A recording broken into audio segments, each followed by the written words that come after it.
fighters face each other and bow. This round is scheduled for one fall.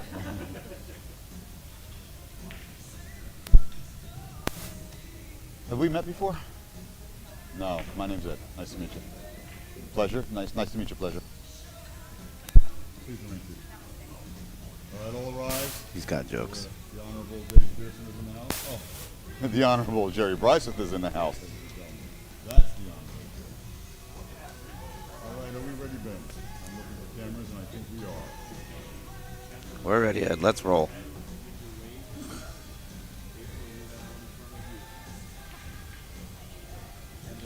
All right, good morning, everyone tuning in to our Belieu Congress of America YouTube page or Facebook. Either way, hello out there in the internet world.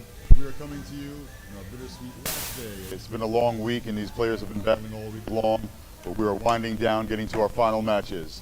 So thank you for joining us once again here at the inaugural 2025 Masters USA Pool Championships.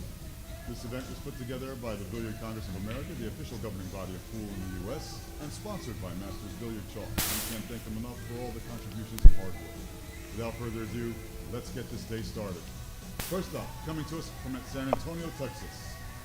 She is a two-time world bronze medalist in the junior divisions out there, and a 5-time junior national champion in our BEF division. Sponsored by JP Shower, Allhausen, and Iron City Billiards, it's the grinder, April Larson. And her opponent, coming to us from Lexington, Kentucky. She is a runner-up in the Ladies Virginia State 8-Ball Championships and had a recent high finish at the Super Billiards Expo. Give it up for Kelly Wyatt. All right, ladies, you may approach the table to light the first break. Our official on this match, Mr. Dave Pearson, and I will be joining you then in the back for commentary. Thank you much. Enjoy. Thank you for that awesome introduction, Ed Ladawi. My name is Ben Sutherland. We've got Final 8 10-ball action here from the inaugural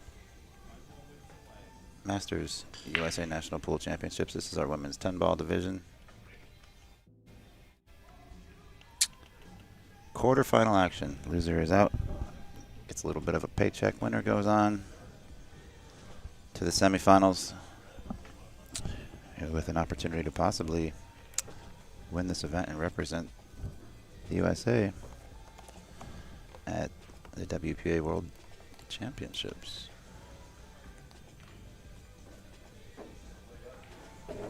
April wins the leg. This is going to be a race to 8, alternate break.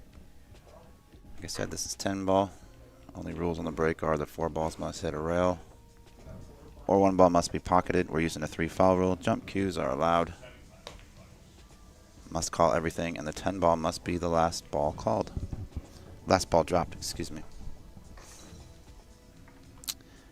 Rack number 1, April Larson to break. I'm not super familiar with Kelly Wyatt. Obviously, April, no stranger to live streams.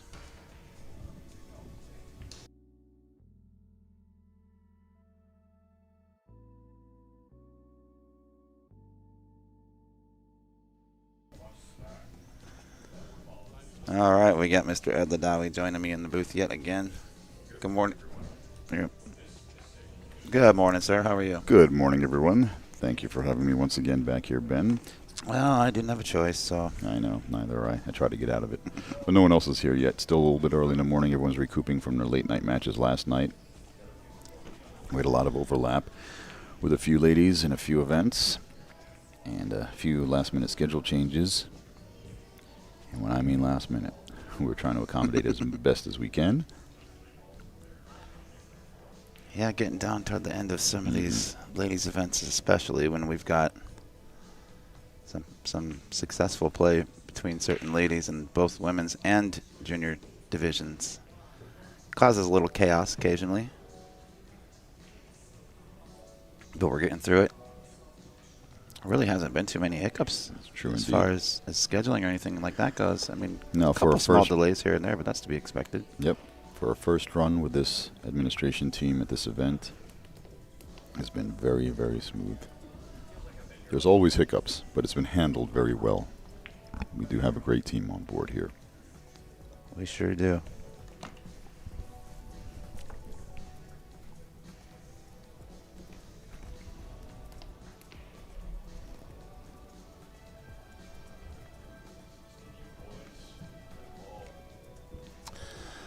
Need to get that coffee. Not quite awake yet. I've just taken my 4th sip of my first cup, so. I saw you pouring that at the hotel before we made our way over here. Yeah, I was greeted with a good morning, and I responded with a no. No, I did say good morning. Actually, in a really good mood today. It's kind of a bittersweet last day here. We've been here all week, and we will be wrapping up this event tonight, and I'm not sure when we will be working together again in this capacity. Who knows? Hopefully sooner than later. I hope so. Sponsors, if you're listening, more events. Promoters, if you're listening, partnerships. We will Maybe be I'll come pushing on. the BCA and event organizers to be working together and doing a lot more to bring you much more pool, just like this. Maybe I'll see if I can talk Shane into having some sort of meeting in New Jersey, and I'll come along and come see your pool room. Sure.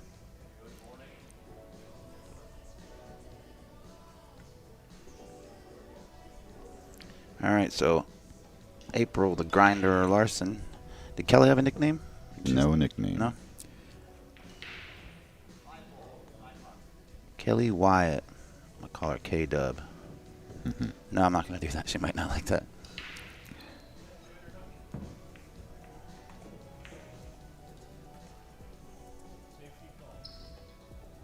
Yeah, I'm not very familiar with Kelly. I'd like to see her playing style and maybe come up with something relative to that, or what? Very pleasant person. Smart shot there from April. Easy to make that 4, but awkward to get comfortable on that 5, and this was probably a little more productive.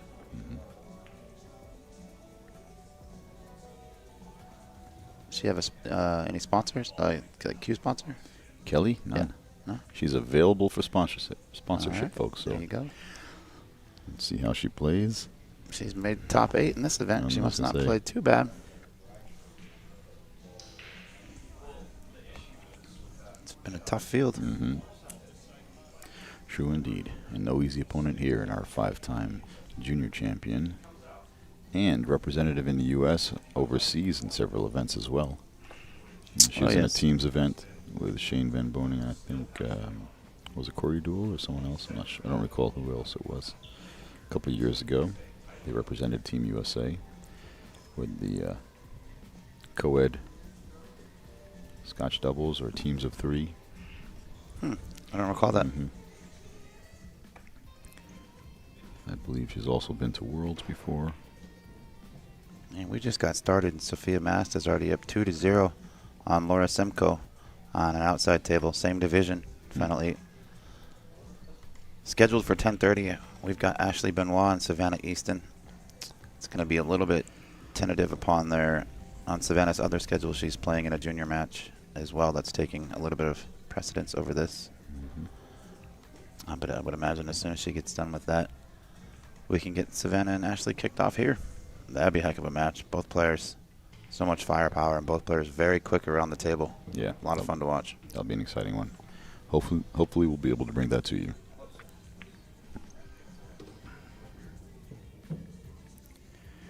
Well, funny layout on the table here. Don't know if she has enough of the 5 to play it in the side. 9-ball blocking.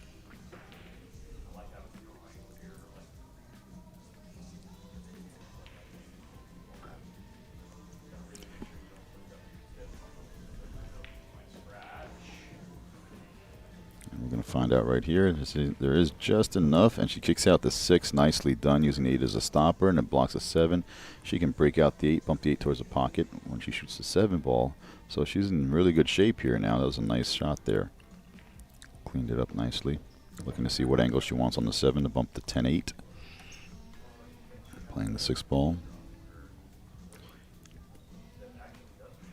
Her possibilities are limited as she's against the rail here. She'll have to follow up 2 rails and out. Short rail, long rail, and out. There we go. So it's a little bit more than that.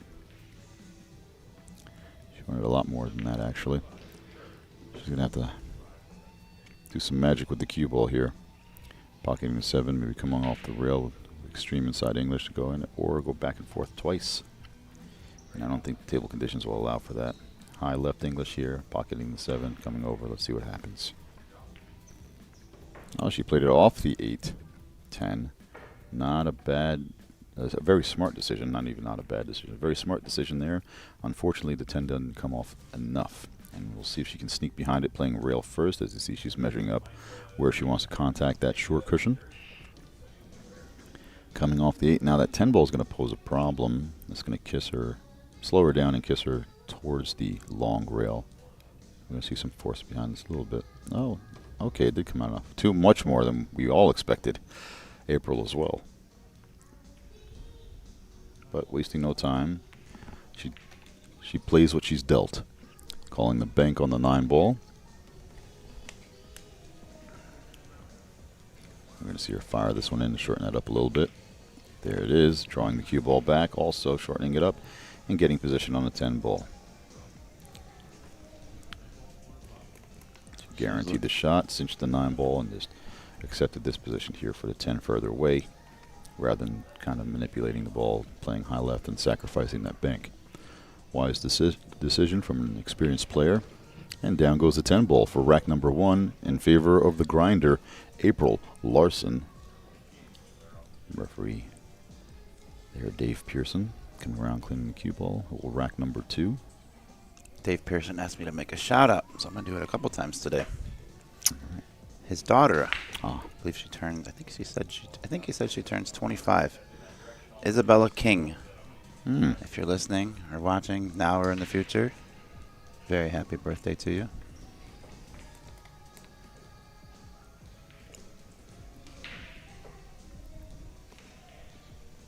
Very nice.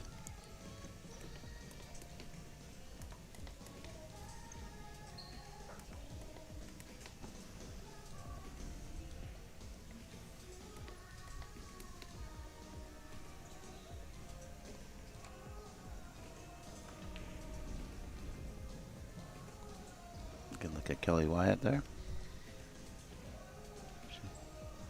Going to get a score up on the board here for Miss Larson.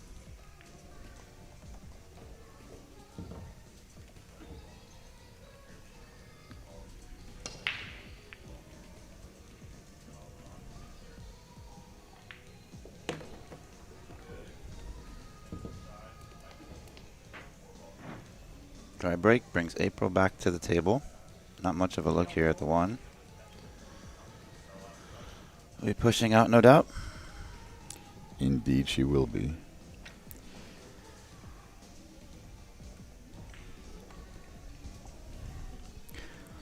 Some simple names popping in my head for Kelly now.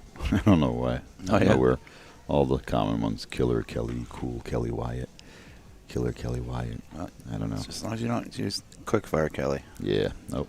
That one's already taken. I'm not sure if they're well known, but someone's got it out there. Quickfire? Kelly Fisher? Absolutely, I know. Oh, I know. She's got her own line of cues called Quickfire Cues also. And she just recently came out with her own billiard table. A different style pool table. I did not know that. With yeah, it was supposed to be premiered Like a at carom the table? Super Billiards Expo. No, it's pool. Or she says it pool. It was going to be featured at one of the, I think the Super Billiards Expo somewhere, but there was a shipping problem or something. They weren't able to premiere it there.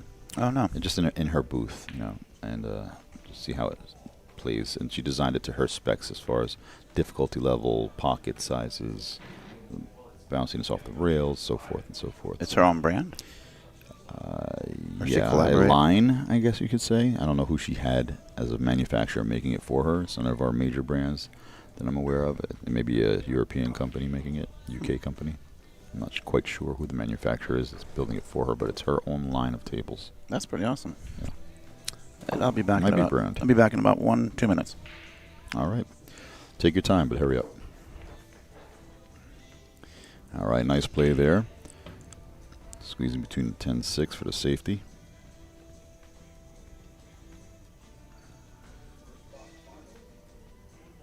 All right, calling the kick on the 1 to the bottom left corner here.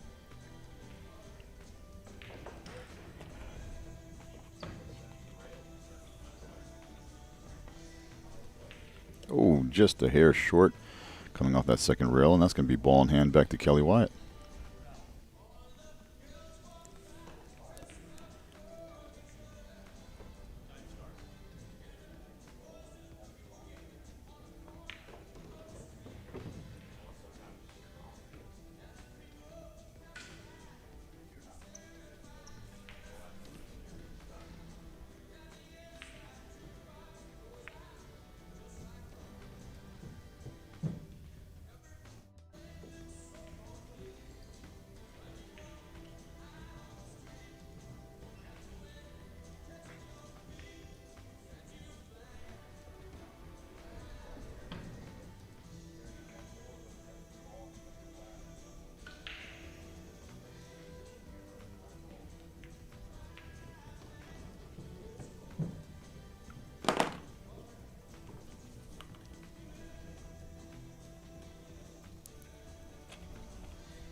I heard a call made. I'm not sure if she's calling the 10 ball in the corner pocket or just playing the 3 in the side here. Yeah, 3 in the side is what I thought. Okay.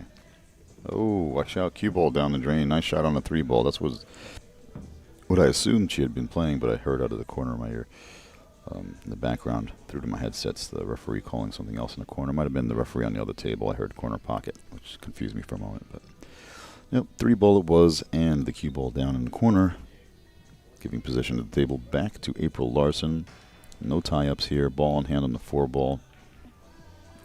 Giving herself an angle behind it to come out for the 5 ball. Side pocket on the left.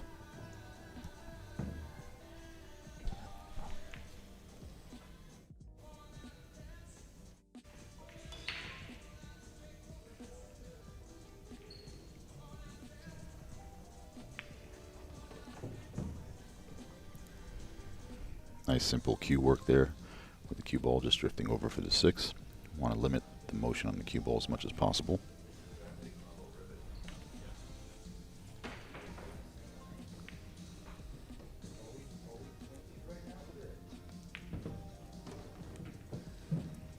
Once again, keeping that cue ball limited in motion, proper way to play. You always want to limit your cue ball travel as much as possible, keeping it simple. Nothing fancy. Simple wins. Fancy looks good, but doesn't get you to the finish line. Sometimes we often... that's an oxymoron now. Sometimes we often... No, we often tend to do too much with the cue ball, especially when we're first learning the game and learning how to control it. We want to have fun with an experiment, but experimentation is for practice time and drills on your own. In the match, keep it as simple as possible, and only do something when it's absolutely necessary to move the cue ball more than what's required. And as you can see there, April keeping it very simple, moving the cue ball around just a foot here or there, and then only going forward 1 time from the 9 to the 10 for position on this ball here. I know you missed me. I'm back, Ed. That was fast time. And down goes a 10 ball. Nice clean play. Good pattern play there by April Larson as she goes up 2 games over Kelly Wyatt. Cool Kelly Wyatt. I'm looking in the chat. I'm sure this comment goes back to the reference to Kelly Fisher's pool table. Mm. Uh-oh. James Brinson says, hopefully it's not an air hockey manufacturer. Oh boy. Ouch. Yeah, sick burn. Wow, that's tough. That's tough. I thought of another funny nickname for Kelly, but it's not appropriate for the air. Then why mention it? I don't know. I'll let people guess, and those that get it can get it. If you know, you know. If you can figure it out, figure it out. First initial and first syllable.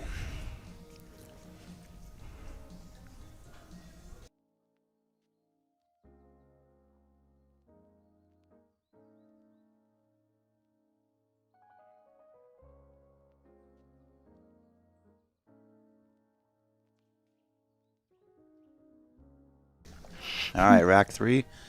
April Larson. No problem generating power. 9 ball almost goes in the side like you would kind of expect.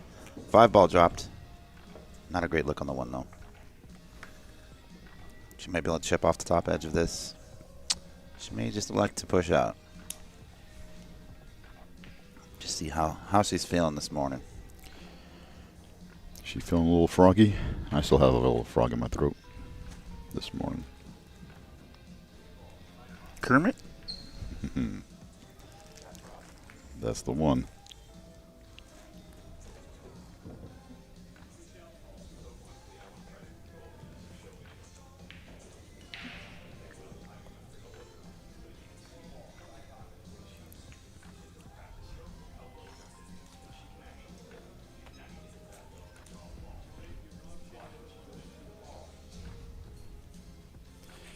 Maybe I'll give you a little Kermit impersonation later on, Ben. A little too early for me to start yet. I can't wait. I know you can't. I can't contain myself. Gonna For try dry, red eyes. Dry eye. Clear eye.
Wow, what a great shot that was.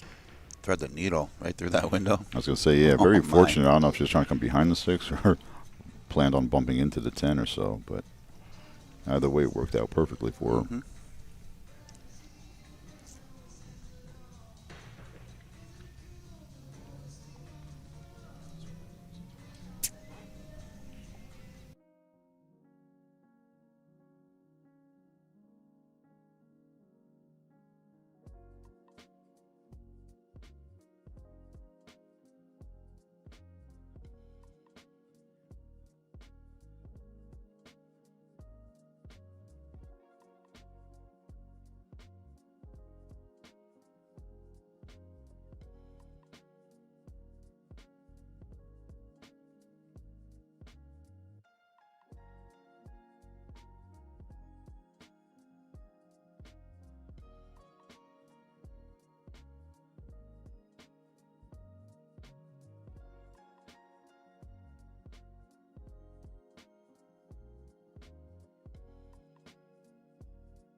A little close to her work there, but I think she can still play this in the side. Just have to towel to 9 there. Not, she can bank it in the other side if she wants. She's got safety options.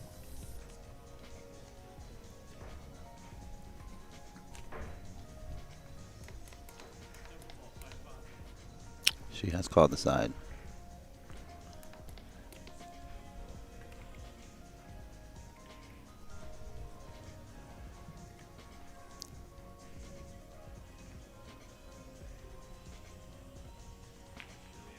She got it. With some pace, too. Well struck. Absolutely. Well done there by cool Kelly Wyatt. Just trying it on.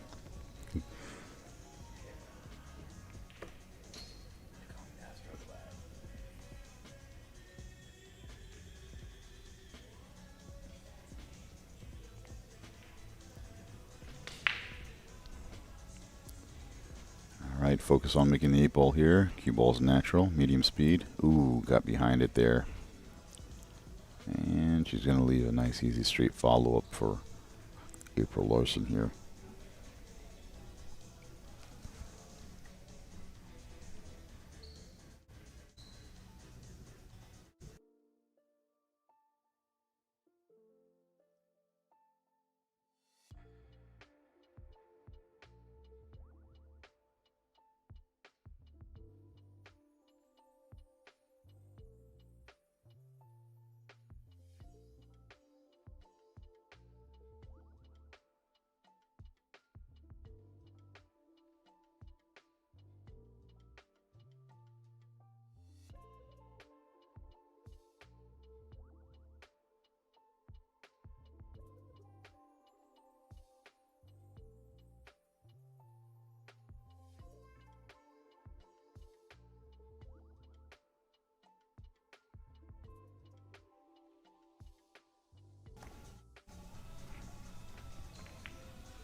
All right, there we go. With rack number 3, it's an all-grinder show here thus far in this match.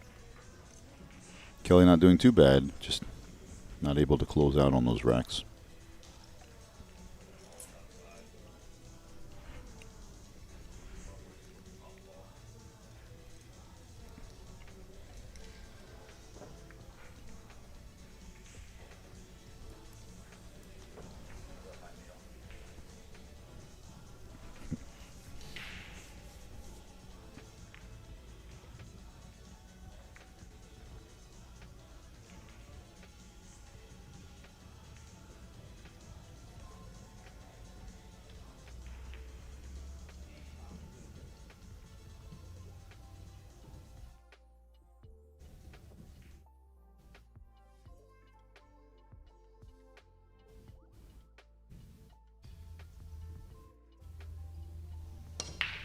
All right, folks, here we are. Rack number 4. Let's see if Kelly Wyatt can come with something here. 1 ball goes down, 2 ball dressed up. No better opportunity than this right here to make her first mark on the scoreboard against April Larson.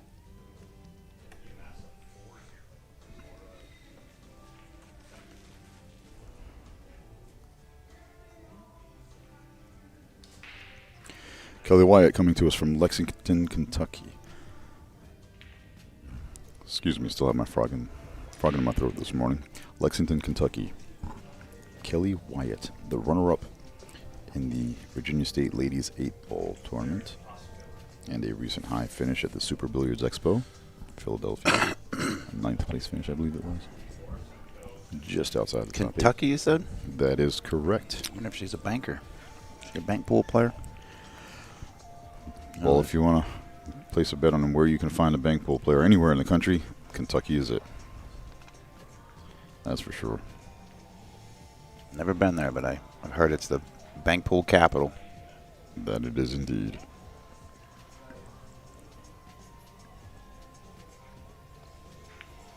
Let's see what she comes up with for the 4-ball here. She needed more than that. Play it in the corner, bit it off in the same side pocket. I was going to say if she came up short, she could have played in the corner, but the idea was to play it in the same side pocket as the 3-ball. But she's looking to see if there's a lane between the 10 and the 9-ball for the top right corner, but no. She calls it in the top left corner. She playing it off the 10 or going for the cut straight? Nope, straight cut it is.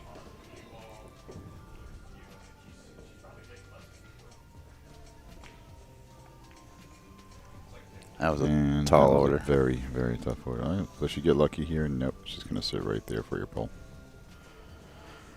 If you're April, are you spinning that cue ball I say inside. between the 9 and the 10? Like Come off the around. top rail, off the long rail, and back through that window? That's tough. That's a tough one. I just don't know if she has too much angle. She's That's what sizing she's it looking up. at. Yeah. That's what she's looking at. That's the I most feel like there's- natural angle to go. I kind of like fighting it and depending on how I'm playing and just check it back. I feel like there's too Extreme much left English just to kill it in that big open area, like halfway. I don't even want to get that close to the 5-ball. No, Here we have to worry about traffic, and she did great. Wow. Great job here. Beautiful shot that there. cue ball. That's a ball in hand. Practically, yeah. Perfect angle and everything. Yeah. A little nudge on the here, 7 yep. might not hurt. Yep. So near perfect position. Straight on with it, just to follow up past the 7 would have been perfect, but she's doing just fine here, folks. Now look at her bridge mechanics. Elbow out to the side, nice and clean. Smooth push follow through. There you go. Friendly brush. Back angle on the 6 to drift out naturally for the 7. She can go either way. She can fall off the long rail. She can drag it over with draw.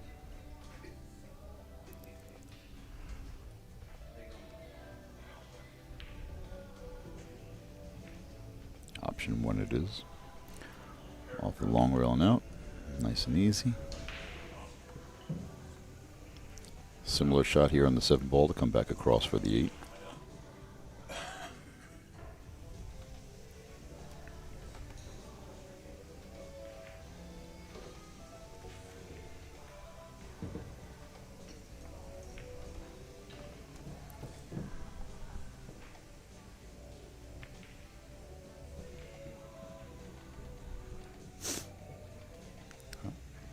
Three balls away from being halfway through this set already.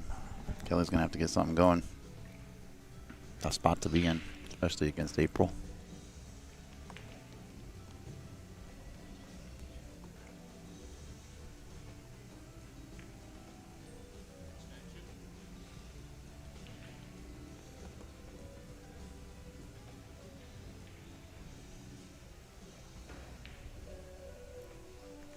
Looking at our 18 under girls junior 10 ball division. Leigha Belieu up 2-1 over Ava Weems. Savannah Easton up 3-1 over Jordan Helfrey. Those two had a match last night as well. I'm assuming a different division. That match didn't get started till like 9 or 10.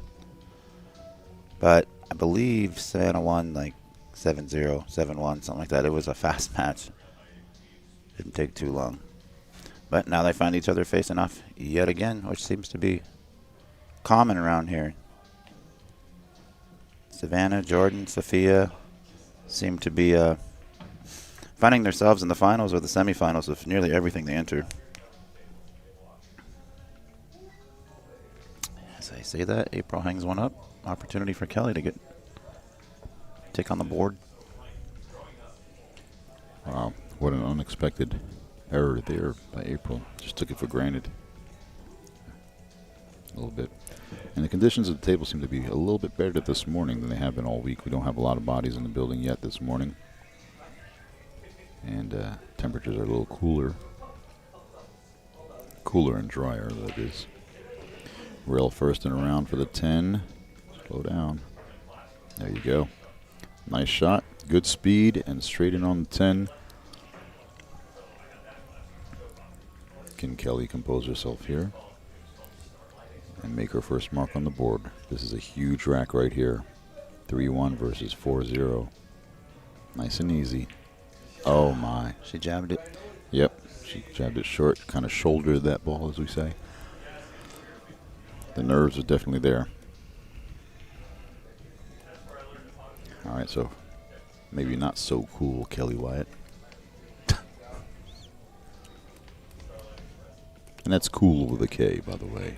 Oh, is that how it's spelled? Yeah. It's the only cool way to do it.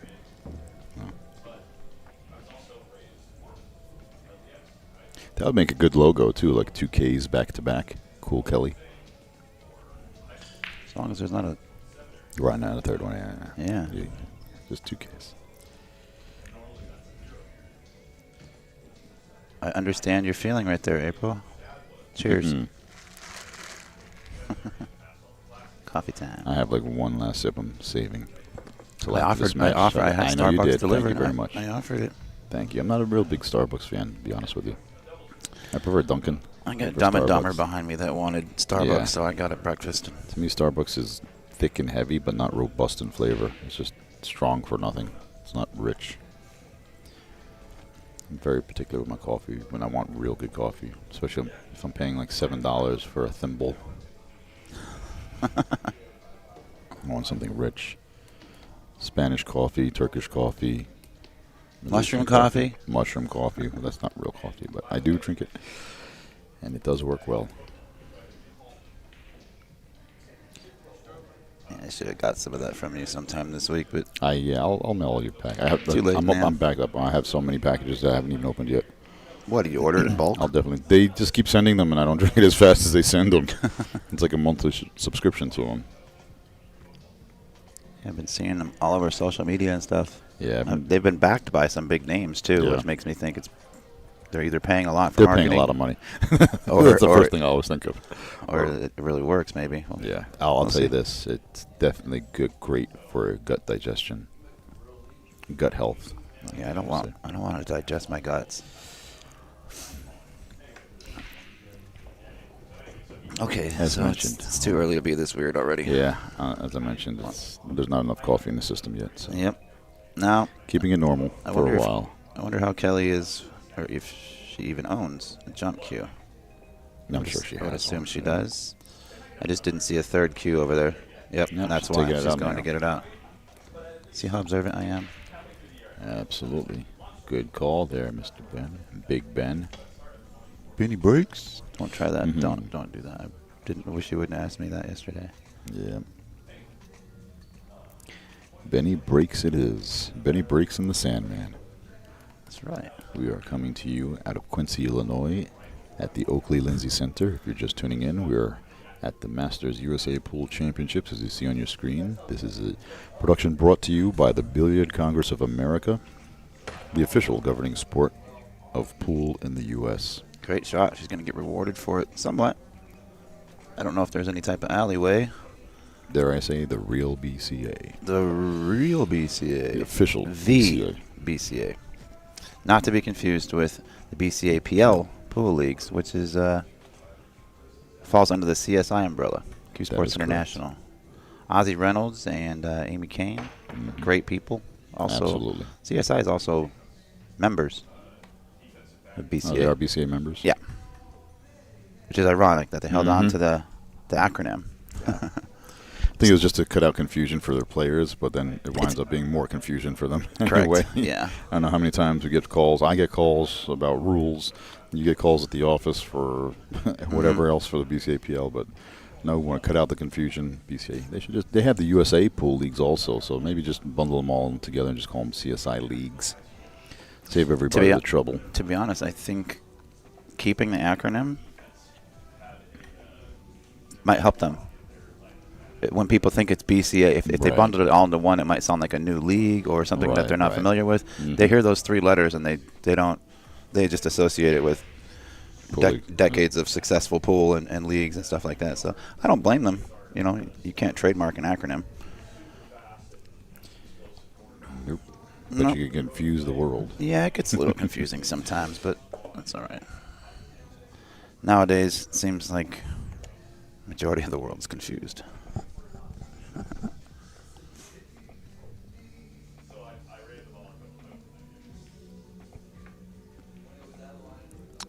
She's going for the bridge here. Is it a Q-Tech she's playing with? It's tough to tell. Have to zoom in on it. It looks like the 4-point brown. Oh, no, it's not. Excuse me.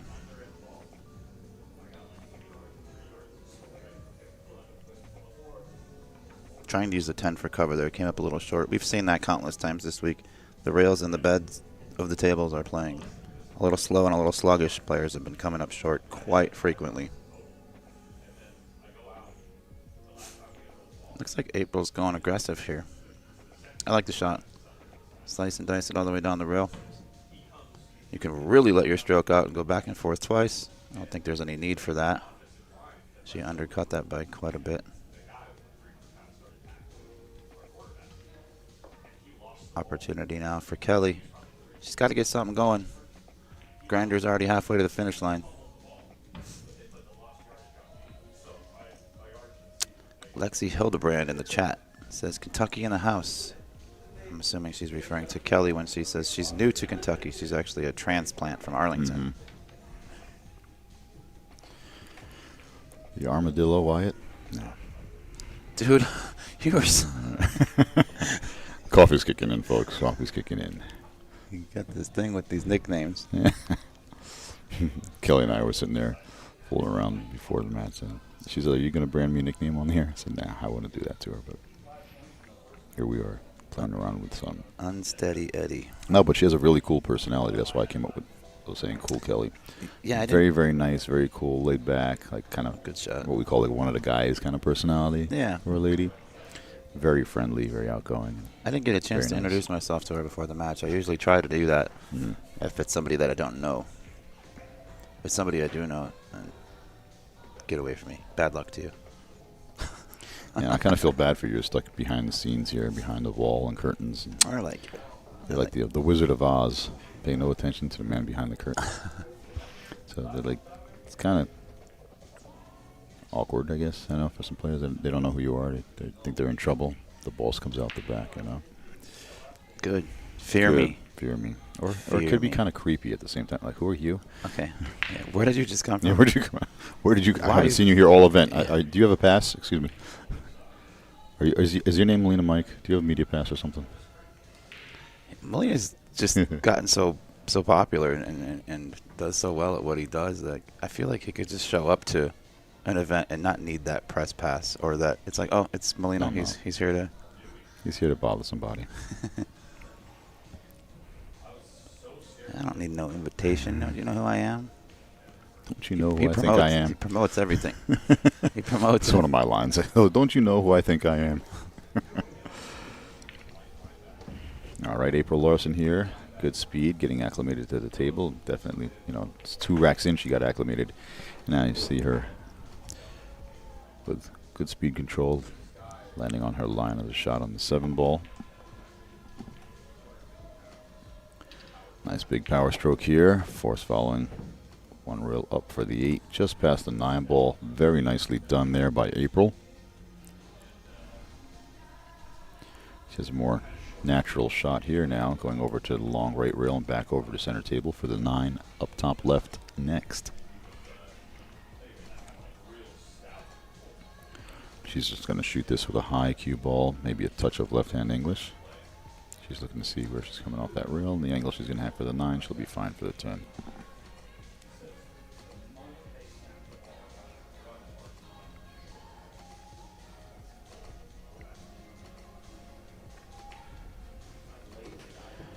Back across the center it is. We don't want to get behind the 10 ball. We don't want that obstruction for proper bridging.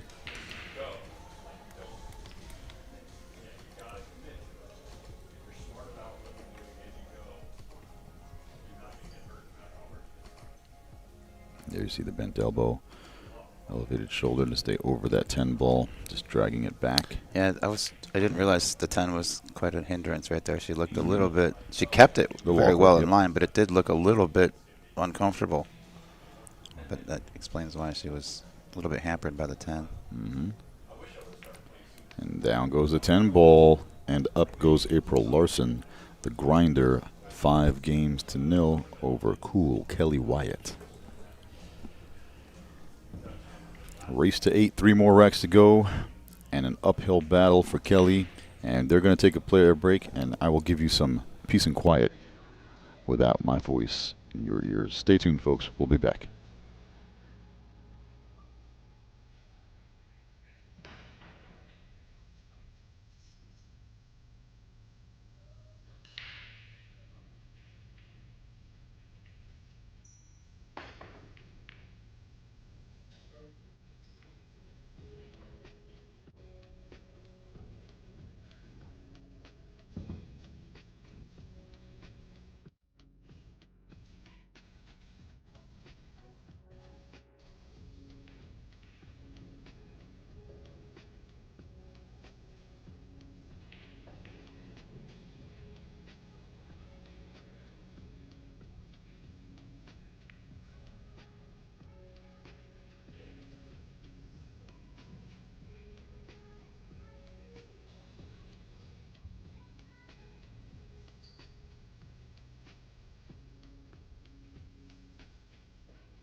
Yeah. It ain't mine.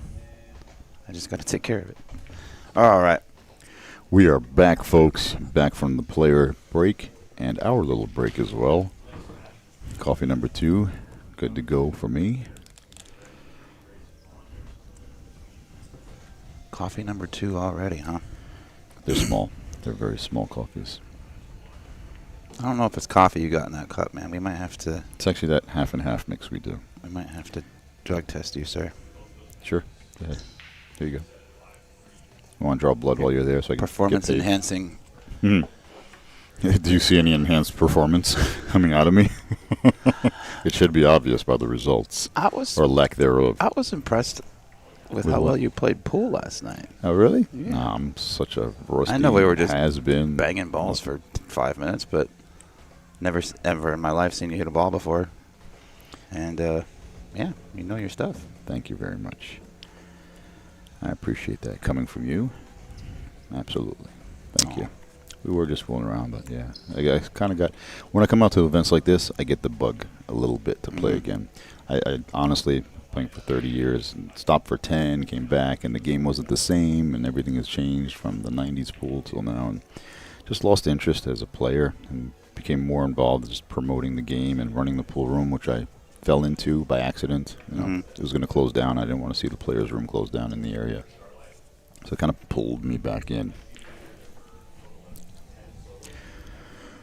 Well, if we have our friend Frank Mailetti out there listening, and he is syndicating a broadcast, re-streaming some matches out there.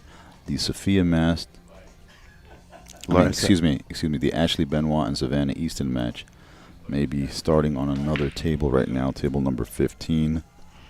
Oh, that's at 10:30. We'll see. I don't know. They've already started it. Did they start? Yeah. Well, when it changes color like that, that means it's been announced. It's been called, but scheduled for 10:30. When Savannah's in a couple other events. Ashley, this is the last event for Ashley. Yeah. But Savannah being in other junior events, those need to get caught up. Well, we've only got 3-4 matches left in this women's division. Great kick on the 4-ball by cool Kelly Wyatt. I don't know. We'll see if it sticks. See what she comes back with next year. Cool with a K. She might come back with a knife or something. Come at you for Killer Kelly. kill, mom. Kill, mom. Is that like Children of the Corn or something? No. Oh my God. I can't remember. Are you that young? Am I that old? Jason. I mean, Jason. No, not Jason. What's his name? Halloween. No, it wasn't Halloween. Mike Myers. Mike. No. No. The one with his mother in the attic. Psycho. Oh, I never saw Psycho. Yeah. Yep. That's what he would hear. That's what he. Yeah. Coffee, please. That's what he would hear in his head. His mother him telling his mother, but talking to himself. Killer mommy, killer NJ Pool player back again. NJ Pool player, how are you? Thank you for joining us once again. I think he's been here every day. He is actually one of the top viewers of pool and a great player himself. Again, he's from, obviously, New Jersey. Jersey. Moved away to Florida for a while. We missed him greatly. He's always a positive, happy guy. He was a fire chief in one of our towns in New Jersey. He's recently retired and a big, big fisherman. You think Shane fishes a lot? No. NJ Pool player is even more frequent than that. Every day now he's getting to enjoy his retirement, fishing every single day. He comes in with like a tan, like he's been on vacation, but we know where he was, out on the pier. Good for him. Or on I hope to have some sort of somewhere pleasant I hope to have some sort of pleasant retirement like that someday. Yeah, it's so well deserved. Very nice guy, and I'd say it even if he wasn't listening. Why are you shaking your head looking at me saying, no, I wouldn't really say that? Did I shake my head? No, I'm just trying to have him upset with you the next time. What was that all about? No. Well, you see my personality. We dig on each other all the time. You know, we tease each other. Yeah, a little brush, but she got away with it. Yeah, but position on the Nina. That's a little tricky. Draw straight back into the corner pocket. You may have to draw back. I don't even know for a bank. Nah. Can you cheat the pocket in any type of fashion? Can she go? Is there any angle to go forward and kiss off the 10? High right and kiss off the 10? I don't like Oh, going no, just punch out. Yep. That's the best you can do with that little angle. She powered that ball. She did very well on that little shot there.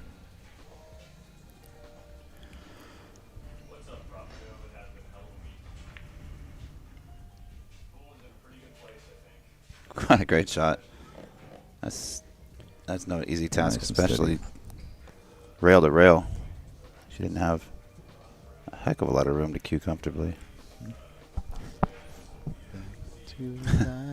NJ pool player. Shh, don't tell all my secrets. You're killing my action. I didn't give them your real name, so you're safe.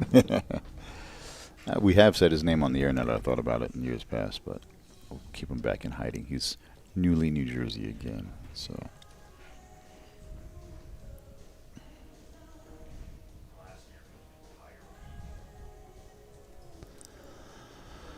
Six 0. April up over Kelly.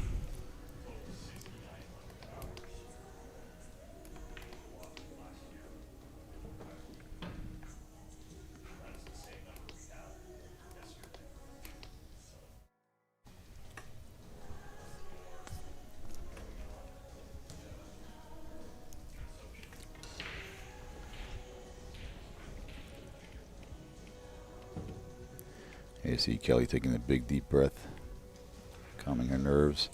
I must commend her on keeping her focus. She does look cool, calm, and collected, and staying focused in this match, even though she's trailing. Great deficit, but keeping her poise. Yeah, rack 7. And April Larson, the veteran here, used to the lights in the arena and all that. 8 ball straight in the hole. Just got to look at the one. Not a terrible look, but not ideal either. Mm.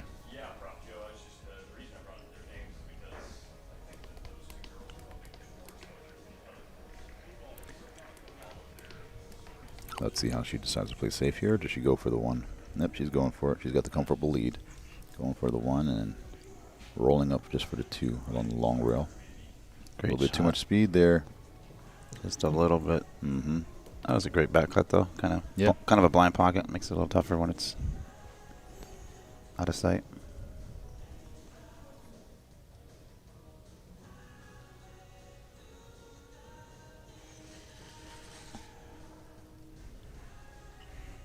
Nice. A lot of inside English to get around that 6 ball and throw the 2 ball into the pocket. The opposite English being applied to the object ball, pulls it toward the pocket. Very well done there by April. That has to be done at a slower speed to grab and be effective, and she executed it perfectly. It's almost like a quarter masse a little, too. Yeah. It's just throwing around. Kind of like my 3-ball shot last night. You remember that one? Around the 10 ball to the 3 in the side. I wasn't sure, but yeah, it was. I was impressed. The table's playing well enough for that. Like the sluggish conditions allow for that. Oh, that little grip, extra grip on the cloth, just because it's a exactly little more moist. Yep. When we were knocking them around last night, I was actually surprised because I put a couple racks of one pocket with Ashley Benoit on one of the far tables past the junior section. And it was tough, real tough. And when I came and played on this arena table, it was a lot better conditions here. I don't know if it was just less play on this table. Maybe there's a lot more play on those, with more chalk dust and things like that on the table out there. But this one played pretty decent. Decently. Decently. Lee. As in Kelly. Kelly. Wyatt at the table Poor now. Kelly.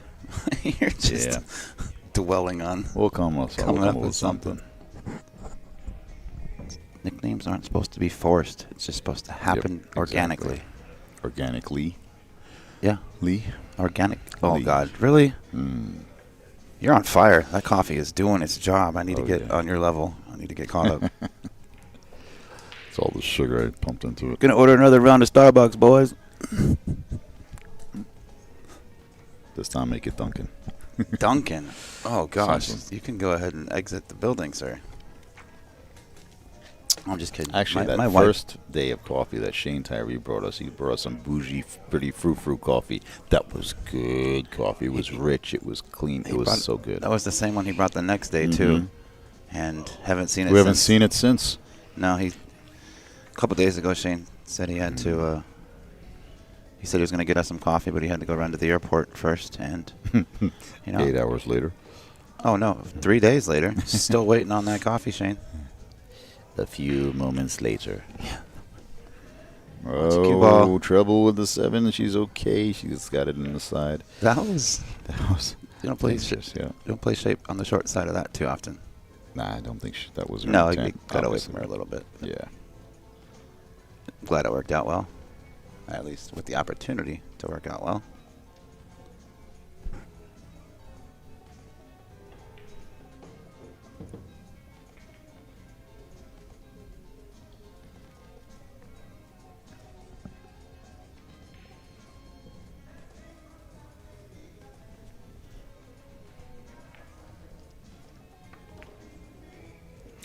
Shot. Cinches it. Nice kiss off the 10. Clears it out. Does she have a shot on the 9 on the side? Let's take a look from the other side or the corner. Corner is looking good to me.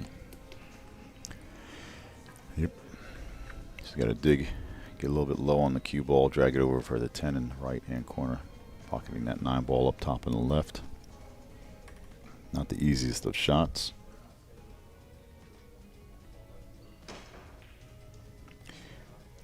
Well, I'd like to compliment your cue. Ben, what type of shooting cue do you use? Is that the Q-Tech? Yep, it's a Q-Tech Synergy X. Synergy X, yeah. It's That called the Synergy shaft. X. It's all carbon fiber. There's the butt included. There's no wood in the butt. There's not a single sliver of wood in that entire cue. Obviously, I didn't bring my cues with me on this trip, and I never do. Don't play anymore. But I was impressed with your cue. I'm not a fan of carbon fiber as a player, but that Synergy shaft felt very natural. It was nice and smooth and clean. Felt really good. And smooth and clean. Yeah, it's a great shot. Speaking of which, Kelly Wyatt with a great shot on the 9 ball. Back out the center table for the 10. Yeah, shout out to Q-Tech too. I'm a brand ambassador for them too. I'm by no means a pro, but I do represent the brand for about the last 6 years. I'm at all the shows, showing off the product and hanging out, chit-chatting with people.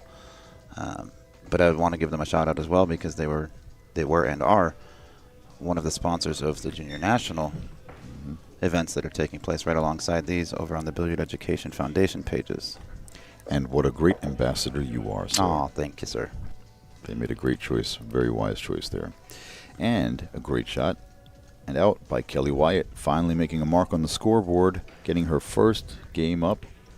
And there's a little relief and a smile on her face.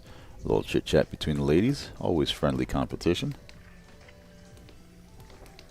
We stand at 6-1 in this race to 8. I believe Kelly will be at the table to break this time with the alternate break format being in her favor. Extra large coffee there. I'm jealous. In that thermos. What, you want more? Yes. Goodness. There's never too much. No such thing as too much coffee. Look at this cup. It's like a thimble. Agreed. You have a You normal got it. size. That's a double adult shot. size. This is like a children's That's a kiddie shot meal. glass there. Yeah, Happy Meal size coffee here. All right. Solid contact on the break, but unfortunately nothing drops. It's another drive break from Kelly. And April Larson has a clear shot at the 1 ball. Clear shot at the 1, but the rest of the table is kind Yeah. of a mess. Well, I guess It's not too bad. If you 3 to look at 4 it, it leads does, easy. yeah. Just 1 to the 2 looks like the toughest shot now. Yeah. It's What do I know? not too bad.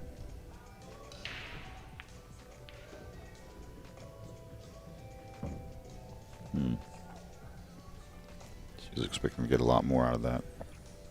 Getting back up to the center of the table.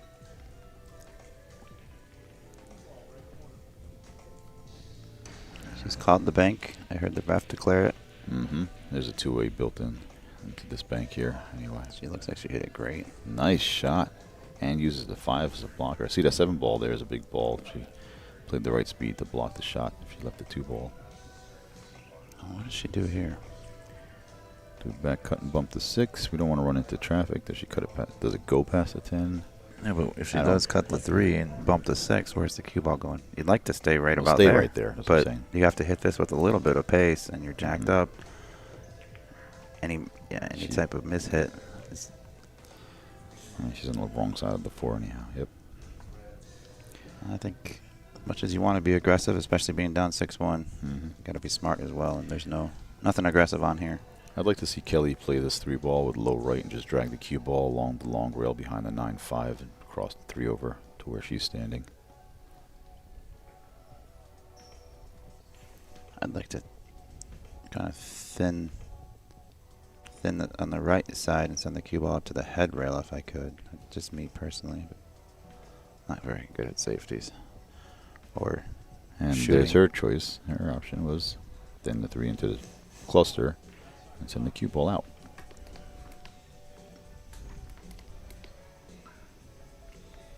As I mentioned on the stream yesterday, I personally like to try to control the cue ball. I find it easier to control the cue ball and lock it up on the ball.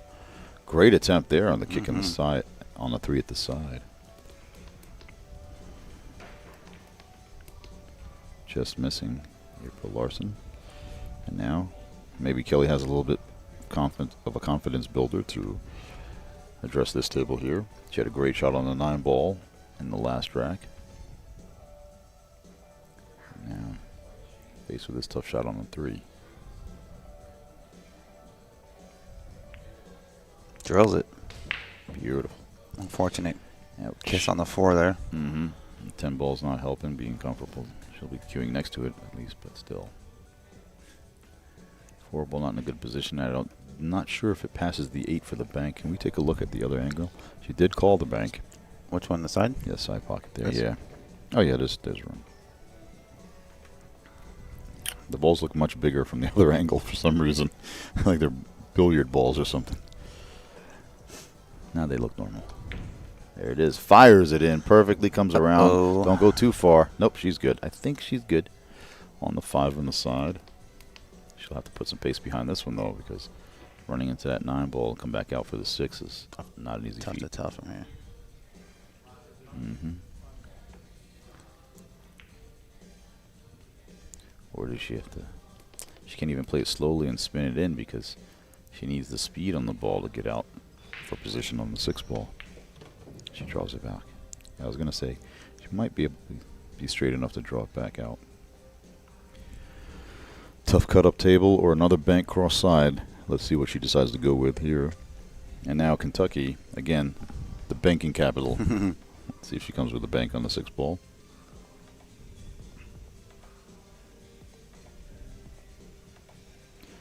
Although a new transplant. I'm not sure if she's a bar box player or not. I would assume so in that area. Mainly bar box. They bank a lot more. Nope. Look at Safety this. it is. She might Looking to get get there. behind its 10 Oh, ball. I thought she had a little bit of right Mhm. spin on that. Just There you saw her wipe the table beforehand to make sure that the cloth was nice and clean to roll that cue ball out in that direction. Just shy of getting the hook behind the 10. April Larson up against the rail. Looking to play the 6 in the top left corner with some speed to go up and down the table back for the 7 ball. Or down and up, I should say. I got a little piece of news. Something that doesn't happen too often, Ed. All right. The 18 and under girls 10 ball finals. Savannah's going to be playing. No. I know. It's about time we get to see her. It's so quick. We so haven't good. seen her yet on the stream, have we? Today. We've been live for an hour. What's going on? It's been an hour. Folks, they've met up 4 different times. Well, Sofia this is... and Savannah. I know that she's not meeting up with her, but I mean, Sofia and Savannah have been on the stream almost nonstop. I believe They've been in winning in every event. They've played 5 or 6 times now. I think it's 6. Yeah, I think between Savannah. the I think BEF Savannah events. got her. I think they're 3-3 right now for. Excuse me, for the week. Yeah, between the BEF events and the BCA events, it's just unbelievable. Those Savannah- two are going to be battling for decades to come. I made a mention of it yesterday, but it reminds me of the old days between Allison Fisher and Karen Core. They were always meeting in the semifinals or finals of every event. And now we have the new combination on the women's tour for... Yeah, you used to be able to turn on your TV any like Saturday or Sunday morning and see Allison or Karen or Kelly Fisher or Monica Webb Jeanette was out there a Lee, lot, Monica too. Webb, Janet Atwell, Yep. Lori John. Absolutely. Forgive me for the ones that aren't popping in my head right away. But Gerda Hofstetter. Hofstetter, that's right. She was always out there too. Did she pass away?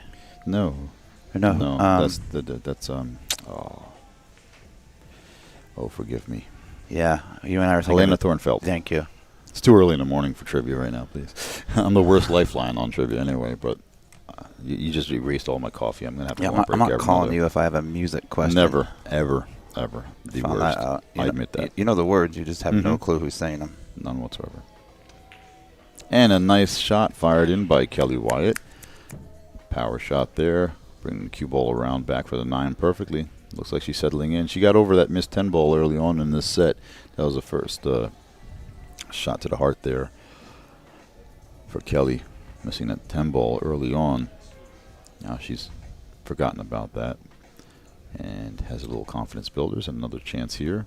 Put another beat up on the board. That's right. And this match will be closer than expected if it continues this way.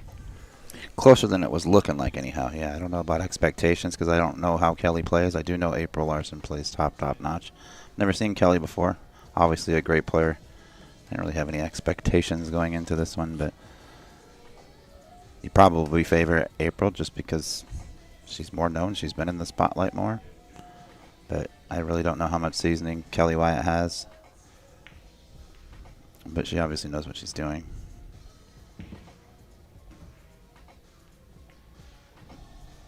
That's a great touch there. Yep, very nice touch there.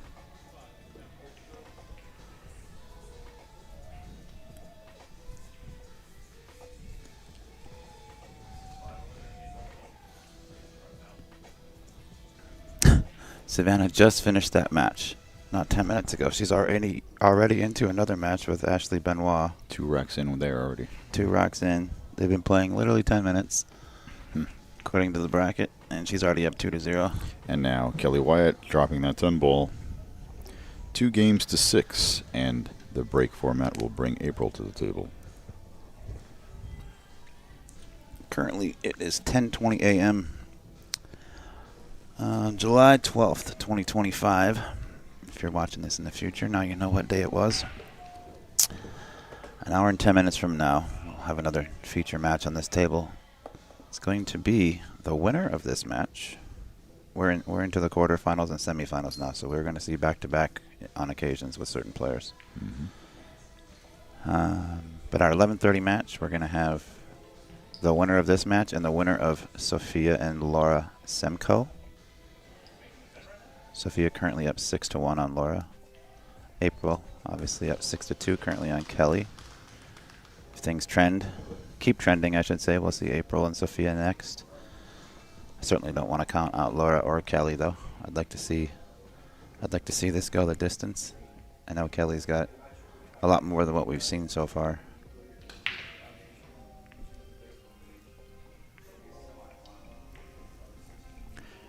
One ball's not being too friendly after the break here.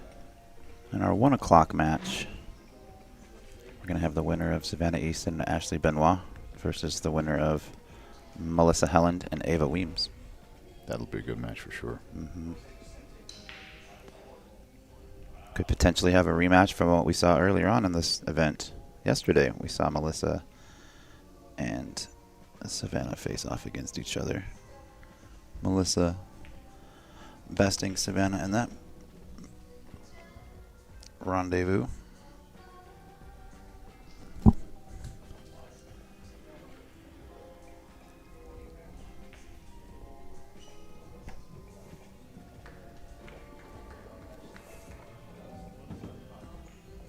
She called something in the side. I don't know if she's playing a carom combo or if the one passes. It's tough to tell. I think the one might just go. Yep. That it does. She's off and running.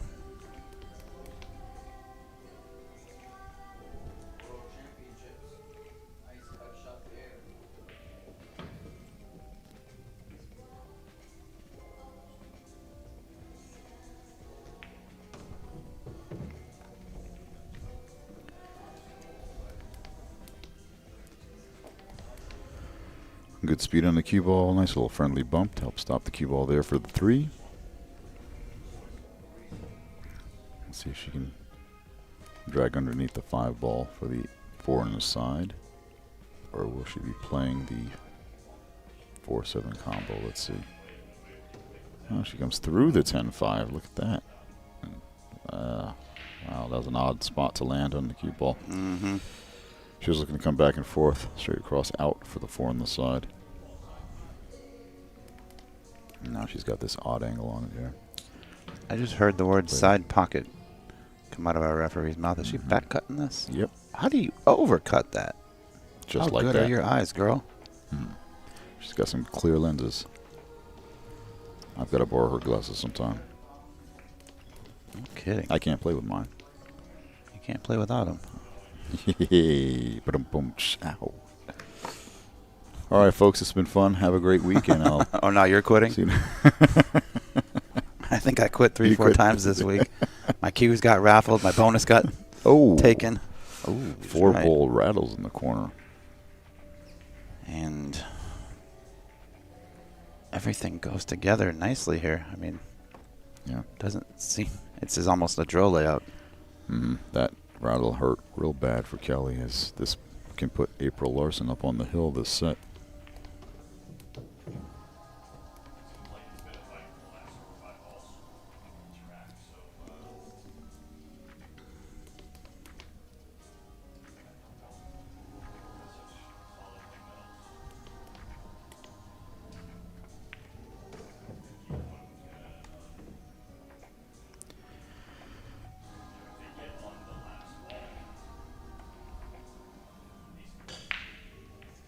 There you can see the anguish on Kelly's face, but the professional she is, keeping her cool and staying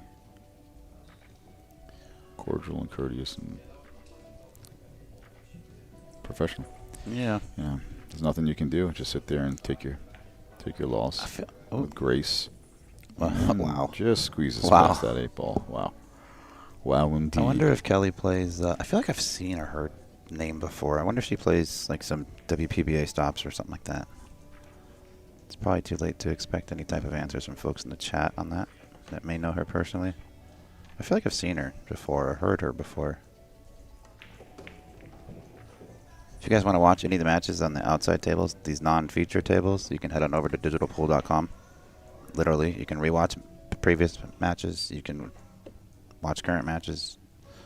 They got some great subscription offers and packages. I think it's like starting at $10 up to like 20 or 25 if you want a full month of service or replay features and stuff like that. But I don't know the complete breakdown of it. But Digital Pool has every single table with these really handy IP cameras. That was a nice demonstration of April opening up her stroke there, following around 3 rails for the 10 ball in the corner. Good speed. And this will put her up on the hill, 7-2 over Kelly. Kelly has one last crack at this here, coming back to the table to break.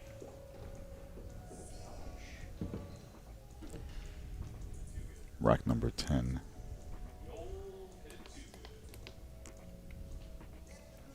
Curious as to what she's playing with here. That thing's beautiful, whatever it is. I love that blue. That's sharp.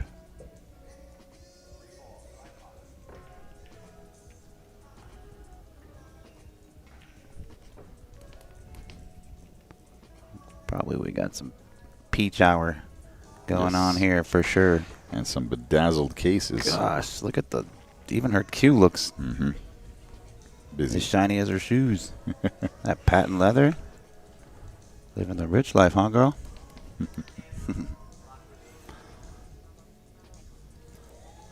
My brother got married in patent leather Chuck Taylors. Oh, really? Nice. Most uncomfortable. I had to wear them at the wedding. Most uncomfortable shoes I've ever owned. Those particular ones. I don't mind Chucks. Those were terrible. They're about 5 pounds a piece. I can imagine. All right, 7 deuce. Kelly comes up dry on the break. April with an opportunity now. Can't see the rack with our refs heading away. Mr. Dave Pearson. Shout out to his daughter. I believe it's her 25th birthday tomorrow. Isabella? One of the two. I forget. I think he said Isabella. He wanted to make sure we gave her a shout out, and I'd be glad to do so.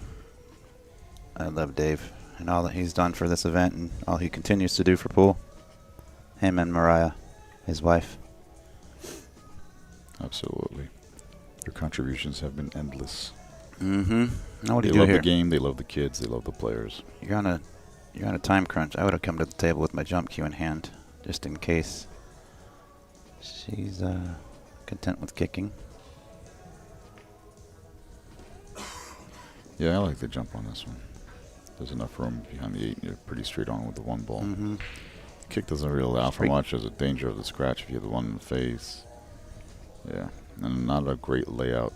Even if you make contact on the 1, you're still going to give up a shot on it. I would have gone for the jump on that one.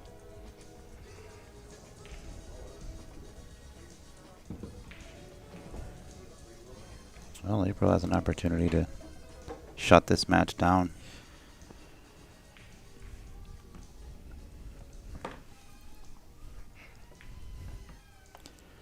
And down goes the 1, barely making it past the 8 ball there for a shot on the 2.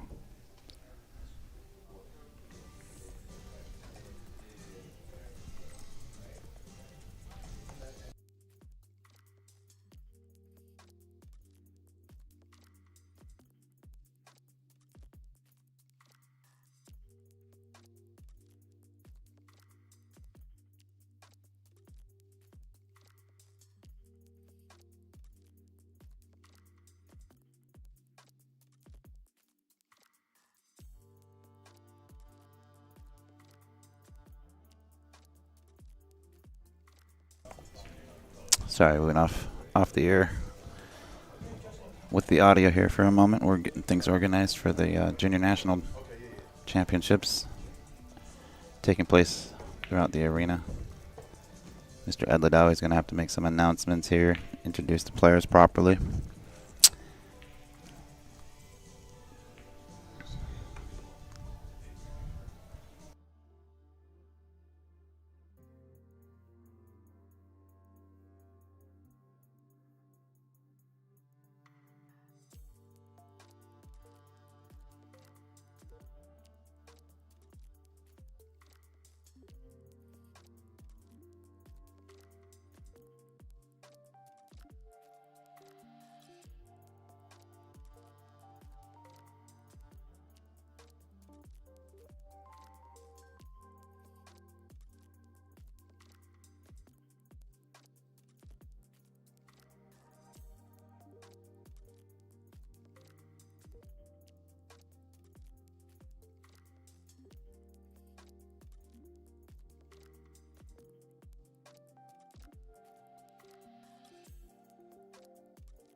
All right, a miss from April, but a fortunate leave at the same time.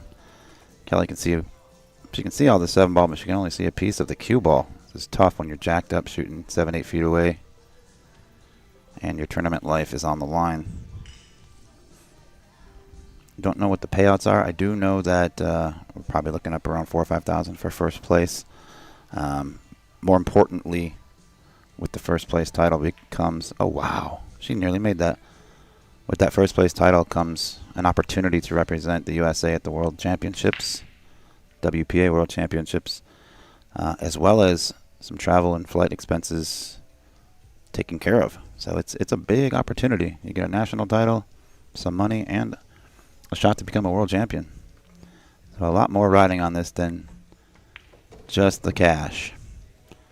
She lost her cue ball. This is no bargain. I don't know if she'll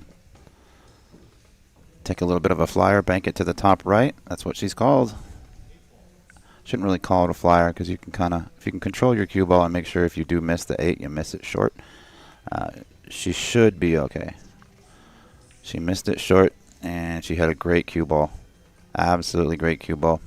Had she made that ball, now she's in a little bit of a tricky spot on the 9, but Should was the key operative word there indeed. yeah.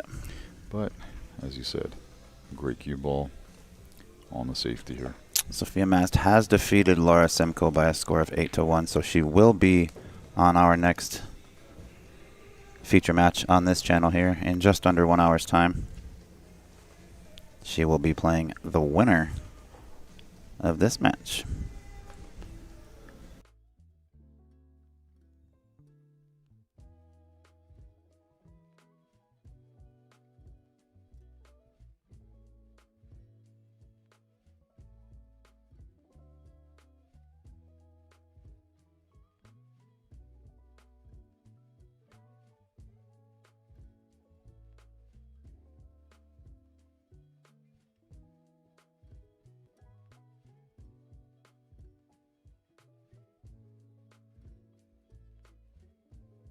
Right.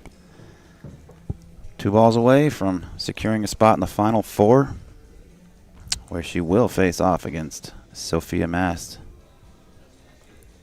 Winner of that match finds themselves in the finals. It's becoming extremely redundant seeing these same 3-4 females in the finals of most of the events that they play. Savannah's up 3-0 on Ashley Benoit. Melissa Helland and Ava Weems haven't started their match yet. Congratulations to April Larson. She puts this one away with a final score of 8-2 over cool Kelly Wyatt. Well, hopefully we'll be seeing Kelly again, and she'll be able to make a better showing. But hats off to her for being in the ring. And there you see Grinder on the back of her shirt there. And she'll be putting her equipment away, but she doesn't have to go anywhere. I'm going to Yeah, we're going to go let to her the know. arena and let her know that she can just keep all of her equipment right there. Stay tuned, folks. We'll be back.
Good morning, ladies and gentlemen, and thank you for tuning in.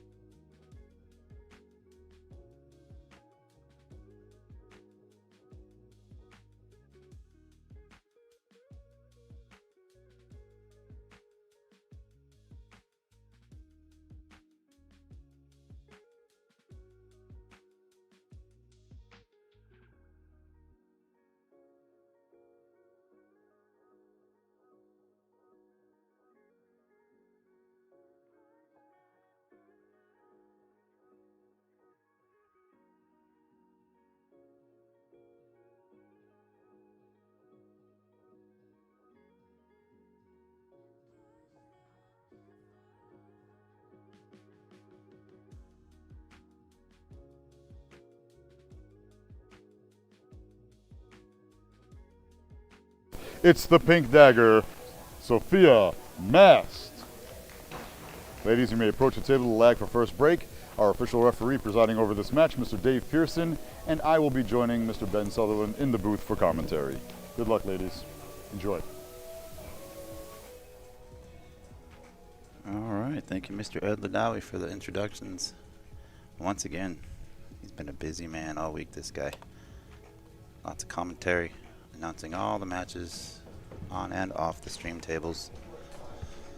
Happy to have him in the booth yet again. He's getting situated. He'll be here shortly.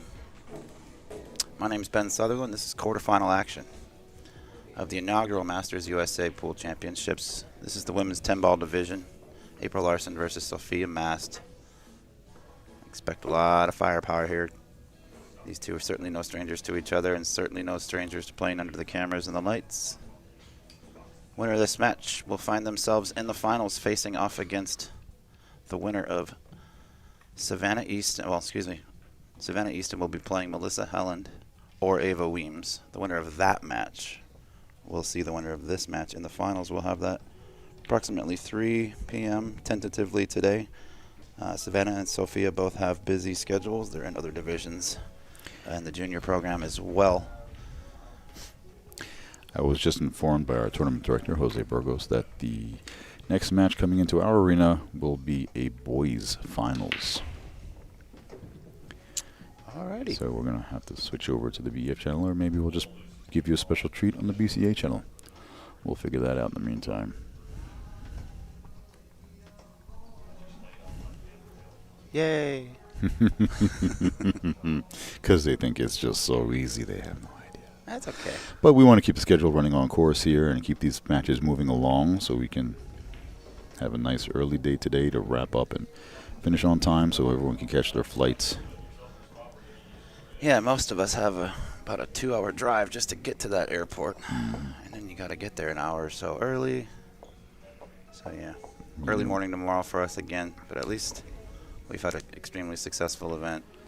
Yeah, overall it's been great here. And this is the first time that this team has been assembled behind the scenes between tournament direction and production. So, a few wrinkles to work out for next time around, but a very, very smooth first run together.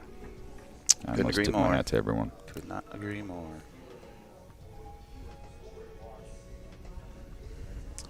Well, April looking. I didn't see it. I believe Sofia won the break. And I think she broke dry. Because I see 8 balls on the table, and I've seen April pocket 2 of them. So that tells me, I'm sorry, I apologize, I was looking away. But I think Sofia won the leg. April's off and running, doing April things. April Larson doing grinder things. Yeah. Grinding through the match. Or the rack, rather. All right, 2 rails out, back to center for the 4 ball. 5 ball goes up table. I have to warn you. She'll have to just draw back straight to the center again for the 5.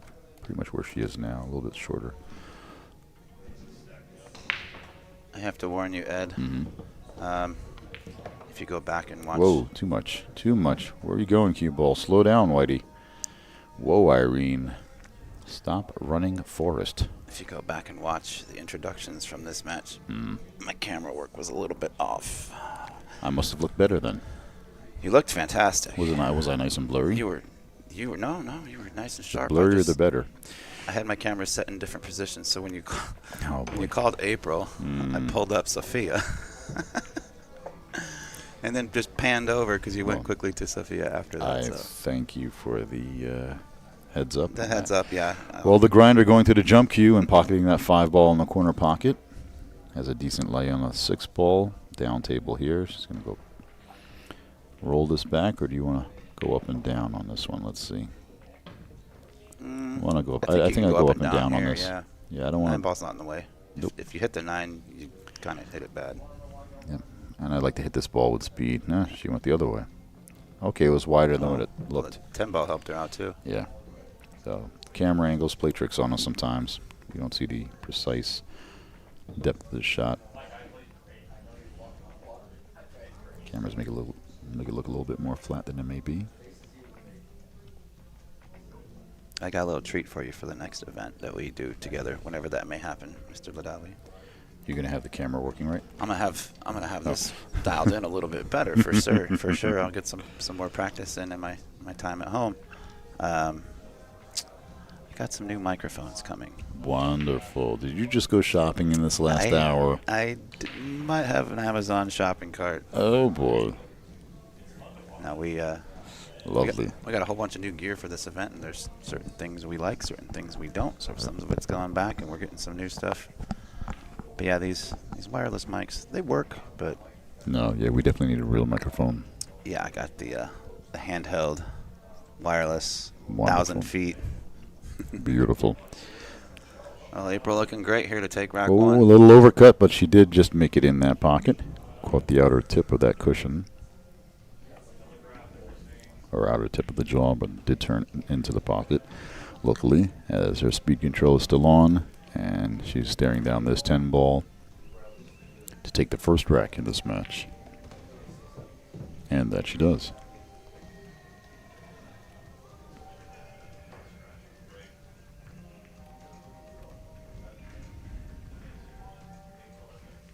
I love that flag. Yeah. And big thanks It to is great. Digital Pool. Even on our stream tables, there's score. You just saw its update right there. That was cool, right in real time. Digital Pool set up televisions on top of the lights of every single table in this arena, keeping score, live scores online. Tablets provided for the players to keep everything updated as well. If you're interested in watching any of the outside matches that aren't on these particular feature tables, you can go to Digital Pool, pull up the bracket. Every single table and every single match is being streamed and recorded. So you can pay a small subscription fee and go back and watch some matches that you may have missed.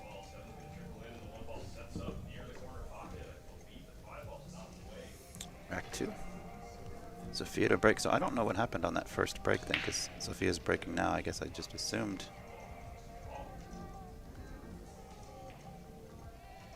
it was a dry break. However, this time it is a dry break.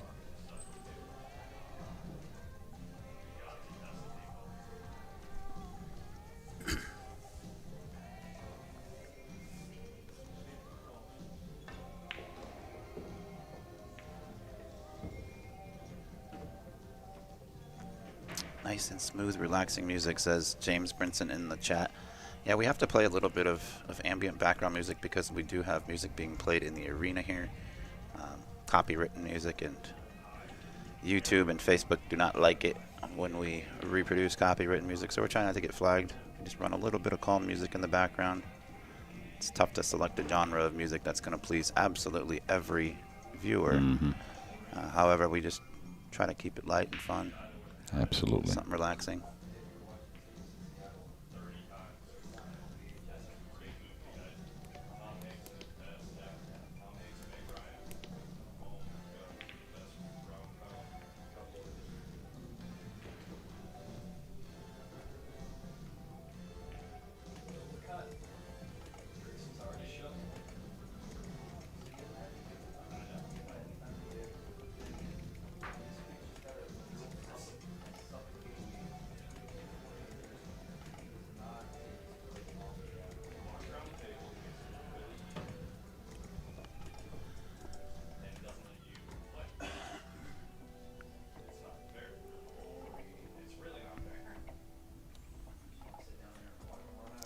Sofia was trying to send the 1 ball up table there. Keep the cue ball kind of contained with the 7, 3, and 4. Caught it just a bit thin, leaving April an opportunity.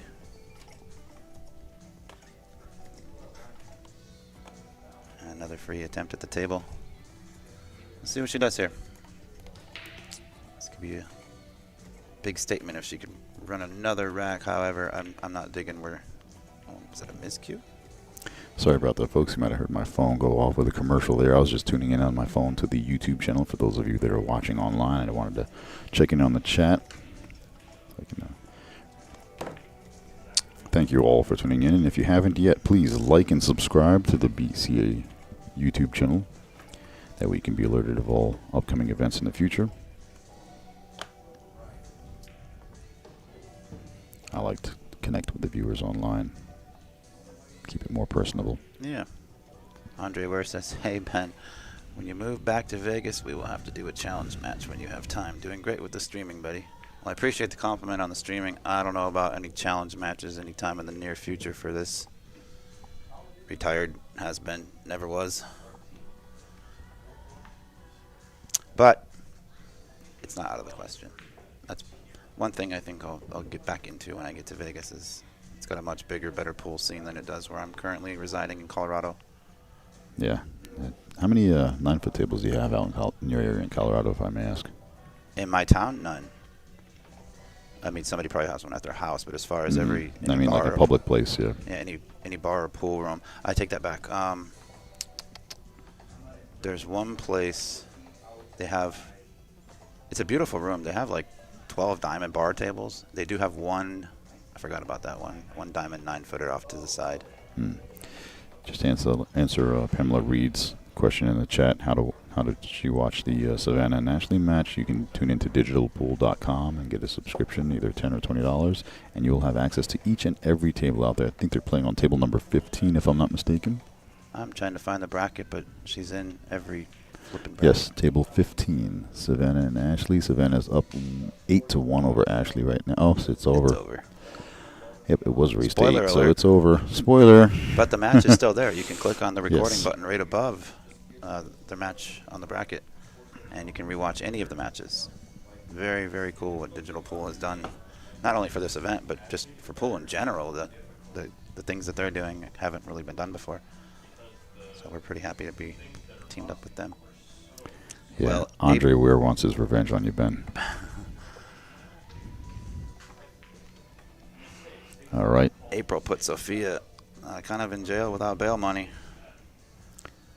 Well, she's looking to make something happen here. 2 railers not available to her. Push the If three. she can Push the bend. 3 ball. Push the 3 ball on top of the 6 and 2. Just tie that whole thing up. Make the 2 inaccessible. Yep. Well, no, then it can turn into a stalemate I was going to say. or a 3. Oh, man, she's going to be 3-fail because she'd be the first one. Oh, very try. tight. Very nice try Oh, there. she still blocked it. Yeah. I'm curious to see what happens here. Yeah. Does It's going to now be tough. Now, this is the time where April rolls the 3 ball on top of them or something else. shoot the Just cue to ball- lock her in. Shoot the cue ball straight in the hole. Just give her ball in hand. Yeah, just block She's it up gonna- more. She's going to be on 2. What are you doing? What are you doing? you hit no. this? Yeah, but what, you're going to double kiss out of it for a legal hit? No, don't yeah. even risk it. You're going to open it up. Just leave it hidden to go for the 3 foul here. Yeah, I don't agree with that. Just take the foul, Yeah. and you'll be the second person. So Sofia would 3 foul before April would. Similar scenario. I don't know if you remember. Yes, the jump in. Yeah, Vilmos Foldes and I think it was Luong Dong. Mm-hmm. They were both on 2, and Long had to jump the cue ball into the center of what looked like a flower surrounding the 1 ball and land on top of it for a good hit. It was kind of in the same section of the table as this mess. Exactly. And this is what she was trying to play, the double kiss and go back to the safe, but you opened up the balls a lot more. There might still be room to get in there. You see the fly by in the camera there? I was. And you called me a killer yesterday for Well, getting rid of yeah. one of those flies. Oh, we're going to Kills have a to watch fly? the hit on this one, Dave. Referee Dave Pearson right on top of things there. Watching the hit. April playing it the right way. Thin hit on a 2. And where does she have the cue ball? Oh, she runs into the 6 ball, but it's okay. I think they're lined up where Sofia has to go kick at this 2 up table. All from behind. Does she have a lane between the 3 and the 2? Or 3 and the 6, rather? Tough to tell. She Ooh. did. Ooh. She did, and she played it well off the rail first. It's tough to tell from here if that was a good hit. I'm sure it was. Dave Pearson, our referee. Not sure if I'm sorry. Not sure if she cut it in or played real first on that one. Actually, which one I caught first. Sorry to cut you off there. No. You've been doing it all week. It's fine. Yeah, we should be used to it by now. Speaking of microphones, if you want to look into, there are commentating microphones that have like a pressure valve on them where you keep them against your chin, and it'll cut off the other mic, so we don't talk on top of each other by accident. So when you're done, we just slightly pull it away from our mouths, and it'll activate the other mic or make it available. That sounds and it only bougie. turns it on when you put it against your mouth. That's some bougie stuff, right? Yeah, I know a team that uses those, but they have millions and millions of dollars that they put into their equipment and production, but not into their matches. I don't know who that is. I'm not saying any names, but they have millions, but they don't put it up as prize money. They only put it into their own productions. Ouch. Yeah. It's nice though. I'm just being honest. Oh yeah. Find the lie. He only speaks Prove what he me knows. wrong. He only speaks on what he knows. I only speak what I know. Look at this. Lock up on the 10 ball. 3 with the 9 and the 5. Not an easy kick. 1 rail up table. These two are playing some really strong safeties out the gate here so far. I like this matchup. These two players' styles are a very, very tight matchup here. Mm-hmm.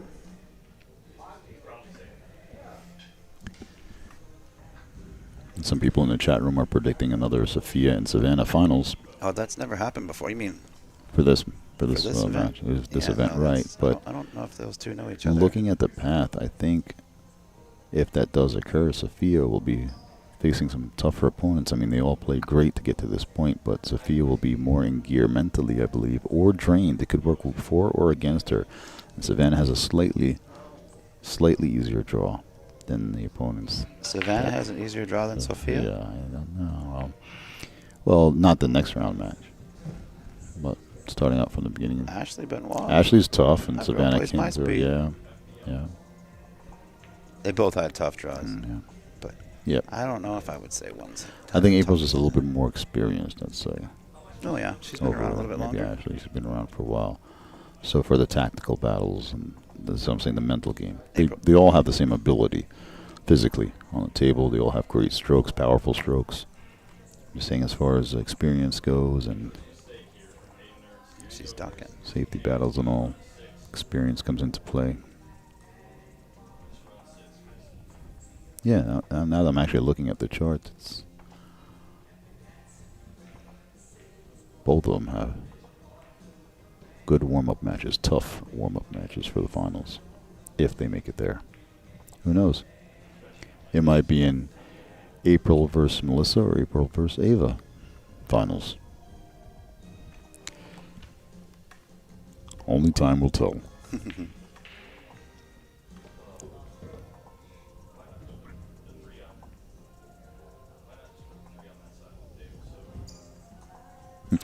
Pamela Reed in the chat is asking for the score on the Savannah Ashley match. That match is over.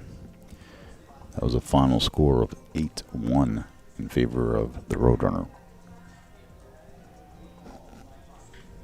Savannah is currently waiting on the winner of Melissa Helland and Ava Weems. Melissa ahead 2-1 over Ava right now. You can go to digitalpool.com and just type in Quincy in your search bar there, and it'll bring up all the matches. Then simply select which division you'd like to see the brackets on. And from the brackets, you can actually just click right above it. It'll say live stream. And that's actually a hyperlink that'll take you to the video. You can sign up to digitalpool.com for a cheap $10 monthly subscription and have access to all the matches and replays afterwards to watch whatever you missed.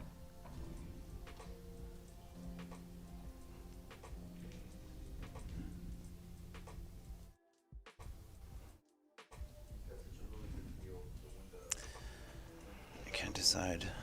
Okay, I see Pamela Reed's mentioning that she had some trouble with the signing up for a subscription. Sometimes it depends on your browser, and you have to disable your ad blockers. So if you have any ad blockers, please disable them on that browser and try to use Google Chrome. I believe works best rather than Safari. Or what's the other one? Microsoft Edge. So I think Chrome is the best to use. Try going through your Chrome browser, and if you're still having issues, turn off your ad blockers. Then sign up. Sometimes that interferes. Let me know how that works out for you, Pamela. James Brinson says, dang it, they started early. Yeah, we got kicked off about 15 minutes early. Both players were ready to go. We were ready to go. Yeah. Trying to speed things along here. Yeah, we're going to make way for a boys finals match for you next up here in this arena. Do we know do you know offhand what division that is so I can get the brackets? No clue. Okay. Let's see what finals are ready to go. You're helpful. Thanks. Captain Obvious for you. At your service. You're the one with the computer and the screens and the tabs. I thought you knew everything. I'm not going to do it on my phone. I need to save my eyes to read the notes. It's fun getting old, isn't it? It's great. It's what? Just dandy. It's great. There we go. That's what I was looking for. Too early in the morning for him. Sofia, a little bit of a blind pocket, but this is something I fully expect her to handle. Nice shot there. Nice little Simple. jab stroke. Super simple. Good. Didn't try to do too much with it.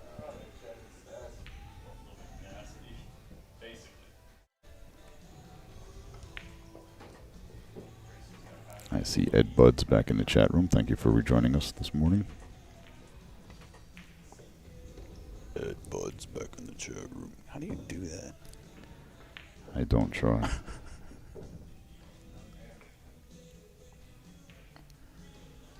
Actually, I raised my voice a couple octaves so it can be understood. If you hear me when I first wake up, you don't want to hear that. So I actually trained myself to raise my voice a few octaves to be a little clearer or more audible for the general public. I got tired of being yelled at all my life to stop mumbling. So I'm not mumbling. You just can't handle my decibels. Ooh. Hey, Pool Ace in the chat room. Yep, pulling back my dad joke from yesterday. 2 Eds are better than 1. At this point, I could do with no Eds. Ed Buds. Hey, don't lose your head now. Ed Buds I can tolerate. This one over here to my left. I can reach you. You know. You're not hiding behind this keyboard for me, you know. Small doses. I can reach you. You're actually a little bit taller than me, but I've got orangutan arms. We might have the same reach, actually. I might. Can you dunk a basketball? Yes. Well, no, not anymore. I don't think I can not anymore. either. No. Once upon a time, yes. Not anymore. Can't even dunk a donut. Ooh, I can. I got this dad bod and I'm loving it. I bet your daughter loves bouncing on your belly. I hate it. I bet she loves it. I know my little one does too.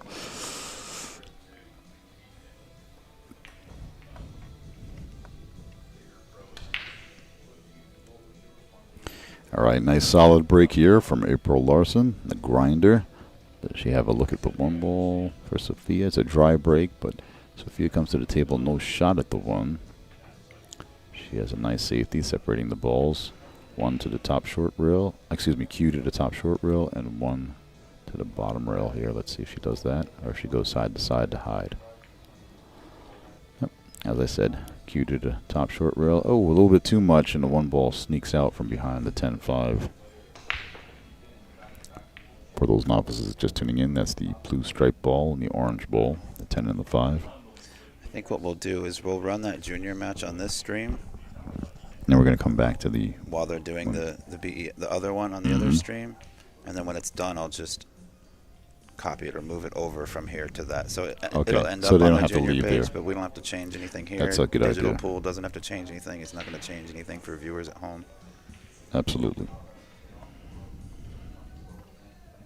And to be honest, it makes my life a little easier too. Absolutely. Well, we don't want the viewers to have to jump back and forth between pages also. There's a lot of jumping through hoops. And short on the kick, too tight on the first time and too wide on the second time around. She missed that 1 ball twice, so does that make it around 2? All right, ball hand to April Larson.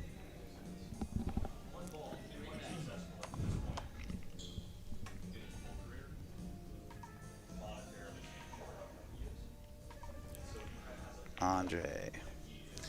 To be honest, man, that was a few years back, and I honestly don't remember the match, my friend. But if I barely edged you out, we could try it again, I suppose. You might have a better chance now. You don't play as much. Play it all. Hit 6 balls today and then put the cue down because I didn't make any of those 6 shots. And said, I'm not going to...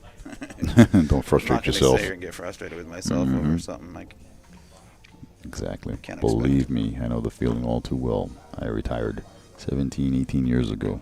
So. You still got it, though. No. Remember, I'm the has-been that never was.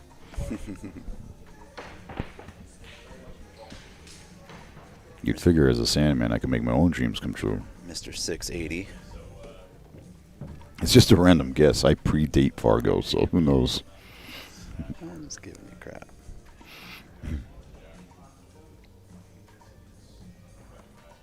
That's what other people told me. That's when I'm playing well. But or playing decent, I should say, not even well. When I play over my head, then yeah, it's pure open or whatever you want to call it. I don't know. Shortstop open, semi-pro, whatever. When playing top speed, but catching that gear. Giant Slayer. Playing anybody. Yeah, something like that. Never pro speed, but the speed that can beat anyone on that day.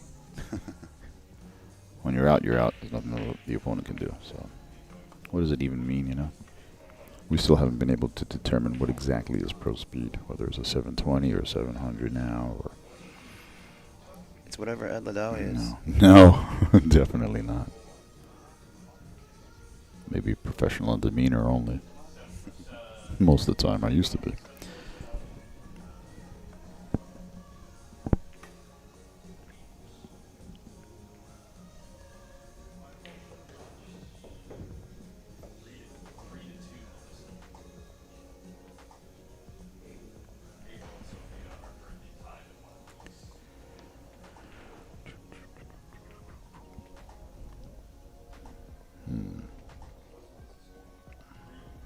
And cue ball in hand to April Larson after that.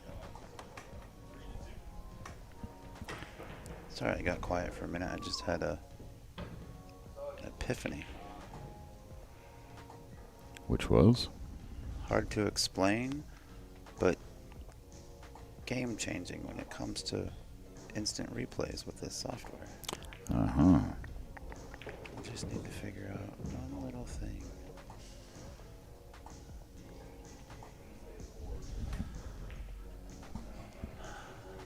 Maybe you can program I'll a get it. deck button to just go to the YouTube channel somehow. And just manually time it in your mind. Is that what you were thinking? If I keep the browser tab open in the background, there's always a few second delay. Yep. And I can keep that tab open, import the browser, Right. and transition it and catch the replay. The only thing is I can't use the pause or rewind button. That's what I gotta figure out.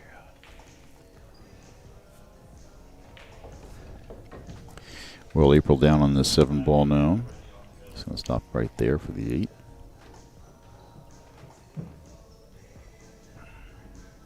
Shoot low on the cue ball here. Off the 8. Drag over for the 9 ball in the side pocket.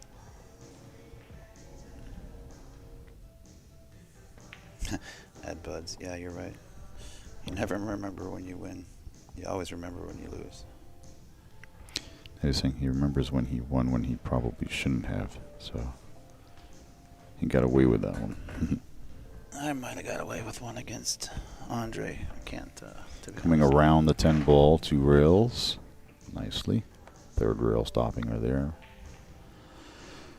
In line for the 10 in the bottom right hand corner. And back and forth we go in this match. Trading racks. Nice, clean, deliberate stroke there. Sofia not too excited right now.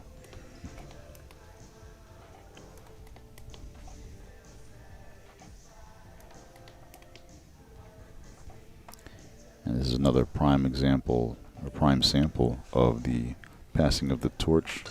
Our 5-time junior national champion, April Larson, now aged out of the BEF, playing in the pro division, and our current 18 and under 8-ball champion and multiple-time champion in the BEF, Sofia Mast, of this generation, up and coming, mixing in pro events. She won the Texas Open, which is an open women's event there, in 2023, and competing in this open women's event here. So a lot of similarities in career paths and abilities between these two young ladies. I wonder what the age difference is. A little bit. A little bit. Just Probably a little bit. 10 years? 8 years at least? Yeah, at least something like that. I know Sofia just turned 17. I believe April might be like 25, yeah, I believe. she's like 24, 25. She's not. Sophia just turned 18, you said? 17. 17? Mm-hmm. Just days before this event began. Oh, cool. Mm-hmm. Well, happy belated, Sophia. Congratulations on all your success so far this week out here. And you've still got a ways to go. There's many more. I shouldn't say many, but she's in a few other events as well. Oh, yes. We're going to be hearing her name for many years to come. And seeing her on stream several times.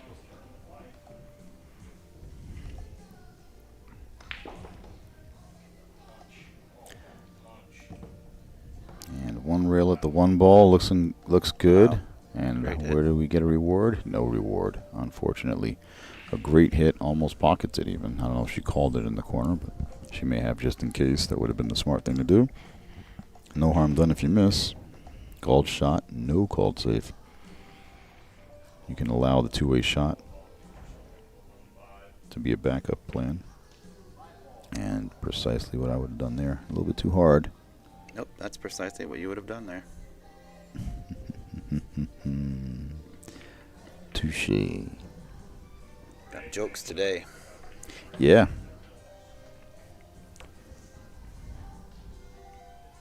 I think. I'm owed a bunch of jokes. I was on the joke kick yesterday. in yeah, the you were on digs. fire yesterday. Just taking it easy and riding out the rest of the tournament today here. Yeah, let me have the last day, will you? Sure. It's all yours.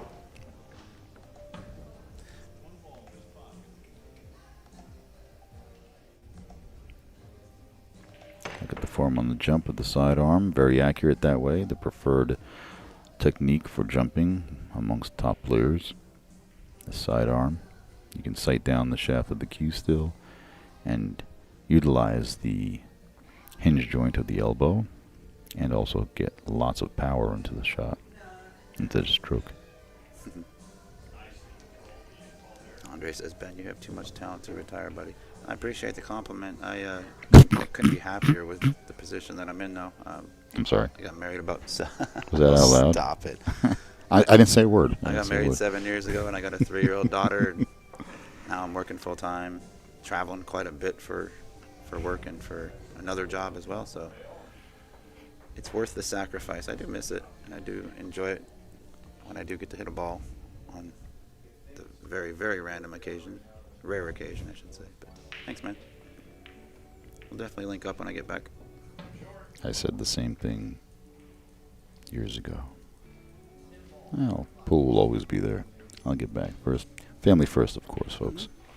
Family and career first. Set your life up. And if this supports your personal life, then great. If it's not enough, then pool will always be there to go back to as a leisure. That's right. And then when I pastime. come back, I'll have to learn 12 different new rules. I was going to say, new rules, new equipment. You know, everyone will be able to play. Everyone will be a monster.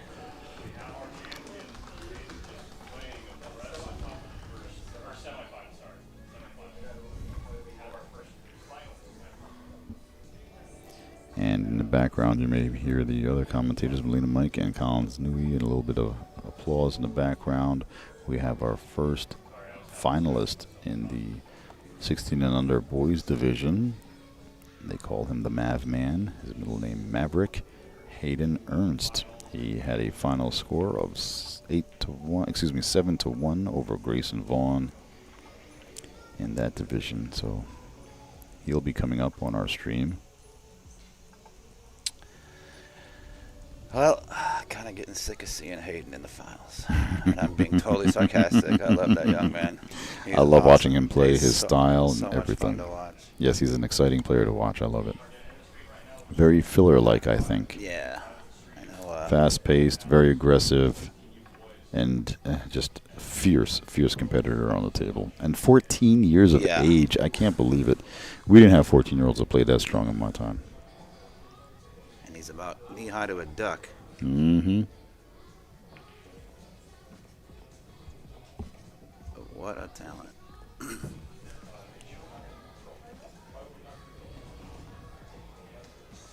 Oh, so you know him too, Ben? Who's that? You've known him since he was knee-high to a duck? Can't remember the guy's name from the movie. Oh, George, was it? Or Ben? Charles. Was it Ben? Charles. I've been knowing Charles. Since he was knee-high to a duck. You don't know Charles like I know Charles. I know Charles since he was knee-high to a duck. You can't say that. No, you say it wrong anyway. Because you don't say it right. Yeah. And you don't know Charles. That's right. Great lines in that movie. Yep. Pool hall junkies. You're down. Of course you're down. Down 500. Now pay me more money. Yep. And then, of course, the famous lion speech. Oh, yeah. Christopher Walken in the restroom. Yeah. And that has become a very, very famous speech. Clip from the movie for other things outside of pool. Yeah. I was slacking on getting the score updated here. I had it updated on one side, but forgot to transition over. There we go.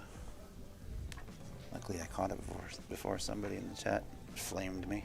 Well, that's why I announce it and I take over the airwaves, so that way you have time to do that while I say it audibly. You do it visually. All right, Sofia Mast at the table now. A little bit of a stretch on the 8 ball. Stretching over the 9 and 10, or the 9 rather. Just the 9. And it's a good shot. Look at the alignment from her elbow and her hand. Perfectly aligned. Right between, right in the center of her head. No, no doubt. Never a doubt there. She was good there. Oh, Perfect line.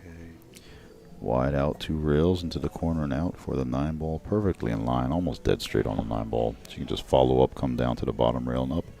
Back up for the 10. Medium speed stroke here. Oh, check that. Blink. The other option. Blink. Drag it out to the side the other way. Both viable options. Matter of preference there.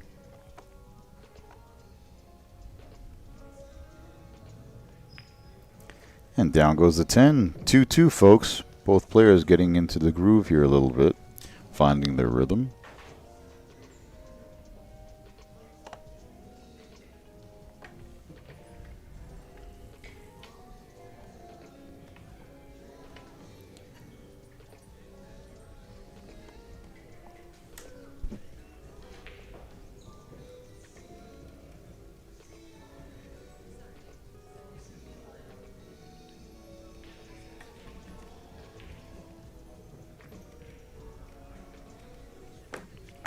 Once again, a little bio on these players. If you didn't hear their intros, April Larson out of San Antonio, Texas, a 2-time world's bronze medalist and a 5-time BEF national champion. She is sponsored by Olhausen, JP Shower Cues, and Iron City Billiards. She goes by The Grinder. And then her opponent, Sofia Mast out of Tampa, Florida.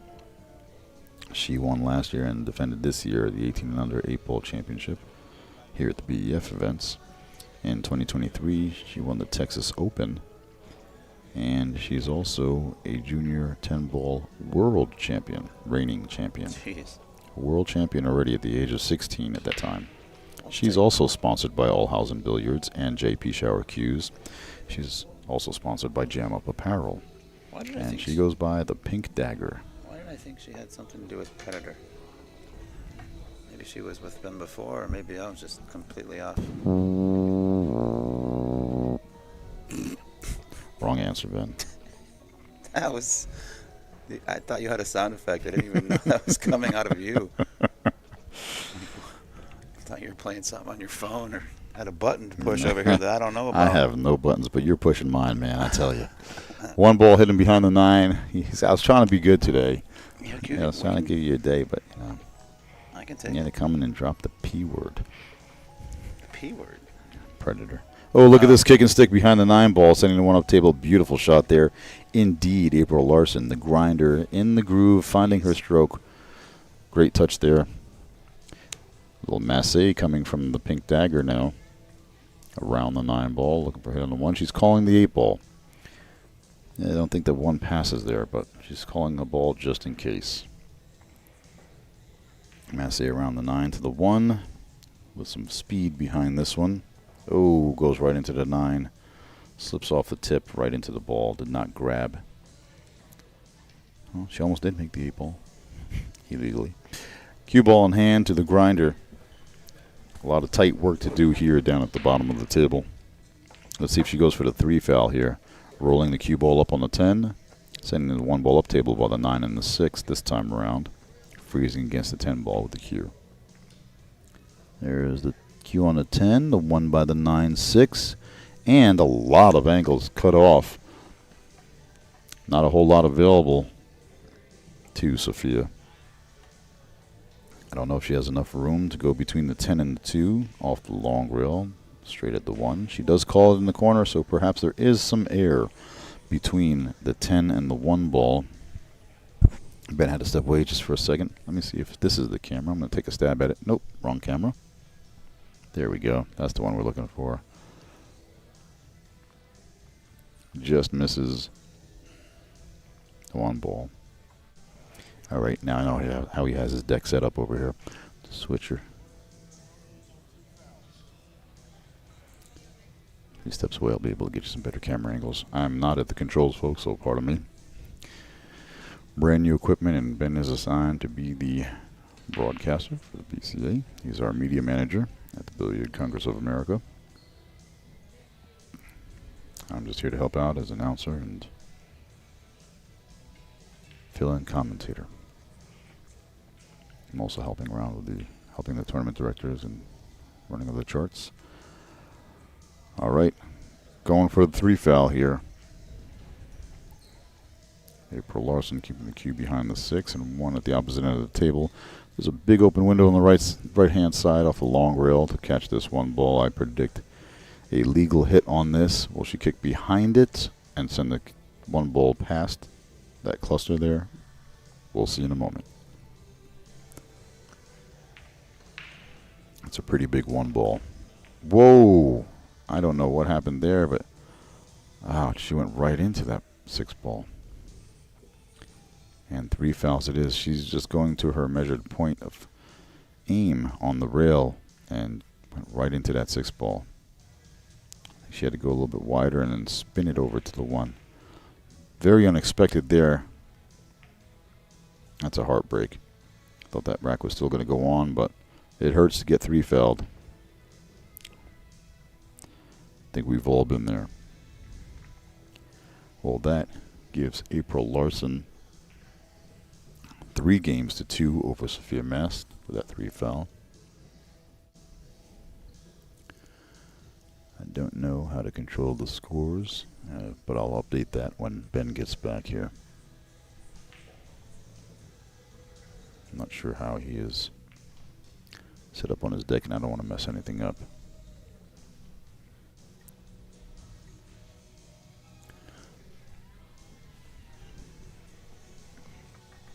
All right, I'm going to give it a try. Let's see. Oops. Nope. What did I do? All right, let's not do that.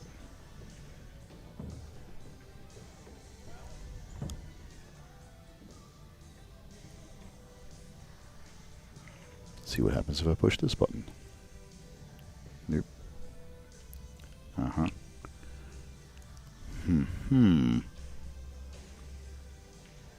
No, we don't want that. We want 2 there. And no, we don't want that. No. I'm messing it all up here, folks. April has 3. I don't know how he has this set up here, but we'll have to figure that out.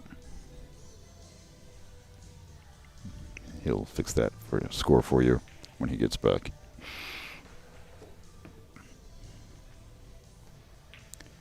All right, nice, clean, solid shot on the 2-ball. April with momentum in her favor now.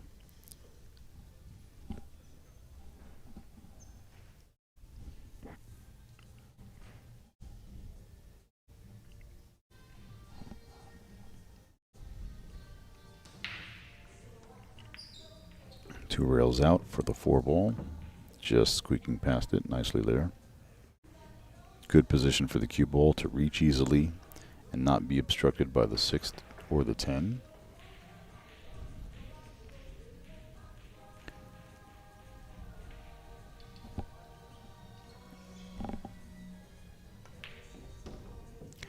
Off the rail and out. Nicely done there.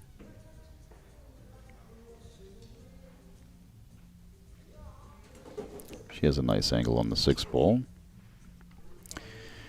All right, I figured out what you've assigned for the cameras, but I can't figure out the score. I keep on making Sophia's name disappear and the 2 to be a 3. I figure out the numbers. I'll show you. April has 3, so let me see how you have this set up here. So April's player 1. Yep. D1 games. Mm-hmm. That wasn't there before. How'd that come? It was. Oh, that's the button I Sorry, didn't there's know a about. back button. There we go. That will Got take it. you to the main screen. Mm-hmm. Then you Player 1, turn it off to the 3. Turn off 2, turn on 3. Yep. Got it. That's Sorry to easy step enough. away. I had to go speak with Zach. I don't think we're actually going to have a junior match coming next because, again, with the whole issue with Sofia, or excuse me, Savannah. Savannah is ready to play the finals of one match earlier than scheduled. However, her opponent is off campus and out to eat with her family. Oh boy. Because they're going based on the schedule that they saw, so there's not going to be a forfeit or anything like that. So we might have a little bit of free downtime on this broadcast. I may even shut it down if it's going to be more than like an hour break. I don't want to waste anybody's time. Or I could just take the camera, spin it around, and anybody that's on this channel could tune in and see the other junior match taking place on the BEF channel. We've got cameras that can reach that table. We might have obstructions though. We might have obstructions. There might be. I got an angle that I can get to the table without obstructions. There just wouldn't be commentary or scorekeeping. If you want that, head on over to the BEF channel and you'll get the high-quality production of that table. You'll have to listen to Collins, Newey, and Melina Mike. I mean, you'll have the pleasure of listening to Collins, Newey, and Melina Mike on the BEF channel. And we're all friendly and having fun digging on each other. Nothing but love here. The tightly knit billiards community we are. And that rack goes to April Larson also. Now, last rack was a 3-foul where, I'm on tune, so let me go back and go to player 1, and we'll go up to number 4. Look at you. Easy peasy. Yeah, I can do this 1, 2, 3, 4, 5. What comes up? Wait, 6, 7. Yeah, that works. Well, in case you have a hard time, it goes all the way up to 11 right now. I'm not in the set. No, I'm just saying. Please, no. Please. Please, we don't want to race to 11. We don't? Actually, I don't even think we need a race to 8 and 10 ball. I mean, I think a race to 7 was fine to determine a winner. I mean, long enough of a race to have a nice, exciting battle and still give enough chance for both players to have a chance to go back and forth when it's alternate format, that is, you know.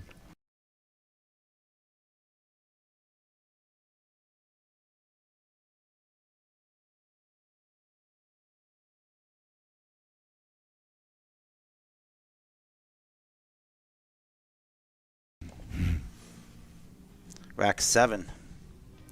Looks like April came up dry. Let's see what we got here for little Miss Mast. You said she's from Tampa, Florida? That is correct. Thought that's what I heard. So she's probably used to playing in humid climates at times. This probably isn't too far out of what she's used to. Just given that Florida's obviously coastal and very warm and humid, from what I understand. I've only been there once. Yep, I considered moving to Miami, Florida from New Jersey. And I spent a couple weeks with my cousin and my aunt/godmother in Miami. And once I found out there were 5 blocks of rain and 5 blocks of humidity, then 5 blocks of rain and 5 blocks of yeah, that wasn't for me. Yeah. Like, when does it stop raining? He goes, Never. A state bird. It depends on which block you're on. A state bird is a big-ass mosquito. Yeah, giant. Just like a daddy long-legged mosquito. it's crazy The to me. reinforced how stinger. I got a few friends that live out there. Shout out to Ian and Brett, first off, right off the top. I get tagged in these social media posts once in a while when because I've never seen in real life a gator up close. Yeah, And it's very scary. My first time. What do you call them? Pond puppies. Mm-hmm. He literally said, like, it doesn't matter where you're at in Florida, like 500 feet in either direction, no matter where you are, there is one, whether you can see it or not. I'm like, Gator what the County. heck? Yep. Well, I guess they're learning how to climb fences. Now they're climbing up chain link fences and getting in people's backyards and swimming pools. No thanks. Nah, I'm good without that. And the size of the bugs out there are just ridiculous. All of them are just ridiculous. Yeah. I don't think I'd be able to catch the flies down there. For those that weren't tuned in yesterday, I caught a fly. He did. On the spot, off of somebody's head without hurting them. And then what'd you do? I killed it. You murdered it. I squished it in my hand real quick, pinched it, and threw it to the ground. Just absolutely. Because it was attacking my friend, the dragon lady, Melissa Helland. It was on her head. And our tournament director there a dragon is struggling with a fly.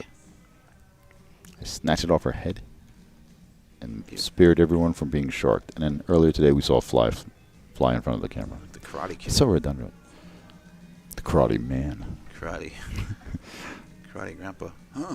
Not yet. Not yet. I can't wait, though. I can't give you that. You're not that old. Can't wait. I am an old dad, though. I have a full-grown son when I was a young dad. And then my round 2, I have my little one now, age of 5. That's so cool. Hello, Alex, and hello, Landon, if you ever watch this. Actually, my son Alex helped me out with the NBL events, and he was on the controls on the digital stuff there. NBL? The National Billiards League, a little pilot series I started out with, mixing amateurs and pros together in a $30,000 event. But I didn't have enough money to keep on doing it on my own, so actually I put it on hold. I was in talks with a very, very influential big person. That's a great shot. But getting back to this event, which we're here for, the Billiard Congress of America, the official governing body of pool in the U.S., brings you the 2025 inaugural Masters USA Pool Championships. Thank you very much to Masters Billiard Chalk, our sponsor. $20,000 added to these 4 events for the men and the women, 2 men's events, 2 women's events, equally spread out to all prize funds, despite the size of the fields, $5,000 to each. We had a full men's field in the 10-ball division and almost full division in 9-ball. It is American players only, folks. American players only. America. That's right. So no excuses, no world beaters, no traveling. What, Americans can't be world beaters? Shane was allowed to play. We have to. We have a couple. We have a few, actually. We have a handful now that I think of it. But you got 2 world beaters on commentary right here. Sheesh. No, we're 2 Q beaters. Table beaters, maybe. I misspoke. You're right. Yeah, something like that. By world beaters, I mean we get beat by the world. There you go. All right. I think April's got enough to slice and dice this. Ooh, shot it right into the rail there. Sure Very did. uncharacteristic. And now, where does it wind up? Jacked up. Safe. A safe miss by April Larson there. I'm thinking Sofia's going to duck behind the Ocho. ESPN 8. The Ocho, where you can watch. Can we take a look at this? I just want to touch a button. I want to touch a button. Get an angle from here. Okay. See what she does. Learning. By the time this is done, maybe you can handle the controls. Yeah, if you need to take a break, I'll put on a hop in suit and there. I'll go out there and I'll make. Go for it. You've got the better face than I do. Yeah, right. You shine a camera on me, it's gonna just glare off my 5 head. It's like you take a paper towel and you wipe down before. I'll be the only guy out there with a ball cap doing announcements just to hide. It's a real tough. Sometimes you gotta hide your bald. Out here, especially she's directly in front of the 6 ball. It's a full ball block here. And she does well, not fouling on the 6 ball. Look at the cue ball on the 8. How great is this? Look at the 2-8. She almost had a 2-8. Side on the 6 ball. Look at that. Beautiful safety. The Ocho. We may see the grinder go to, even though 5 ball's hanging, she may go to a jump cue to jump the edge of the 8, or will she go to a kick on the 5 ball? Let's see what she does. Decides to go here. Oh, she's kicking behind the 8. Look at this. Kicking behind the 8 ball off the long rail. Way short, but she will get a hit. I'd have jumped it. But I would have jumped it as well. I think it would have jumped it perfectly, too. Straight off the table. And now leaving a perfect lie for Sofia Mast to come back within 1 rack this set. Coming out to the center of the table for the 6 ball. Side pocket is the idea. A little slow there. Caught the 5 a little bit more full than she wanted to, but it's okay. It's a good angle to go up to the top rail and come back over for the 8. I was about to fight you on the camera angle. No, I want to hear. You want it? No, leave it there. I like it there. I'll sit back and I'll just. You already beat me to it. You already got the scorekeeping. Oh, you were going to go for this one? Yeah. You beat me to it. I'm going to get trigger happy now, just like when you first learn how to draw a ball. You draw everywhere, remember? We'll draw here, we'll draw there, we'll draw here. Oh, I'm still waiting to learn, but yeah, I'm excited for that. Even though it was wrong.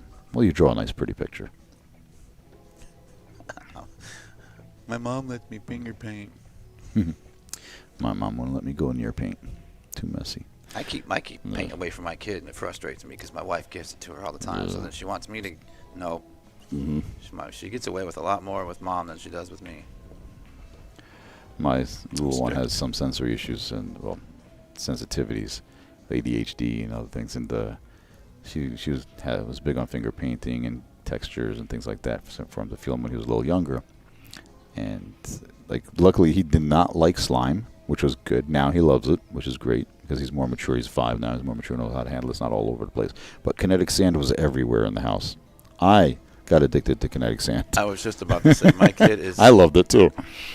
But I hate it. I clean that up all the time. I find it everywhere, and like I'm finding months later, it's still on the carpet somewhere. I'm finding Play-Doh stuck in my carpet, stuck in the couch.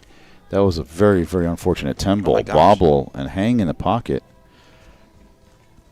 She just hit it a hair wide when she shot it, and Sofia not feeling so. She must be drained after all these matches all week long and so many things. I thought that ball went in the hole. I marked the score. It went so deep, I thought it was gone. Yeah, so I'm sorry, I have to take that one away. And that's why you should. Maybe I should really hold on to the controls, Ben. I swear I saw it fall. You did not see it fall. You thought it. You assumed it fell, and you know what happens when we. Folks, I'm just going to turn off Ed's microphone. He's still over here talking. That was good. That was good. I have to give you that. I'm tapping for you. Good shot. Good shot. Oh, appreciate that. Well, we're on a player break here, so rather than looking at Dave's head and back, could we pan over, Mr. Controller, to something else, please? Let's take a look around the room and see. Please don't bring up that flag for the 2000th time. Yes, I love the great big I'd like flag. to bring it up like every 20 once minutes. Once a match or once every other match. It seems like a lot. Right. We have some people straggling in now. It's 12 noon local time here in Quincy, You're the only man Illinois. I know that's sick of the American flag. No, just every 20 minutes. You're from New York, right? I want to look at all the other flags. No. We've been very clear. New Jersey, very different than New York. Shane Petrick. There we go. This kid has grown like a foot in the last year. Shane Petrick, yeah. Yep. That's the score of this match here.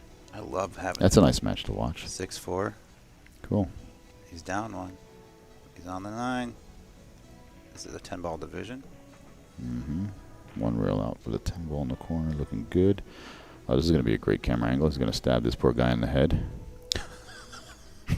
Jeez. Dark, folks. Yeah, both. Look at the camera angle. Or he's just cleaning his ears with a Q-tip. There you go. Better? Watch this.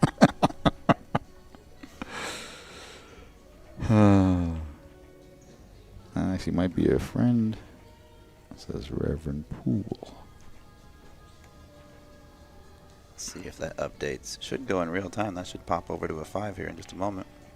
You're hurting my eyes here with that scoreboard. Sorry. It's blurry. There we go. No, it's a stubborn camera. Camera's drunk. Yep. There it went. There we go.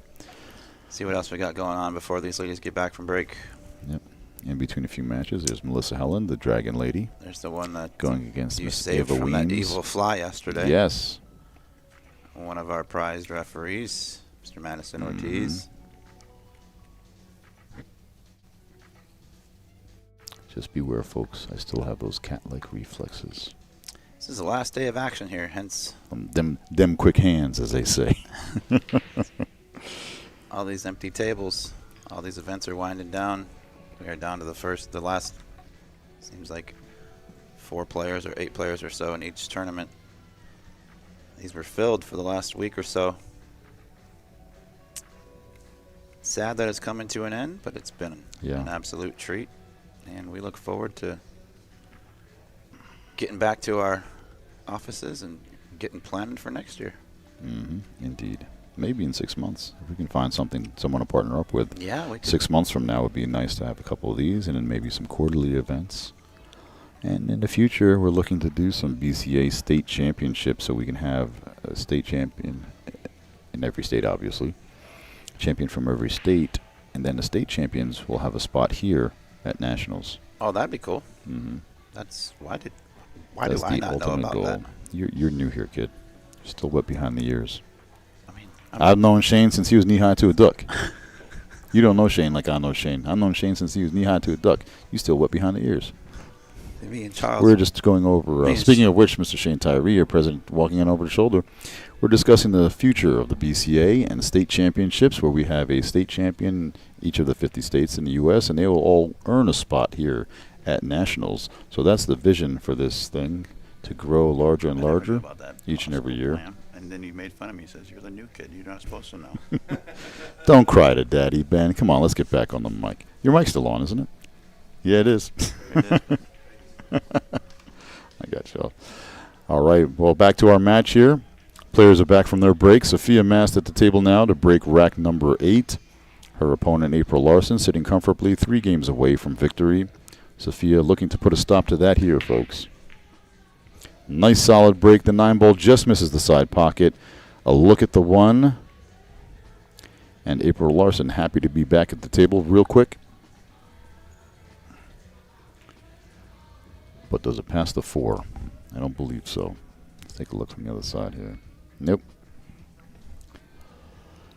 Jacked up over the 5, looking to play safe behind the 3-ball with the cue, and then 1 up top on the rail, or down bottom on the rail, technically. 7-ball blocks, but let's see if Sofia makes this hit this time around. Straight. Open path to the 1, and we're going to see another safety here. Cue ball on the 10. 1 ball up table, 7-ball blocks. Just a sliver of the 7 here. Look at Sofia staring, getting into the zone. Now she's starting to get a little bit in, doing her mental game from the chair. And a great safety play. Look at this lead from April Larson. This is why she was the 5-time BEF champion, going against a current, 22-time BEF champion now, Sofia Mast. This week alone, she got a few of them under her belt. So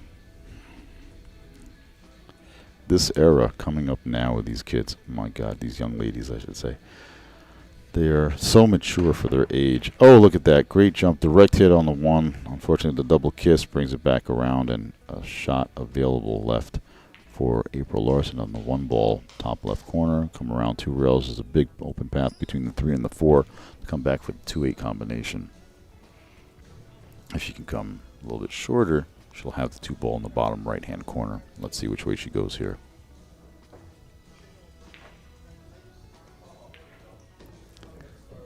And not quite short enough. That's what she was going for. She does have an option there.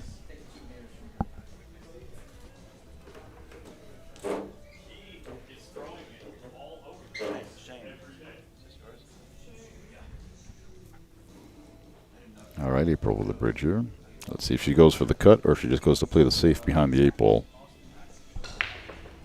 Let's see what she opts to do here. Safe behind the 8 it is. Nicely done. Great cue ball control there. Reversing it off the rail with that inside touch. Pretty much locking it up against the 8-ball. Kick this and ball now 3 rails. Sofia looking at, I think, she's going to go short ways at it just for a hit.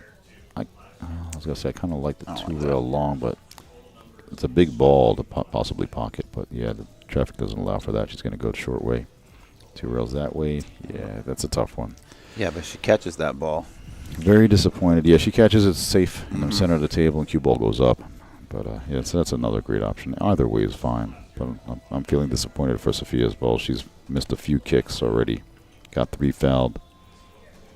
Went right into the ball on that 3rd attempt. And now she's really struggling this morning.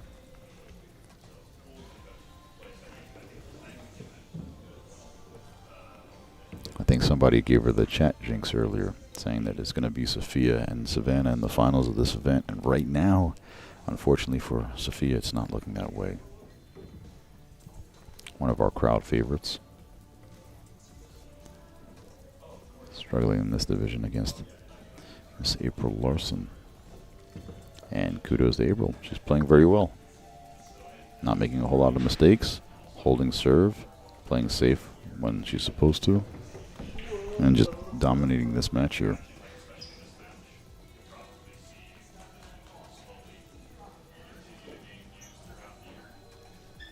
And looking into the chat, welcome back, Miss Proside. Great screen name. Yeah, I love it. That's a cool nickname.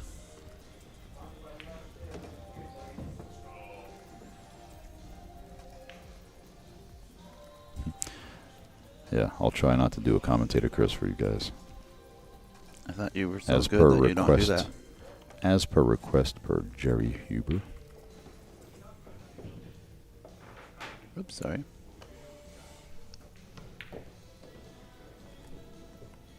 And there's a comment there, John DeYoung, 20 years from now you'll be able to buy smart glasses that will tell you what you shoot. Actually, I have to look out for some glasses that are out there now. There's a couple of players in my pool room that have smart glasses where you can be on the phone and have somebody in your ear telling you which shot to shoot.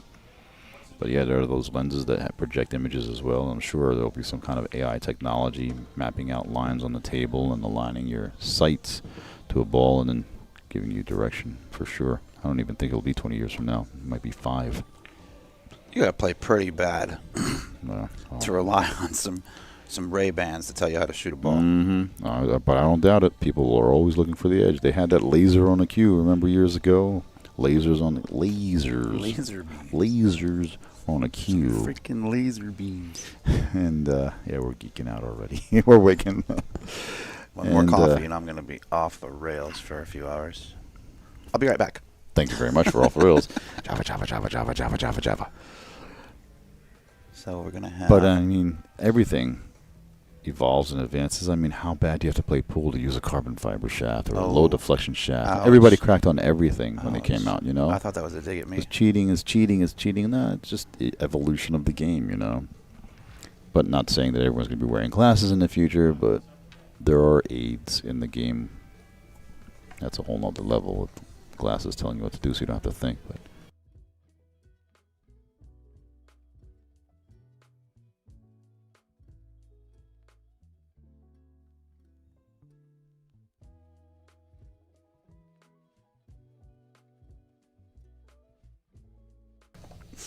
all right, April Larson in this 8-ball here, looking to come within striking distance of victory. 2 racks away from that. If she does put away these 3 balls here, low on the cue ball to drag over to 9, just off the rail a bit. Straight on that ball. This is a little dangerous, drawing back for the 10 with that side pocket there. She needs to be. She wants to be a little bit straighter. I think she's okay. There's enough rail to catch just in case. Yeah. From this beautiful camera angle and this beautiful camera, once it focuses, there you can see. Nice, clean. I just took off my glasses. I see perfectly when it's blurred.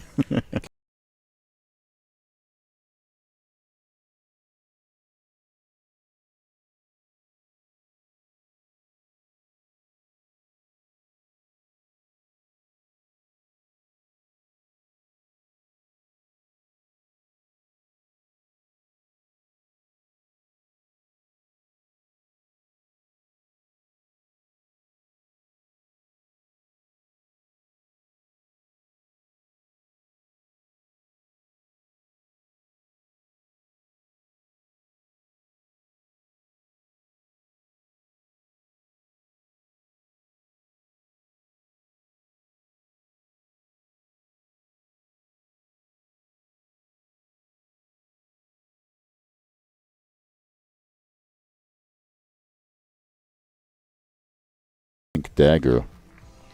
Sofia Mast, tender age of 17, stoic look on her face, just keeping focus, keeping in the zone, and looking to try to take advantage of any opportunity she's given to stay in this match. As long as your opponent still needs 2, there's plenty of time. Anything can happen.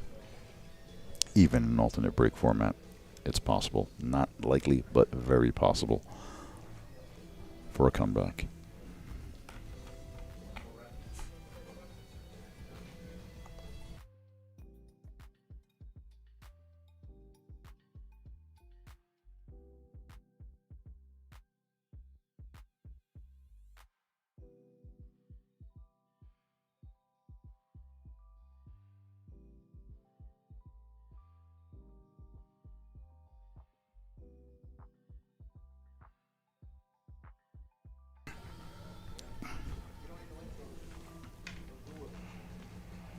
Ball down. Look at the 1 ball. I don't know if the 2 passes. I think she's going to have to combo the 2-4 or the 2-8, whatever. The 2-4. Sorry, my vision's terrible. I'd like to involve the chat a little bit more. Give us a Sure. shout out. Tell us where you're tuning in from, chat. Yeah. Shout out your nearest city, if you don't want to give out your exact location, of course. Shout out your nearest city and Send state. us your address And your make sure you mother's add the maiden. state, because there are a lot of similar same name cities in several states. So city and state, please, in the chat. Where are you all tuning in from? I'd like to see what kind of an audience we're bringing in. North Carolina. Thanks for the city. State it is. Point well taken. All right, state will do. 90 degrees, Florida. Luke Walker. No sky there? Luke, I am your father.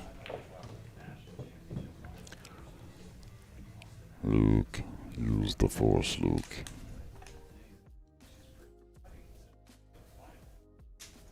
Rest in peace, the incredible James Earl Jones. That guy was amazing. I remember Awfully him. smoky in Minnesota today. From- Is there fires, or are you just are you the reason that it's somewhat smoky in the room that you're in? Alabama, OKC, Kansas, New Orleans, Oklahoma City. Okie. I know I have a new friend that's an Okie. NJ We haven't pool, met. but NJ pool player says Was it- state of confusion. State of confusion, always. I think he's speaking of himself, and it's actually quite right. I know him personally. You got people from No. all over the country. I love it. Wonderful. Northeast PA, beautiful. Wildfire smoke from Canada. More wildfires in Canada? Oh, my God. Madrid, Spain. She overcut that ball. Hopefully everybody's safe out there.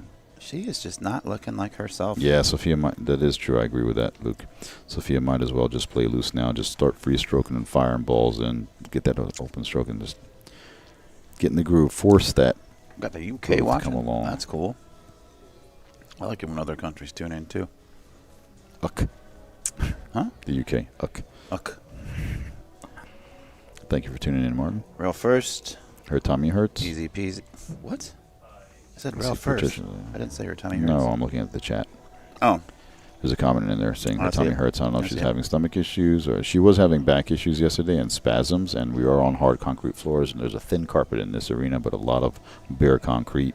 These players are playing pool, as we are always in an unnatural position, hunched over at the table with hard concrete floors on our feet. It is not an easy feat to I see overcome what you did there. for the week. A week long of 8 to 10 hour days of competition wears down anyone, even at the younger ages. Everyone's feeling the fatigue. And it's still kind of early in the morning to get in the groove as well.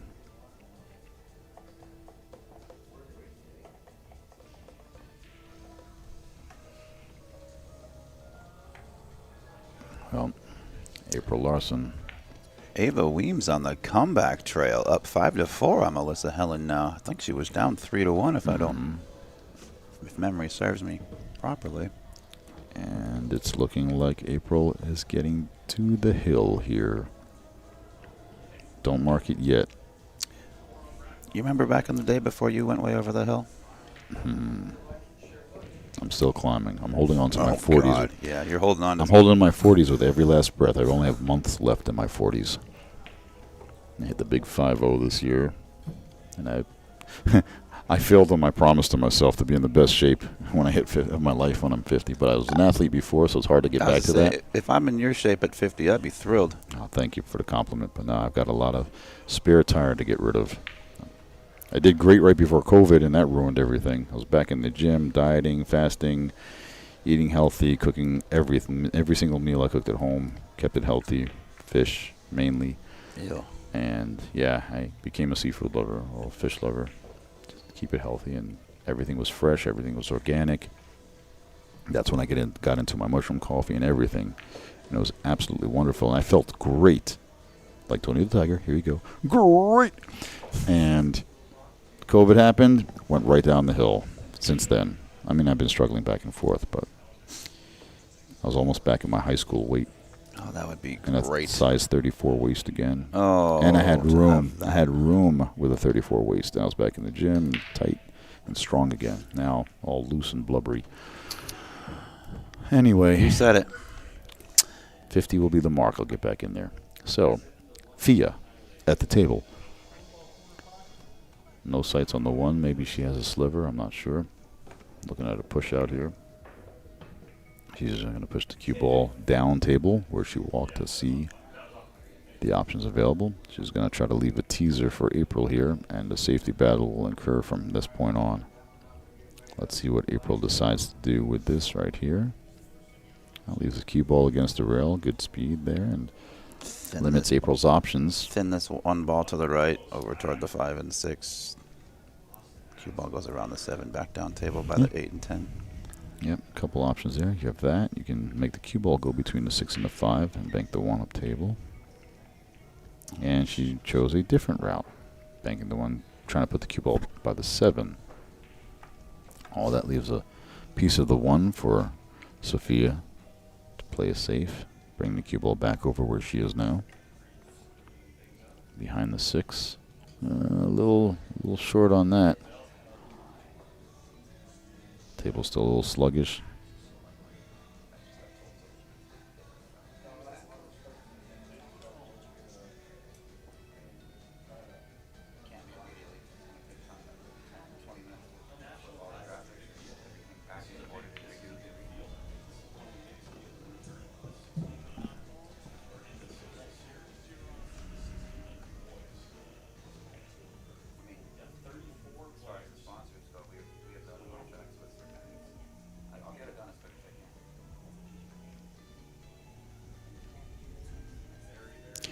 We're getting an update here, folks. There has been a change in who we're bringing onto the table. It will be a BEF match, possibly. After all, maybe. With the boys' finals, I'm not sure. We shall see, but we'll have to make a few changes in the arena. Maybe send you guys over to the BEF channel after all, rather than what we said before. We'll see. Things are changing by the minute here, so making pivots as we go along to keep things moving along smoothly. So we'll have to jump through a few hoops here, folks, and we'll get that update once Ben comes back on the air with us to see what the deal is now. Okay.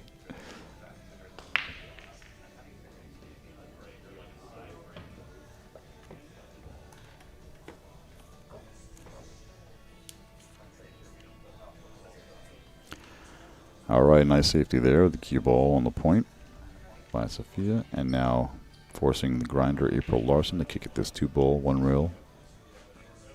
Cross table, fires it, catches the 8. It's not going to go safe now, and it's going to come right back to that side pocket for Sofia Mast. April Larson up on the hill, 7-2. Sofia looking to take this rack and fight off a loss best she can. She's been struggling here today, unfortunately. I know she's facing some back issues and fatigue as well after a very long week of non-stop competition, 8 to 10 hours a day.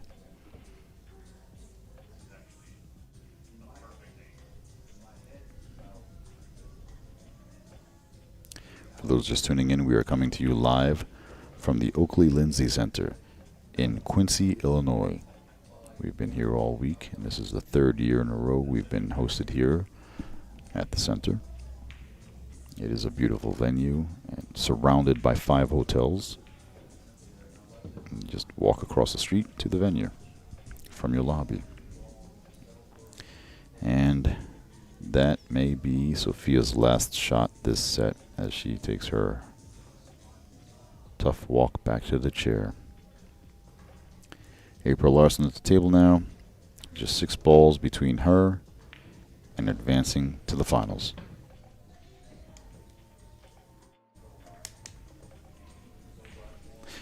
And let's get an update from Ben. I know we just had one of our tournament staff come on over, our juniors tournament director. Yep. Come on over for an update. And who are we bringing next? We are actually going to have a juniors match. It's the finals of the 18 and under girls 10-ball national championships.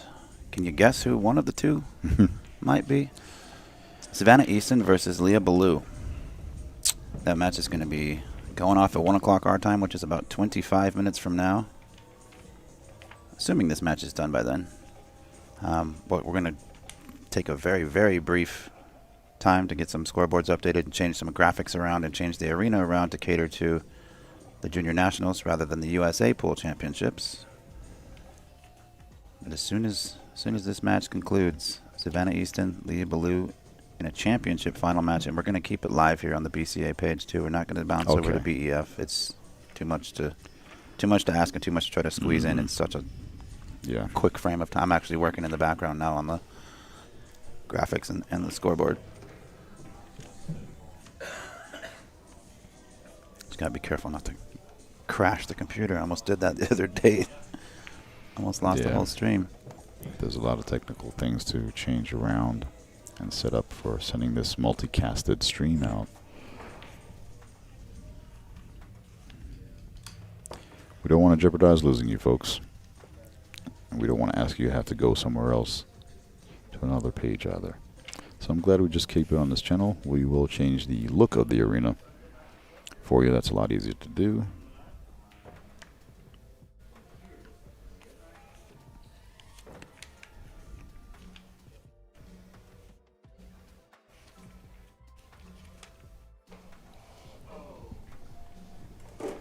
Ben had to step away for a moment.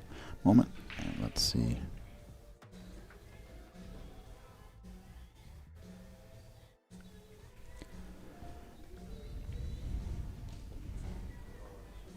All right, folks. Sofia does hold on.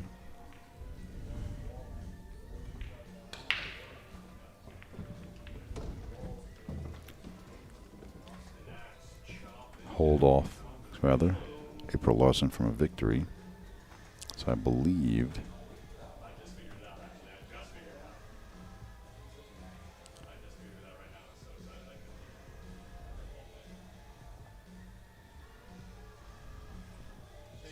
Yeah, he marked the score, but it's not transitioned over. I'm afraid to hit anything there to change score. There we go. All right, I figured it out. I'm just playing around with his equipment here on the deck.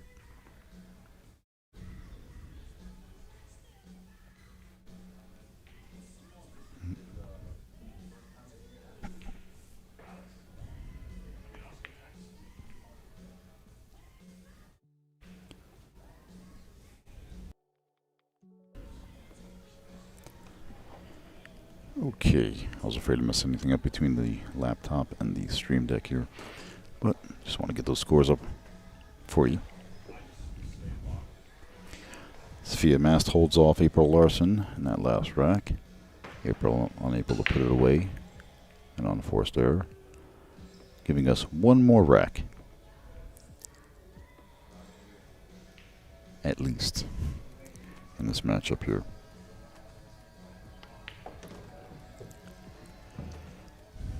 And once again, Leigha Belieu and Savannah Easton coming up next in our BEF championship match.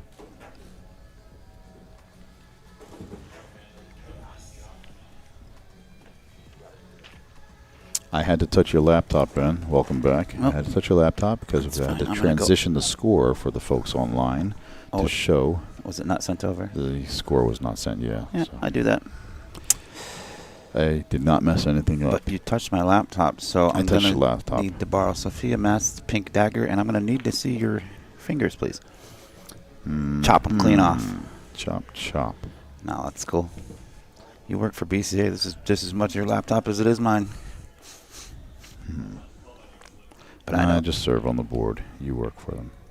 I don't know how that all works. And this will actually be my last term. About time. Been God. 6, going on 7 years now, serving on the board of directors, where I will term out this year. In their bylaws, we can only serve 3 consecutive terms before allowing someone else to do it. Can you do something else with the company?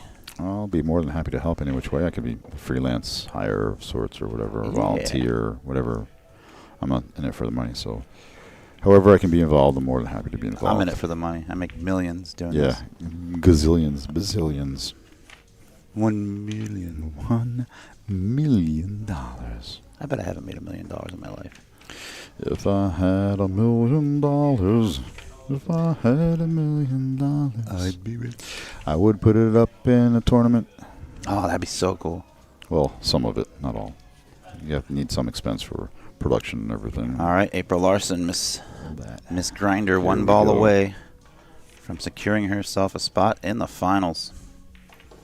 As soon as this match is done, I am ending the audio, throwing up a quick next match graphic, and I got some work to do to get I'll ready be for joining this you next out there. match. There it is. All right, folks. There you have it. April Larson advancing on to the finals. A big hug between the two. That's cool. And very, It's very beautiful to gracious see. sports. Look, April saying that she was nervous, her hand's still shaking. Having to play Sofia, giving her props. And 2 friends now able to smile and just be normal human beings again after being fierce competitors on the table. This time, it's April Larson victorious over Sofia Mast. And we will see her again later. But as mentioned a couple times, coming up next, Savannah Easton, the Roadrunner, against Leigha Belieu. Up next. Hang tight, folks.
Mr. Jerry Bryseth in the booth, thank you so much for joining us.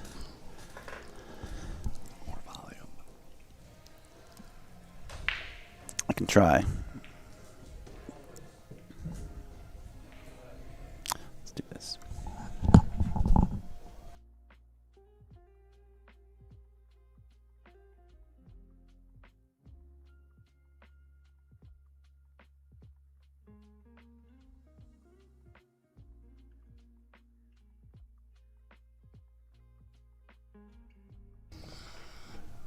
All right, is that better?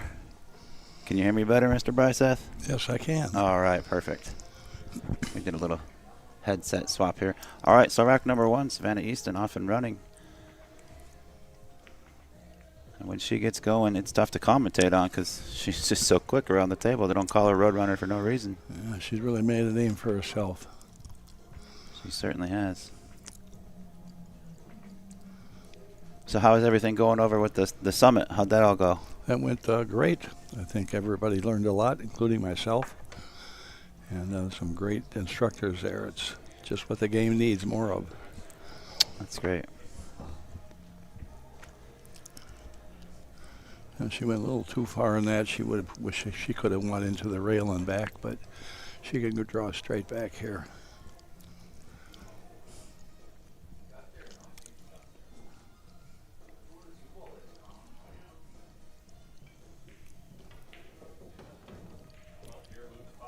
She's looking good to take rack number 1. We still haven't got a chance to see Leigha Belieu yet. I'm not familiar with the young lady, so I'm anxious to get to watch her play. But so far, it's been all Savannah this first rack. Where is Leigha from?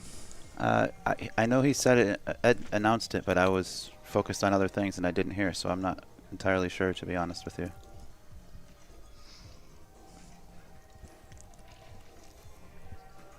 Are you still residing in Arizona? I live in Surprise, Arizona, which is a western suburb of Phoenix. On the golf course. I'm on the golf course. I remember. Yes, Yeah, I never went inside, but you have a beautiful, beautiful home. I brought, you probably remember years back, I brought Tyler over there one day. Tyler Steyer. yeah. You came and saw him at a pool tournament at Bull Shooters in Phoenix. That's right. And we were on our way back to Vegas because he was residing in Vegas at the time for a few months. And he asked me if I could drop him off at your house. So I think he might have stayed with you for a day or two or did some training. So yeah, I remember. Well, I did most of my training with him when he was young, starting at 14. Oh, wow. His mom brought him from Milwaukee to Madison very often. She was great mom for a future professional. Oh, he's come a long way, and I know he attributes a lot of his success to you. So that's a testament. Great guy. Now he's playing golf, playing very good golf too. I don't doubt it. He seems to be good at everything he does. I think he was into archery for a while too there. Oh, I didn't know He that. was shooting bows and arrows, I believe. Him and Margaret. A shout out to those guys if they're watching or if they ever see this in the future.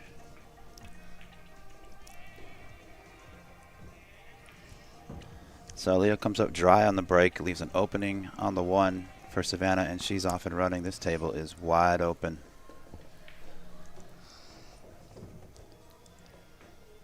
Savannah has been playing back to back to back already today, and yesterday I think she played 6 or 7 matches, just back to back to back. She's in the semis and in the finals of every single division she's entered. Same thing with Sofia. Sofia's been making it really, really deep into each event. Those two seem to kind of be the shining stars.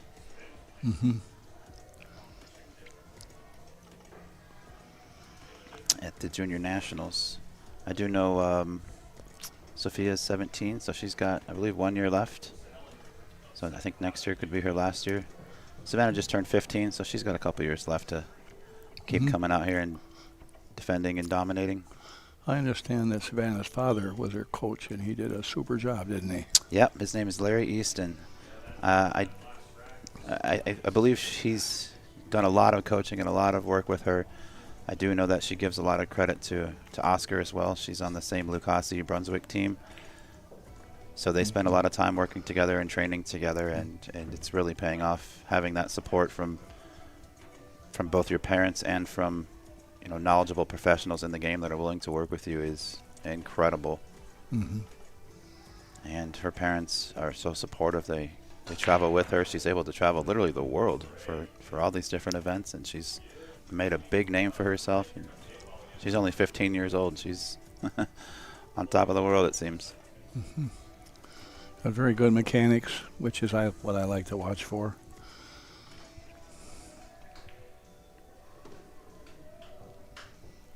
She's looking great here so far. She had a dominating performance last night in the finals of, is it last night or the night before? I believe it was the night before, excuse me. The women's 8-ball division. The USA National Championships. That wasn't even a junior national. That was one of the USA.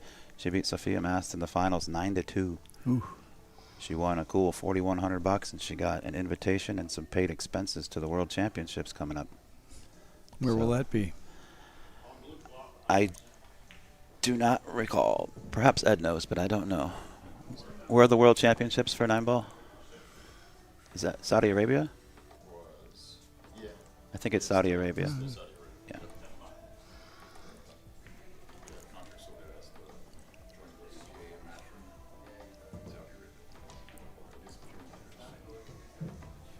Well, so far, I mean, not to jinx anything, Savannah's played dead perfect so far. Break and run in rack 1. Leigha breaks dry in rack 2. Savannah 1 ball away from cleaning up. And she'll be teeing off rack number 3.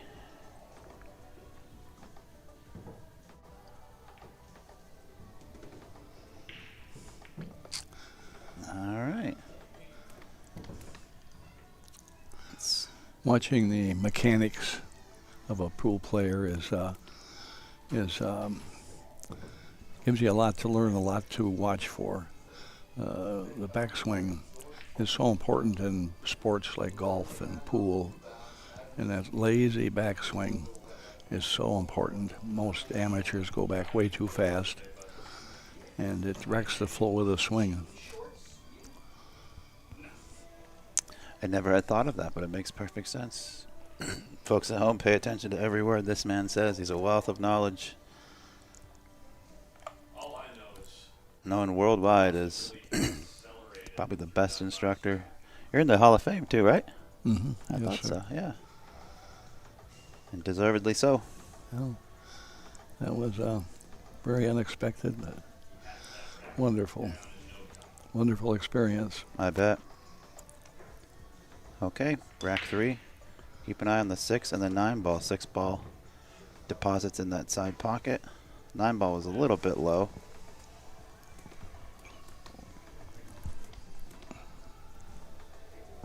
Take a look and see. The 1 ball does not pass the 5, so we'll have to see what she decides to do here.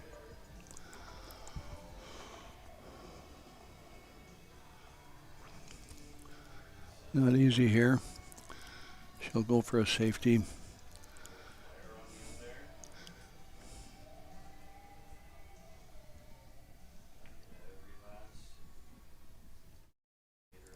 Ooh, she got just her. made it. Beautiful. Safety play among professionals is the most improved aspect of the sport in the last 30 years. The ability to play safe now is just triple, like every year. How they can hide the ball in seemingly very difficult situations.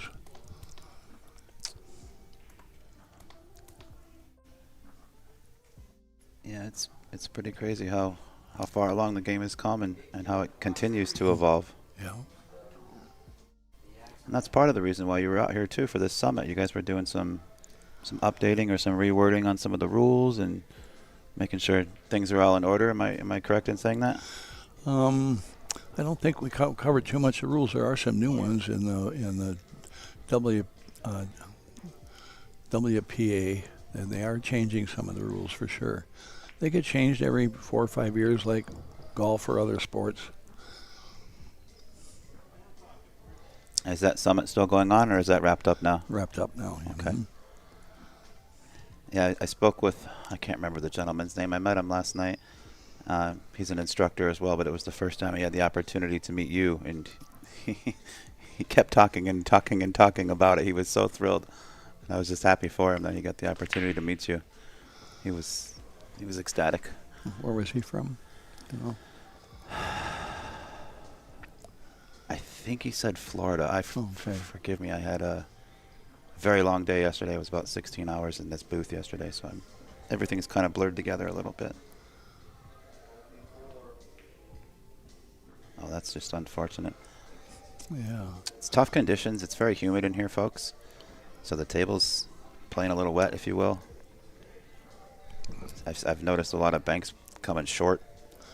I've noticed a lot of even just position play. Everybody seems to be coming up a little shorter than you would expect. The table's running a little slow. There's interesting. You should bring that up. There's a whole bunch of new information on banks and banking balls the last 3 years. Brand new information that's out there now. It's on Dr. Dave's site. Mm-hmm. And but just a lot of new information. Pros usually hit the balls very hard on the break, and amateurs wonder why. They try to connect 4-2 and 6-3, and pros aren't even close to that. They have a system of when they shoot hard, the ball come off short. 90% of all banks that are missed are short of the pocket. Didn't know that. And there's a huge reason for that. What's that? Let's see what she... Oh, a little too hard. Well, the reason is, would you believe this? If a ball is close to the rail or within a few inches of the rail, the bank will always be short. Always. And there's a way we can show this. Now, Robert Burns was a great writer a long time ago, and he came out with the idea or the solution, what was causing banks to be short.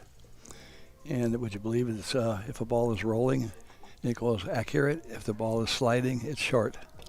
And any ball on or close to the rail will be sliding when it hits the rail. It will come off short. Wow, that does make perfect sense. So that's why 90, even more percentage of the banks are missed. They're short. Had no idea. Yeah. They're close to the rail. You just must overcut them.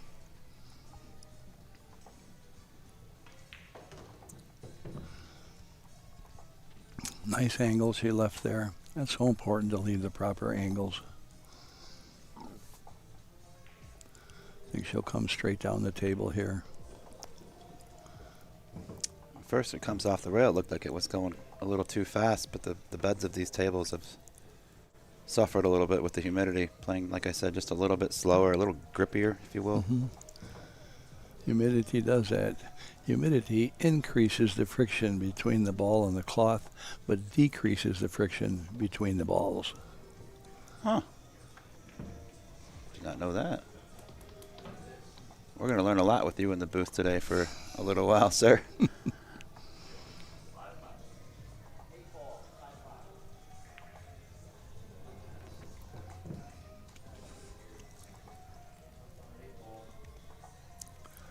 She's going to be a great player for a long time. She keeps this up. She certainly is. It's fun to watch too. She doesn't muck around. She gets on with it. It's a nice pace. It makes for entertaining pool as well. Very simple system. Nice lazy backswing. That's what I like to look for. We got someone in the chat named Al Goetz. Not sure how to pronounce the last name. He says he's watching from Green Bay. Oh. You spent some time there, didn't you? You spent some time there, didn't you? Yes. Oh, just recently at that tournament was there. That was the first World's Women 8-ball tournament. Was there a week and a half ago. Yeah, I saw a lot of photos and video clips from that event, and I wish I could have been there just to watch. The finals, especially the last 4 players in that tournament. What was it, Jasmine, Cheska? The last 4 players in that tournament played the best I've ever seen females play in my life. Really? They were playing just like the men pros, top pros. They'd never met, but run out. That's beautiful. It's the best play I've ever seen women, and it's welcome. I was so happy for females to be able to do that. Their skill level has gone way up. That's great. I love hearing that.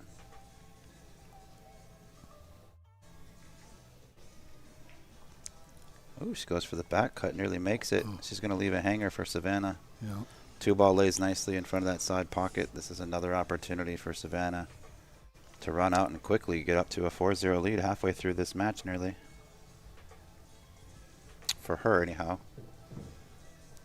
I'd still like to see Leigha get an opening and see, watch her stroke and her form and see how she handles, running balls. The balls are spread out like this. It's so important to leave proper angles, and it's so easy to run out when you leave proper angles.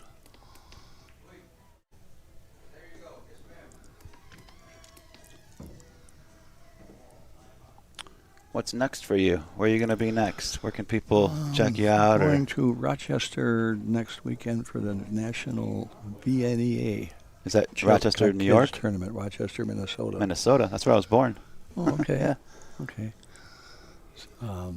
That's next weekend, and then the end of the month, we'll spend a few days with Mark Wilson doing some clinics in Kansas City. Mark Wilson is one just super duper instructor in the U.S. I couldn't agree more. Former Mosconi Cup captain as well. Oh, yeah. Ooh. Savannah bobbles one up.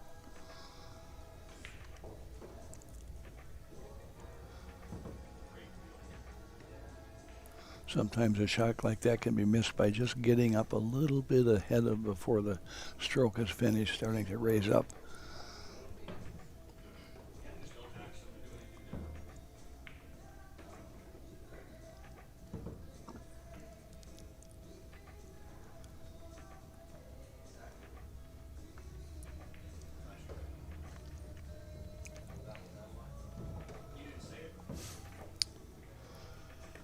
Now we get a look at Leigha and see what kind of firepower she's got. She's got a very straight, stiff left arm, doesn't she?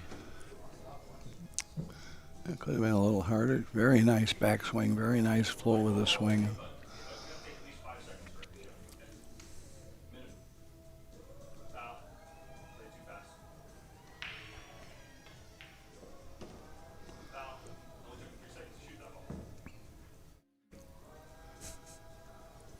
If you guys are interested, there's more juniors action going on the Billiard Education Foundation Facebook page, as well as the YouTube page. More junior finals. Oh, Leigha. We've got junior semi and junior finals matches all day long over there. For the most part, we've got the women's quarter, semi, and final matches of the USA 10-ball championships. However, we had some time, and we decided, excuse me, to run one of our junior matches over on this channel. We've got a finals match here between Savannah, Easton, and Leigha Belieu. That's going to scratch. So ball in hand for Leigha. She's going to open up her account and get her first point on the board.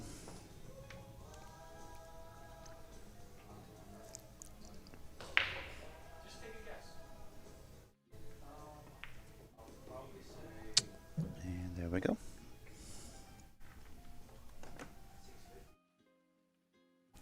How old is Leigha? I do not know.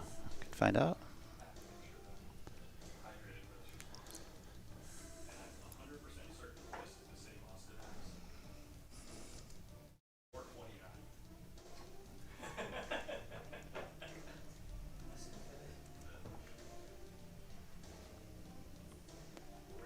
See if I can scour my sources here. That didn't work. I don't know. I have to ask. Actually, I was going to say maybe we could ask Ed, but I don't think Ed is asking the ladies how old they are. Well, she is a junior. I don't know. Maybe Collins knows. Yeah.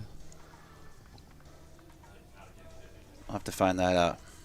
She's under 18 regardless. They're both under 18. Okay. Leigha Belieu?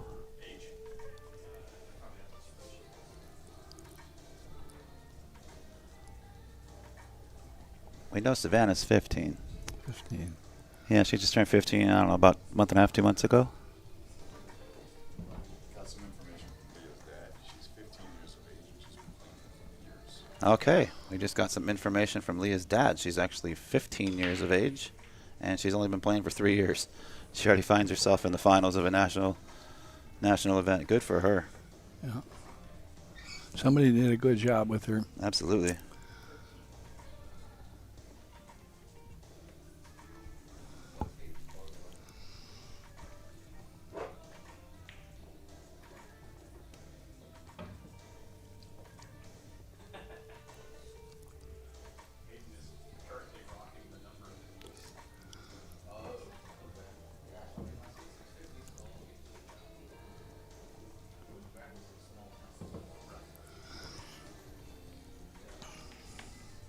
One thing I'm noticing here that these ladies do a little different from what I'd like to see is there, that's better there. A little few more warm-ups, a few more checking the aim. That's what I like. Okay. It seems like for the most part, most of the shots are kind of going up to the ball, one warm-up and shooting. That's okay if it's a very easy shot, but I'd like to see a little more time taken on, a little more deliberate, maybe an extra little backswing or so. See there, just one little warm-up, and there's another little one. That's good. The aim always isn't perfect the first time you get up to the ball.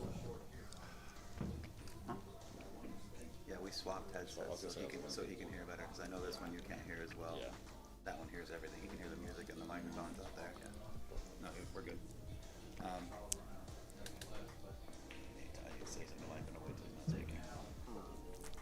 Mike, you're checked in for your flight.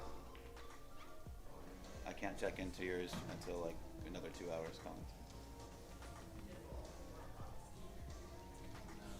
Gonna have to shoot a little power here to get out for that 8. Very nice.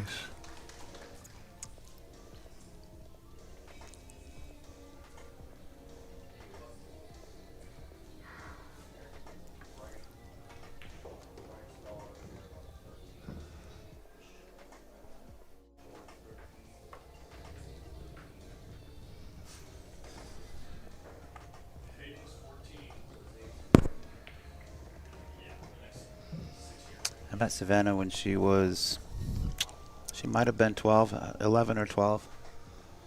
And she actually wasn't sponsored by any Predator or QTech or Lucasi or anybody yet. And she was at the BCA with her father, the BCA event, the CSI events in Las Vegas. And they were kind of going around from booth to booth and checking out equipment and checking out. She came and she hit some balls at the QTech table. I work for QTech as well. She was hitting some balls at the table, and I hit a few shots with her. Kind of became decent little friends kind of with them, and ran into them. I lived in Vegas at the time, so I would run into them at the pool rooms. She'd constantly, when she'd see me, Ben, can we play a game? Can we play a game? And it was nothing to beat her. Mm-hmm. Here we go. 3 years later, Yeah. I can't beat her even. Yeah. She's come along so yeah. far. It's really great to see. Tyler was that way too. He improved very fast. He did. Yeah. He went from about that 700, 705 mark up to like 750 in probably a year and a half's time. Yeah. And then now we see him. He's a regular at Moscone now, and Yeah. everybody knows who he is. I'm proud of him. I dogged on him a little bit at first. Kind of had my doubts, if you will, for whatever reason, or maybe I was just jealous. But I'm really proud of how far he's come and how well he represents the country. His wife Margarita's She's super player. Oh, also. yeah. She Incredible. She took third in that world 8-ball tournament. That's what I saw. Yeah, beautiful stroke. I think Jasmine won that, and was it Jessica Centeno that got second? Jasmine won, yeah, and Jasmine played just like nobody plays better than she played. Yeah, that's great. Good for her. So 4-1, Leigha Belieu. A little bit of a hole here to start this match. Certainly after what we learned, especially from what we just got told from her father, Savannah's got the seasoning edge on her. Savannah's been under more cameras and spotlights, if you will. So that there might be some nerves in that aspect, knowing that she's on TV, she's in the arena, there's people watching. But also it's so tough just to stop Savannah or to slow her down even. It's a tall order for anybody. But I'm hoping Leigha keeps this tight. I'd like to see a close match. She's obviously a great player if she's made it this far in the event.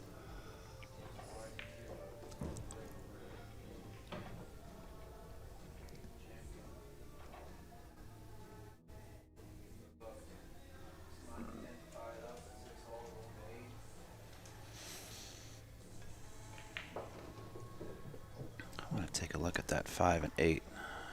Yeah. There she goes. She's pointing. That's what I was just thinking. Where's she going to play position for the 5? She'll stay above it wisely.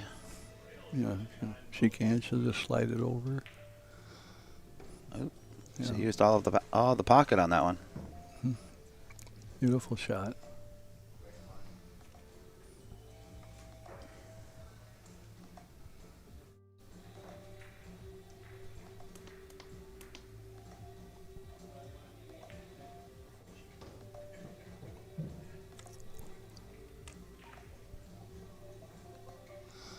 I like the balls, the old colors like this.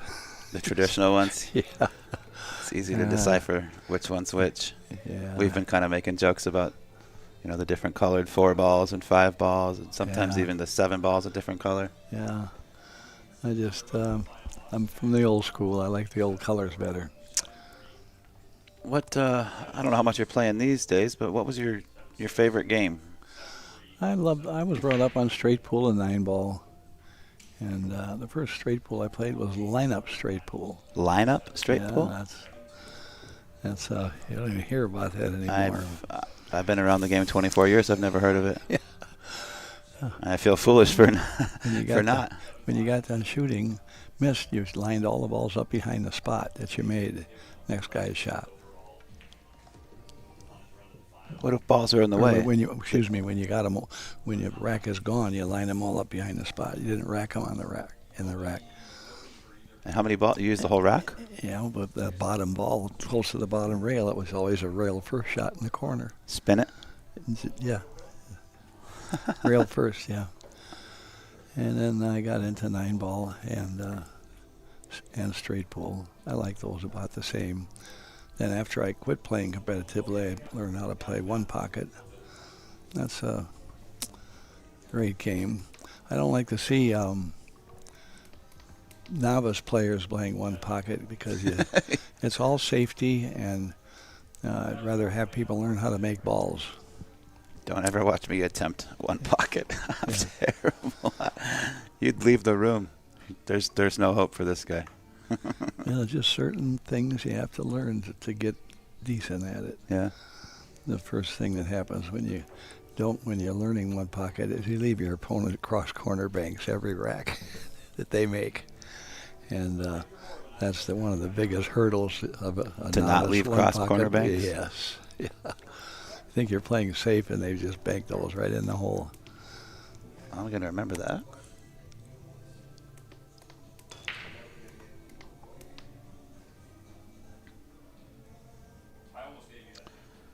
Savannah comes up dry, but doesn't leave anything inviting for Leigha. Leah's going to be forced to kick or push out. I think I'm kicking at this ball. I guess, I don't know. It's risky kicking it, but I feel like you could get safe.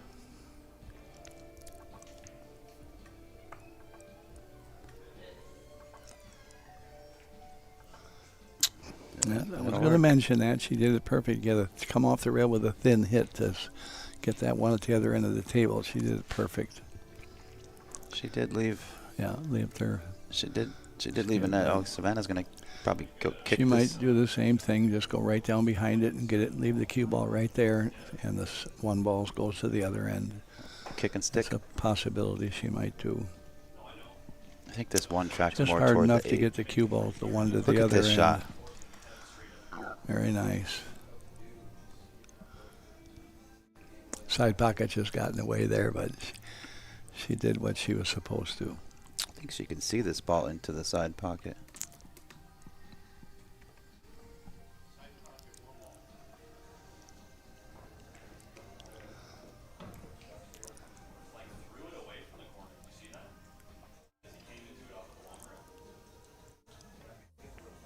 Oh, almost Nice overcut it. Is she going to Get get up away there. with it? Nope. Are we kicking or jumping? That's a long stretch Yeah, across the she table may if you're go. trying to jump. How do you feel about jump cues? It's fun to watch, but I in the old school, Rather kick a ball. yeah.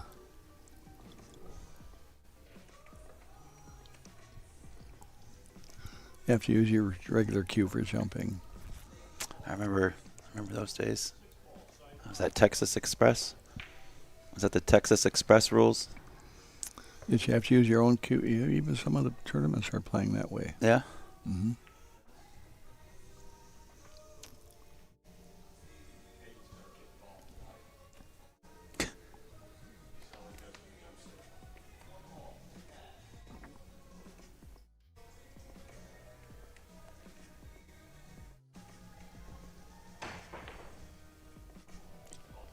Sorry about that.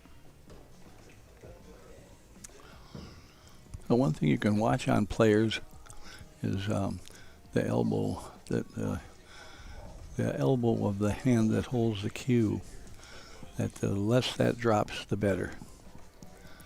If it goes down a couple inches, it's fine. We generally don't like it to drop way If you're down. dropping 10 your elbow, 10 the inches tip of your too cue's much. coming up, right? Yeah, Kind of like a pendulum. Too often, yeah. Yeah. They're both very good at that.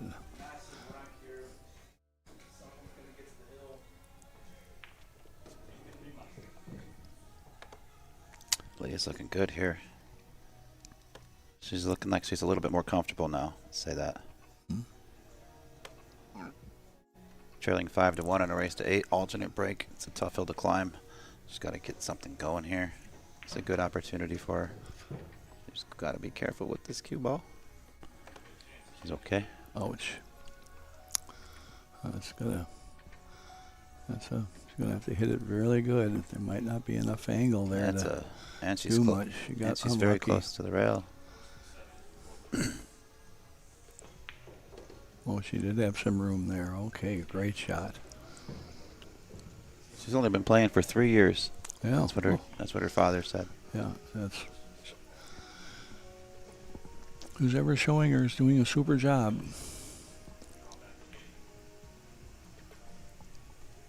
For those that are wondering, we do have a finals match taking place. I believe this is the 14 and under 10-ball division. That's taking place on the Billiard Education Foundation Facebook page and YouTube page. We've got Hayden Ernst versus Austin Axe. Score's currently tied 6-6 in a race to 8. Hayden Ernst at the table with only a couple balls left to clean up, looking like he'll get on the hill first. What a match that is over there.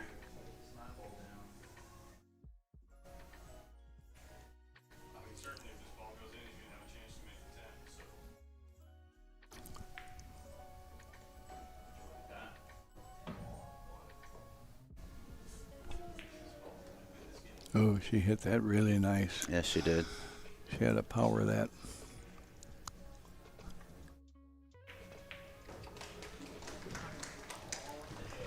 (6-1). 2 games away from another national title.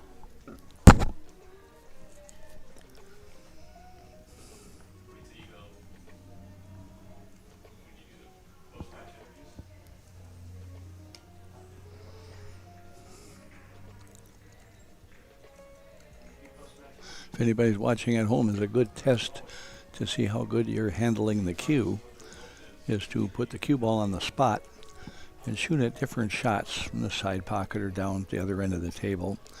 And the important thing is to shoot the shot and freeze, don't move a muscle. And then check to see if that cue stick should be 4 to 6 inches dead center across that dot. If it's not, you failed. You didn't do your job with the stick. The cue doesn't go perfectly straight. Don't ask the white ball to go straight. It's a good test to see how you're handling the cue.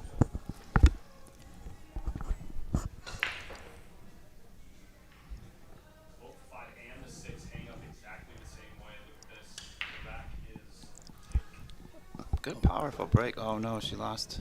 Man, she made the second row ball too, like you're trying to, but she lost control of the cue ball.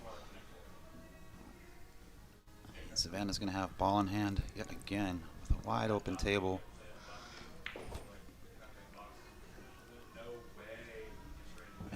Everything is just ties together so well here. We're going to see probably 3-4 balls pocketed in the side.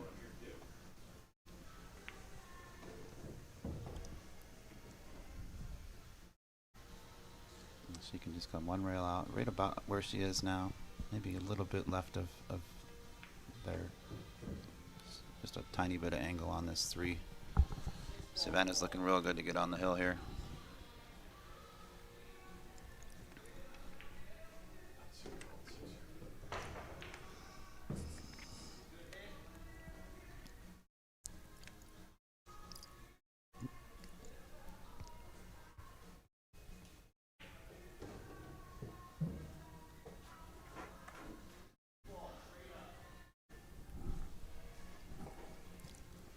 Collins, did you see my comment in the chat?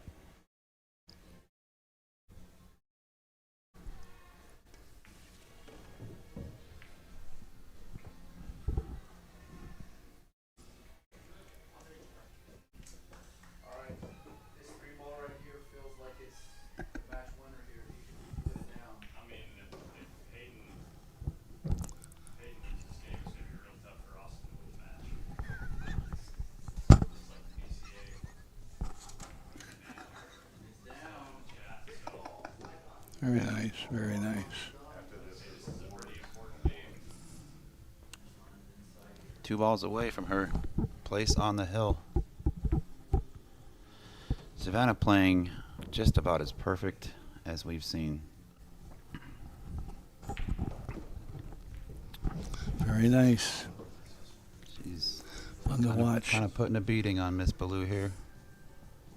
And Leigh's not played bad either. She's just run into a freight train in the form of a road runner.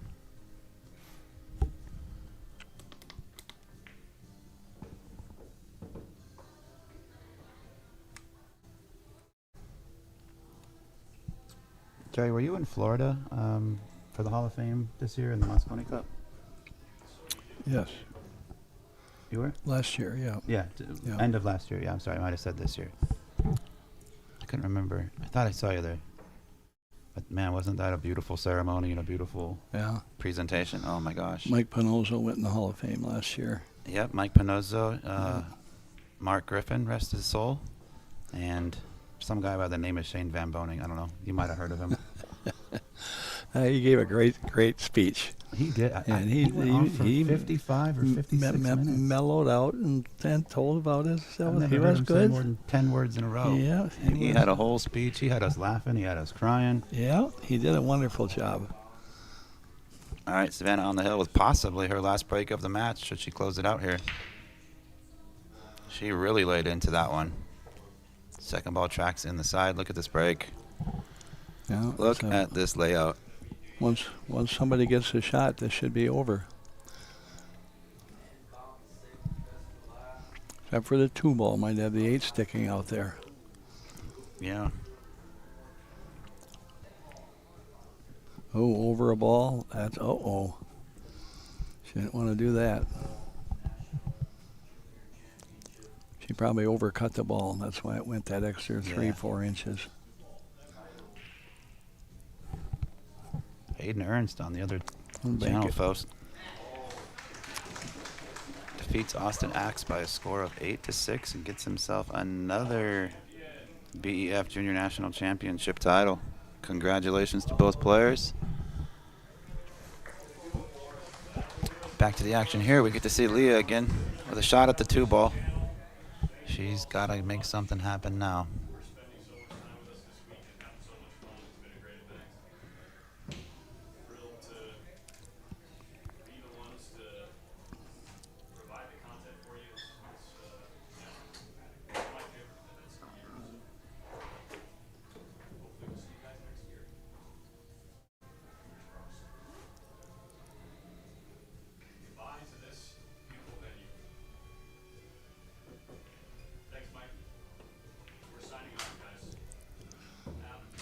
Is she going to be hooked? I don't know about this, Quite far Jerry. enough. I think she was trying to hit a little bit thinner. I think she's dead hooked. Come and down a she little is. farther. Those hangers are nightmare shots sometimes.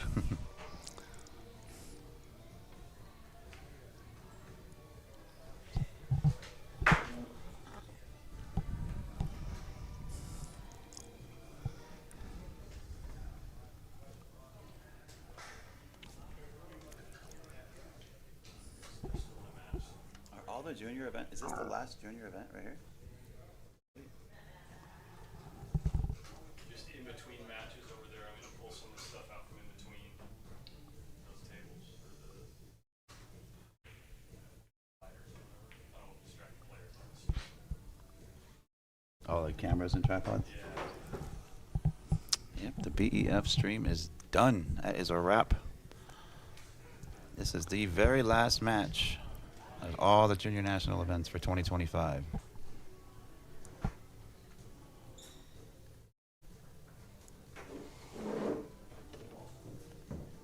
And all that's left after this, Savannah won't be going anywhere. She'll be staying in the arena. This match is next match is scheduled for 2:30. We'll probably get it kicked off a little bit earlier if both players are ready, but we'll have Savannah Easton versus Melissa Helland. It'll be a rematch from earlier on. And the winner of that will play April Larson in the finals of the inaugural BCA Masters Women's 10 ball National Championship.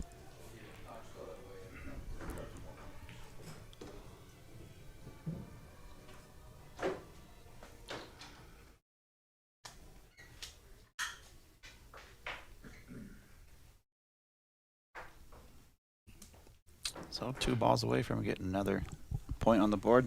She's going to need some.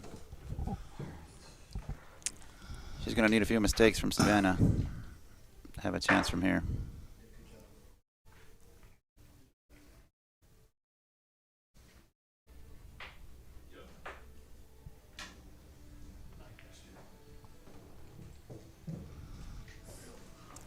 And she does just that.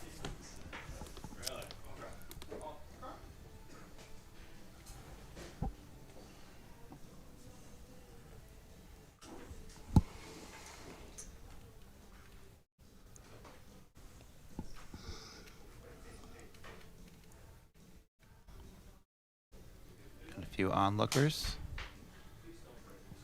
A few recognizable faces in the crowd there. Beautiful venue, beautiful arena. All those empty tables. We are wrapping things up.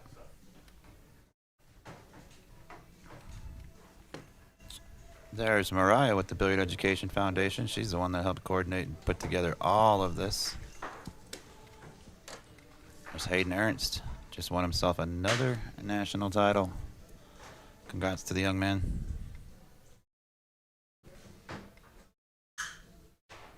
Let's get back to our main event here. Should be ready to be breaking off here momentarily. There we go. Ouch.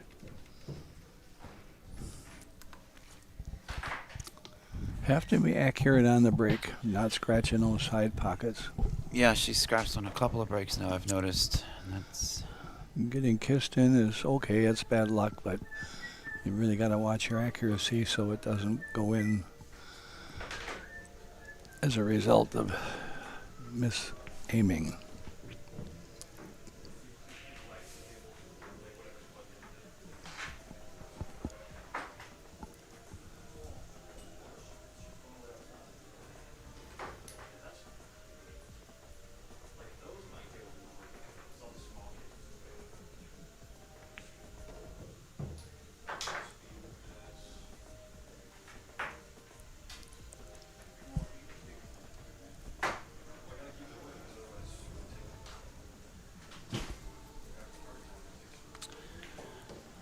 ball in hand, wide open table.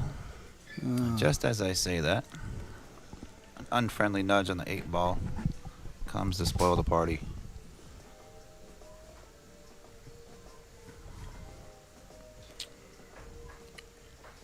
She's looking at back cutting this past the 10 ball. It's not a bad option. It's tough to play safe from here as far as I can see. So if you have an aggressive path, why not take it?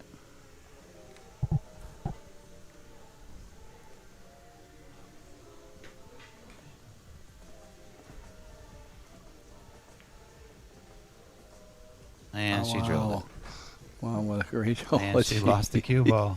Oh no. Oh man, that was a great shot. Yes, it was. Ball in hand for Leigha. Savannah returns the favor.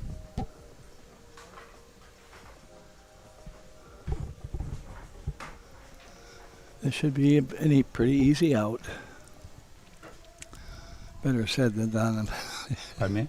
Pretty easy out. She should get out here. Yeah, I look for her to Yeah. make it 7-3 here shortly.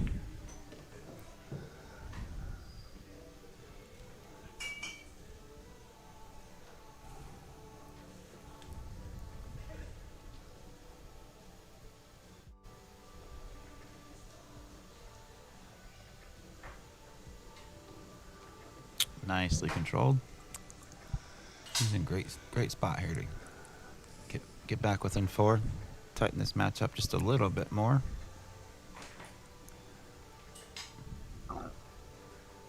She's a grinder. She doesn't have any give up in her, and that's great. That's what we want to see. She's a fighter.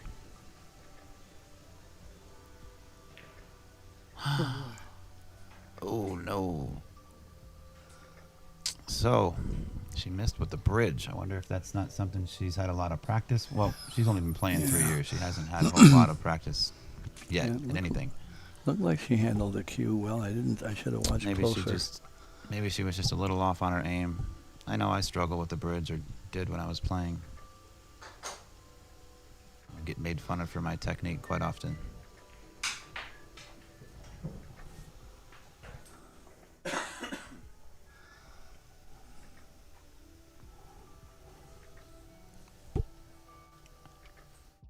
Tough spot here. Cut it all the way down or play it on the side.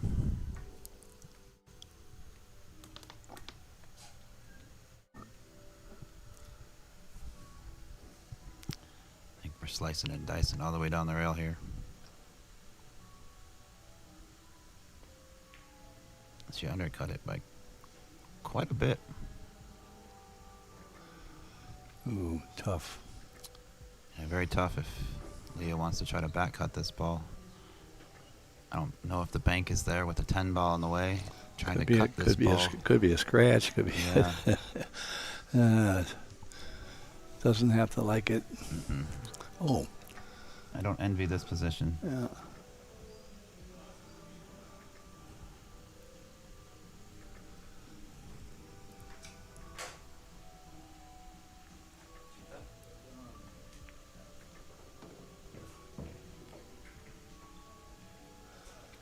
That didn't really hurt. No? That makes position on the 10 a little easier. Just draw this ball back, avoid the side pocket. She should be straight in on the 10.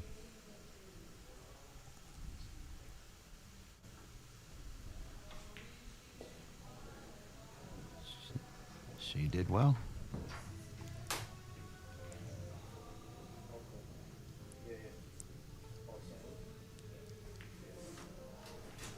Well done. Leigha Very Belieu nice. fighting back. Nice finish. Good shot on the. Good shot on the 8.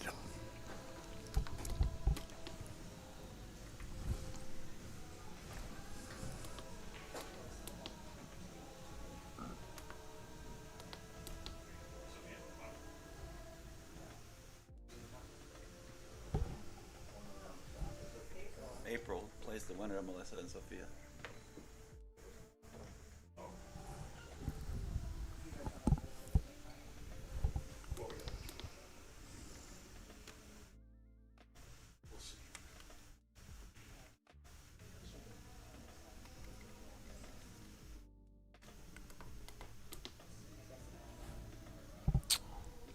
Savannah ready to break rack 11. She's probably ready to get this thing wrapped up. She's got another match against Melissa Helland. The Dragon Lady. Hmm? No, I got Melissa right here, folks. I was just telling them what's coming up next. She hits them hard, doesn't she? She sure generates a lot of power for her, Yeah, she does. for her small stature.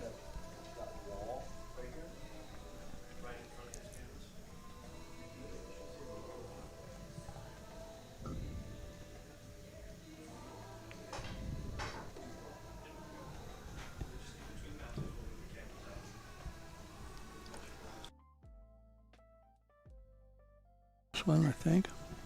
Hit it pretty hard. Yeah, I'm gonna go 3 rails, possibly 4. Get all the way down there. Oh, I think she's looking at the 5 and the side next.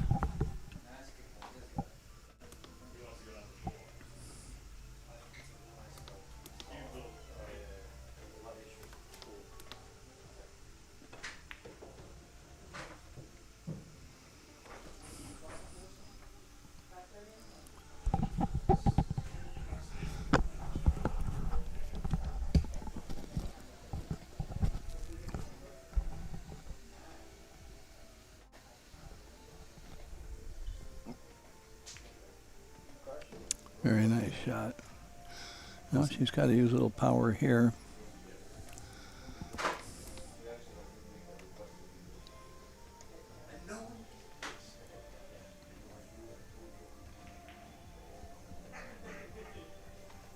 She overcut it and rattled it. And she hasn't left it easy for Leigha. I believe Leah's going to have to maybe kick or masse. And it's very dangerous when the ball's that deep in the pocket. Super easy to follow it in. Now, if she can see an edge of it, then the camera's fooling me. But I think she's got to do a little manipulating with the cue ball here. Oh, gee. Yep, she couldn't see it. She tried to spin it. She hit it a little too hard, didn't give it enough time for that spin to take. And as left ball in hand, 4 balls left for Savannah Easton to achieve yet another junior national title. Now she's come up a little funky here. Could have been a little better, huh? Yeah. I just roll this ball in. Don't need to do anything fancy with the cue ball.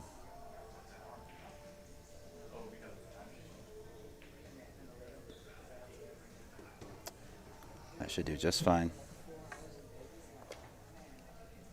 Immediately following this match, assuming Savannah drops this, we are going to have Melissa Helland versus Savannah Easton. That will be a USA National Championship event, not a BEF Junior National event. Savannah's playing in them all, and she's done very well in all of them. That's going to do it. Congratulations to Savannah Easton. Great tournament by Leigha Belieu. Thanks so much, Mr. Bryseth, for sitting in with us and chit-chatting and opening up with us a little bit. That was very great fun for me. Thanks for letting me in. Anytime, man.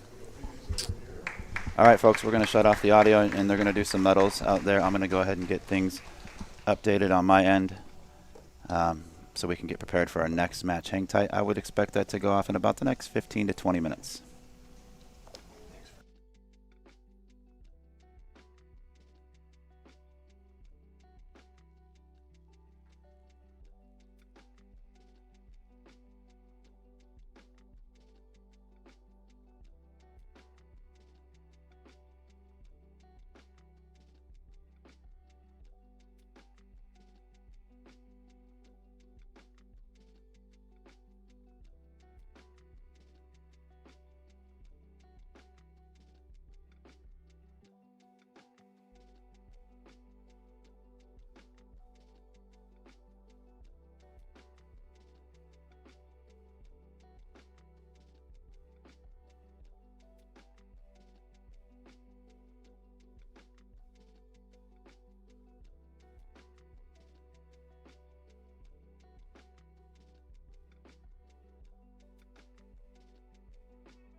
All right, ladies and gentlemen, welcome back. We're about to get started here with our second semifinal match of the Masters Chalk, I should say, U.S. National Pool Championships. This is the women's 10-ball division. Down to our final three. Savannah Easton versus Melissa Helland. Winner of this match will greet April Larson in the finals. The winner of that match, I don't know what the cash payouts are, but I do know that along with the money comes an invitation and paid travel expenses to the WPA World 10-ball Championships. Oh, I see we got Tiffany in the chat. I was going to say Miss Easton, but she specifically said it's Tiffany. So, hi, Tiffany. Hope you're enjoying everything. Super proud of your daughter, I'm sure. She's in yet another finals. Semifinals, excuse me. It's going to be a rematch. These two faced off against each other yesterday. I do believe, anyhow. Yeah, Melissa came out on top by a score of 8-5. And that's what guaranteed Melissa a spot into stage 2, the final 8. Savannah had to take the long route. Had another match or two on the backside. She had a very, very long day yesterday. I bet she played 7 or 8 matches across probably 4 or 5 different divisions. She's the road runner, excuse me. She's running everywhere. Mostly running out. Mr. Ed Ladawi is going to be doing our player introductions here momentarily. As soon as Melissa gets back into the arena. I believe she went to wash her hands. There she is. I'm going to be quiet and let them do the talking.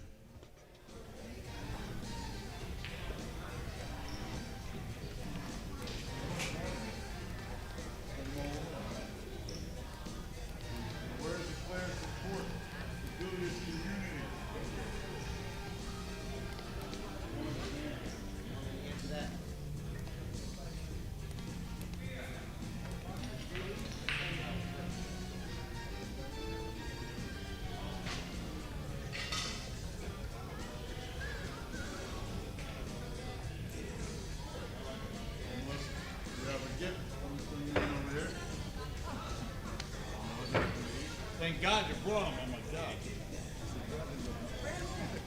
I don't want to ask them to say it. I gotta get it out of my head before the subconscious like, oh my God, I'm so sorry. I'll do that with them. Looks like we're going to have our referee, Mr. Madison Ortiz, overseeing the calls on this match.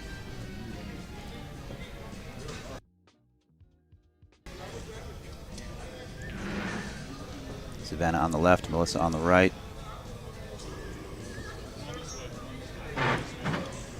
All of the junior national events are done. Junior nationals is a wrap.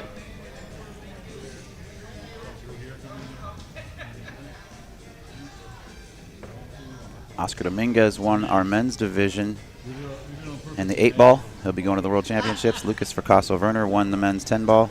He's got himself a trip to the WPA Championships.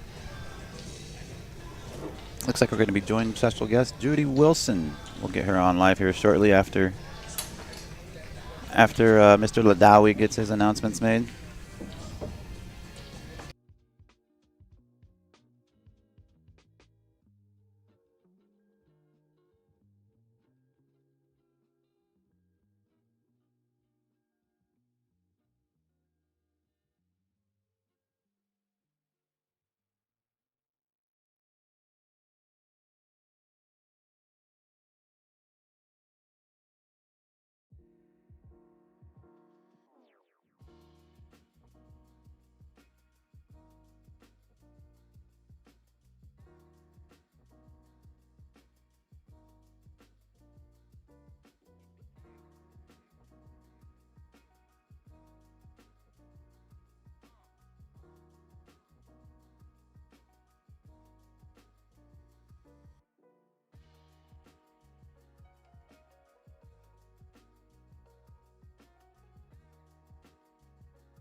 opponent coming to us from Moorpark, California.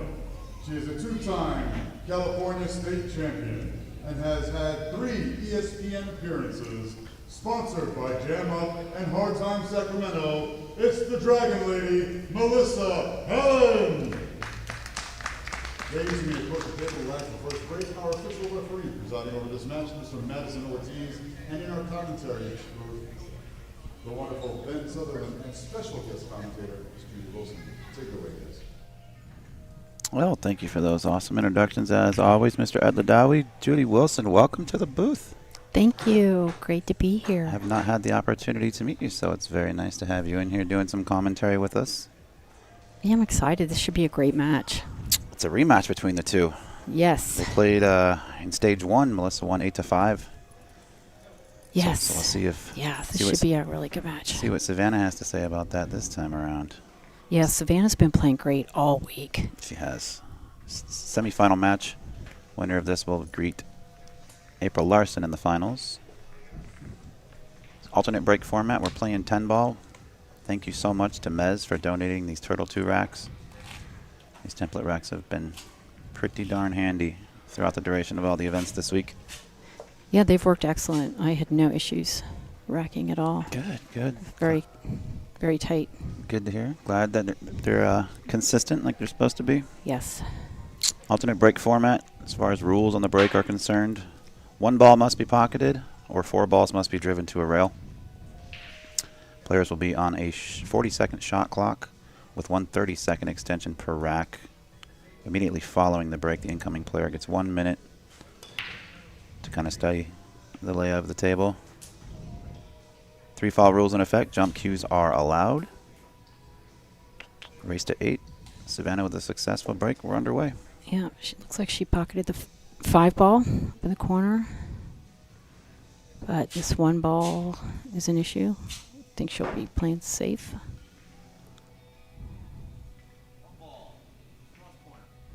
She's called the cross bank. Did she? She did. Nice. I heard the ref declare it. So she's going between the 4 and the 8. It's kind of a smart shot, too. It's a 2-way shot if you get the cue ball down table. Yeah, yeah. Unlucky to hit the point there. Yeah, a little too hard. Because, yeah, it does make sense a lot just, to play safe and just call it anyway. In 10 ball. There's not really any point in calling. So at least if you do fluke it in or make it, you've still got options. Exactly. So our first look at Melissa this match.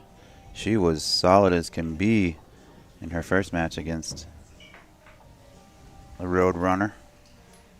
Yeah, she's a solid player. She is. She Has been for a long time. got a little funky here. Yeah. Do you think she can skim that? Or have to come off the rail? Oh, she's kicking Yeah, at it. she's going to kick. I think she probably she might have a piece of it. It might be so thin she doesn't want to take that chance of Yeah, possibly clipping the 4. She's kicking at the side pocket here. Very close. And she got rewarded. So Savannah will be kicking. I don't think she'll be jumping at this. We've seen a lot of Savannah this week across both streams.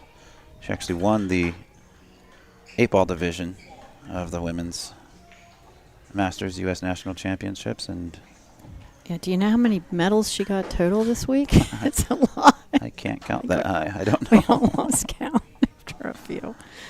She's been playing, I think, all week, every day, all day long.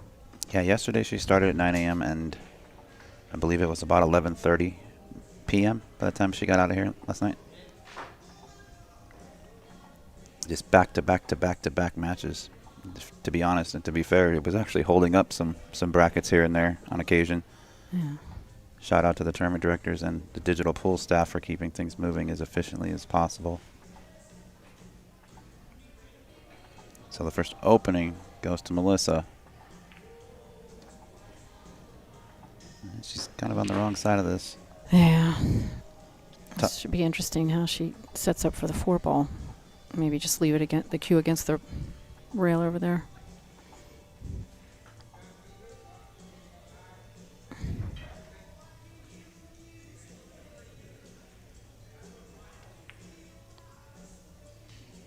She was playing safe all the way. Yeah, smart.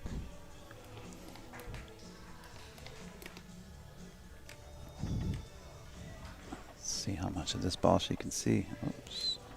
Focus. There we go. Oh, she's got enough to make it.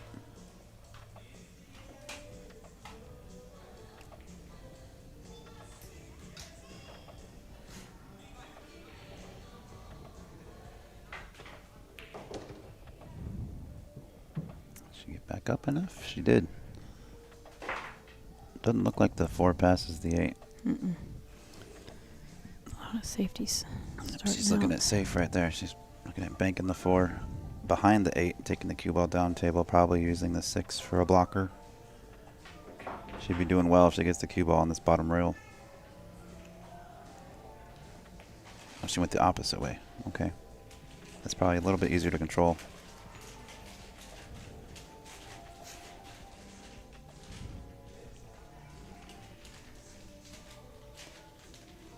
Yeah, so the juniors had quite a few events this week, right? They had 8 ball, 8 ball, 9 9 ball, 10 ball. 14.1, Correct. 10 ball. So yeah, there was a lot of action with the juniors and a lot of great junior players here Oh my this gosh. week. It's crazy how good the kids are nowadays. Yeah, it's It's great to see the support from their families too. yeah, really phenomenal week.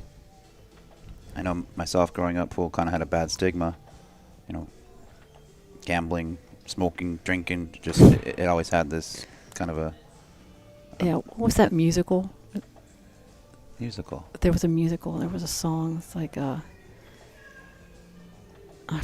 I forget how it went, but it was like Trouble in River City, and we talk about pool that rhymes with. Remember? Did you ever see that? Oh, Yeah, it's like that was kind of the thing, like the stigma of pool being. I can't remember. I can't either. It's Yeah, gonna it's bug me. old school thing, but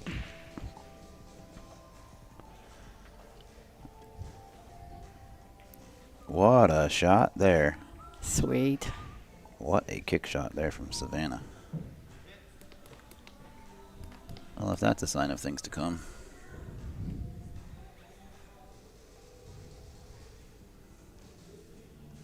She's pointing on the rail there where she wants her cue ball. She's drawing this ball back.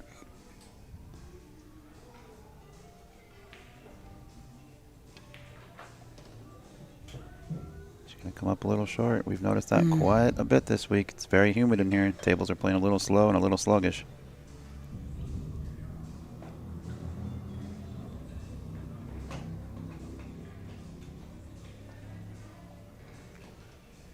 Two-way shot, or you just go all out safety here?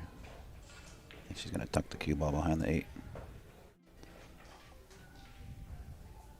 Yep, she did pretty well. I don't know how much of that 7 ball Melissa can see.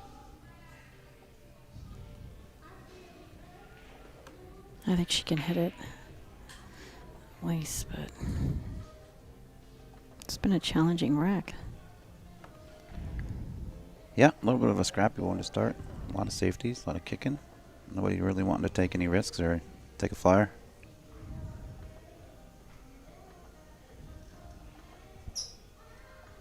She's kicking at this ball. See if she can do what Savannah just did. Kick it back in. Great hit. Where's the cue ball? Savannah's got a pretty good opportunity here to take rack 1.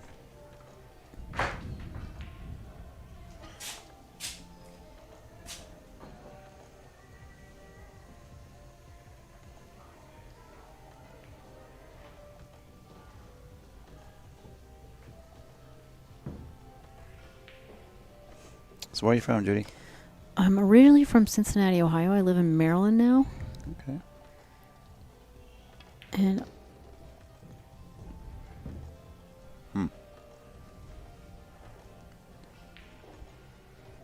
where are you from? I'm currently living in Colorado Springs. Been there for about 8 or 9 months with my wife and daughter. Oh, nice. Are you going to be coming out to the WPBA event at Felt? Yes, It- I will be. Excellent. I don't know if I'm streaming it or not. If they want me to, I will. I'll certainly stop by and hang out with Sam. And I actually am very good friends with Jerry Stockert. I don't know if you know Yeah, I know Jerry. Yeah, I've known Jerry for about 20 years. I used to live in Arizona. Yeah, minimally do some commentary. Yeah, that'd be fun. But, whatever the big dog wants me to do. Shane, Mr. Boss Man. Rack 1. Sav on the board.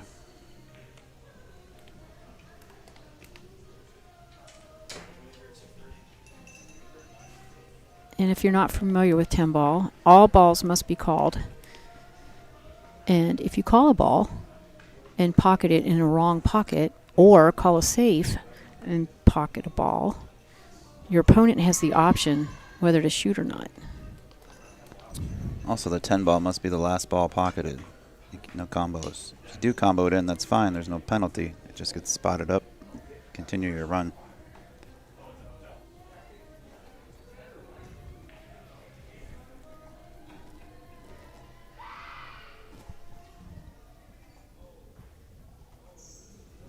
Well, this has been a lot of fun.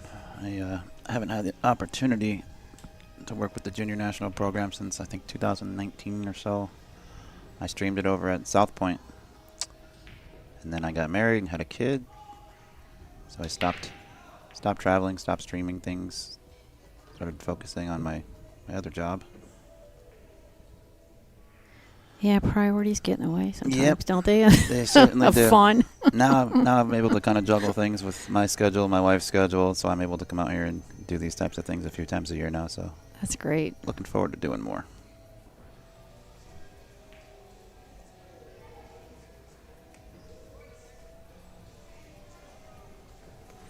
I'm wondering if at the end of April, 29th, or excuse me, August, I believe it's the 29th or the 31st. I believe it's Monica Webb's pool room. Is that in Bristol, Tennessee? I think it's called Borderline That's Billiards. Janet Atwell. Janet Atwell, excuse me. She is having... The Challenge of Champions. The Junior Is Challenge she? of Champions, yeah. We might be out there streaming a junior event end of April. Or I keep saying April. August. Now she's having a semi-pro event also for the women. That'll be a good one. I have to check my calendar.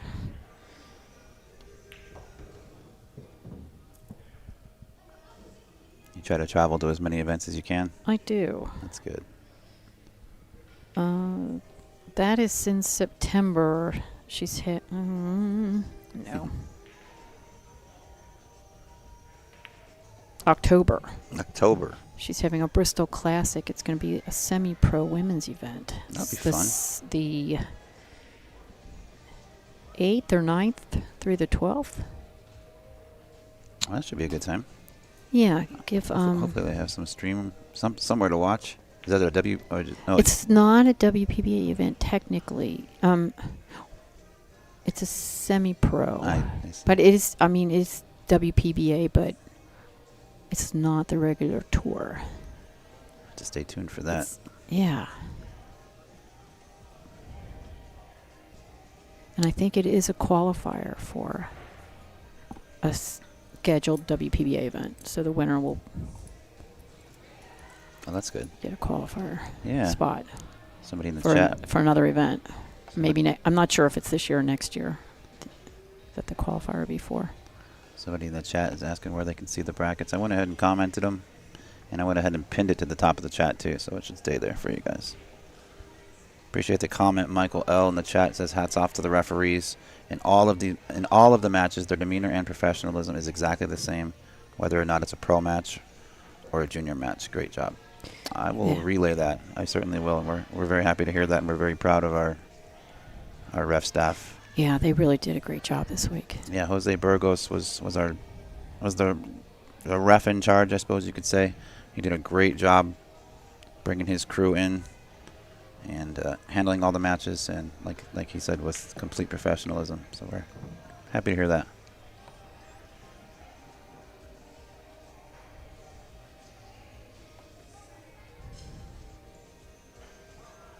Yeah, you mentioned Monica Webb. She does have a pool room also. I don't know why I got him confused there for a moment. because they're all, in that side of that. Monica's is, I think, in North Carolina, South Carolina. And Janet's is Bristol, Tennessee, Virginia, right on the state line there. Oh, wow. Wow. Wow. Someone in the chat said I sound like Tyler Steyer. Haven't heard that one. Huh. Have not heard that. I wish I played like the guy. Yeah. So a long tester here, but a big statement if she drops this. Oh, I think there's some pressure on these semifinals. I feel like they both shot that a little fast and maybe came up a little bit. Well, Melissa's going to likely just slice and dice this down the rail. I wouldn't play this with too much pace. I'd play it just about hard enough to get there. Yeah. Pockets are a little sticky. The whole table is a little bit sticky. It's extremely humid in this building. And it's one thing to play pool, but it's another thing to play pool under pressure. That as well, and she drills it There you go. like it had eyes. And that was not an easy shot. She made it look like a hanger. Yeah.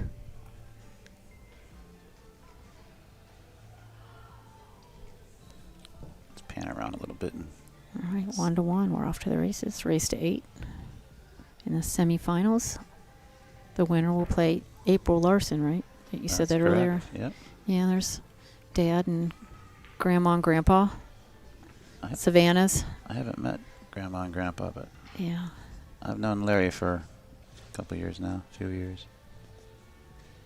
It's amazing how supportive he is. And Tiffany as well. Yeah, I think that helps a lot Great to people. have a support system. Should be about ready to take a crack at rack number 3 here.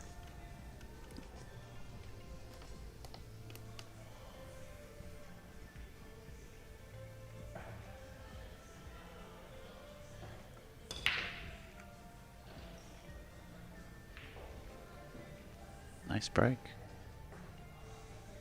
Didn't make anything, but it was a good break. Yeah. I mean, they spread open well, I should say. Long tester here. Actually, I don't even know if I'd be going for this ball in any way.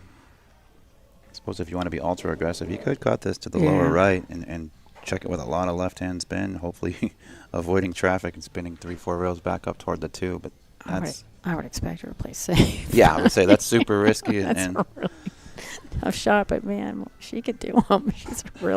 She's a phenomenal shot maker. she is, and I take the wrong shots most of the time, so you might hear me commentate some wild stuff like that.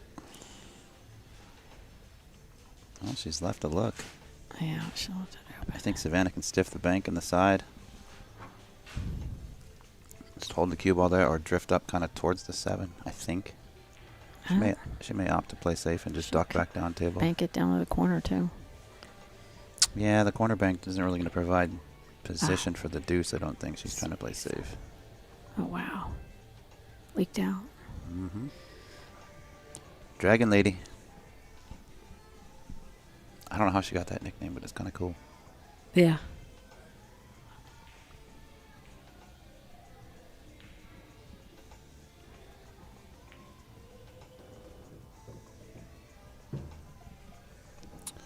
Good shot. Tricky position play here. That would be a good question for her if she was ever in the commentary booth. What's that? How she got the name Oh, the Dragon nickname? Lady. Yeah. It's intimidating. She's an intimidating player. So is Savannah.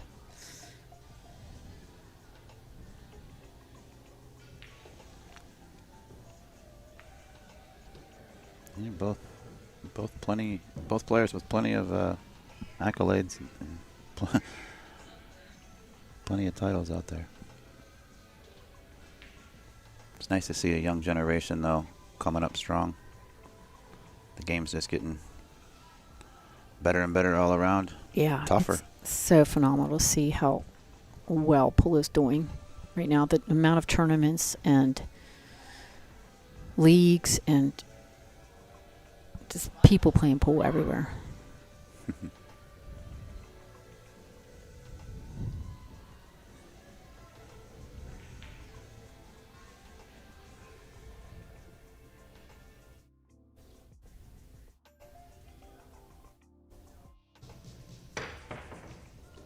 Wow.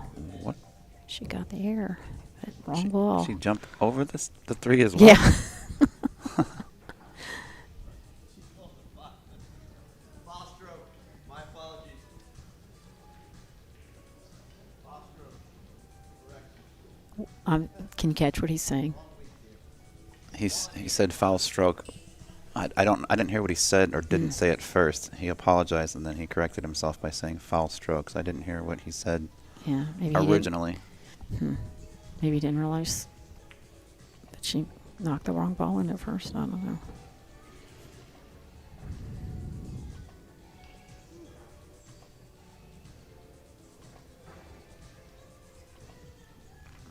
Little stun shot here.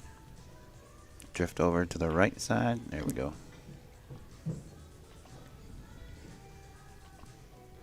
Now you think she's going to draw this or Yeah. push it forward? There's- I would call the draw. I would Yeah, draw absolutely. this ball 8 days a week. Yep.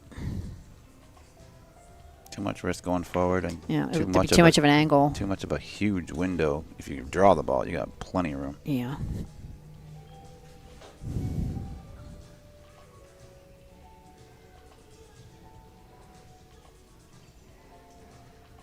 No, not much to say here. Stop shot. Yeah, just stun over.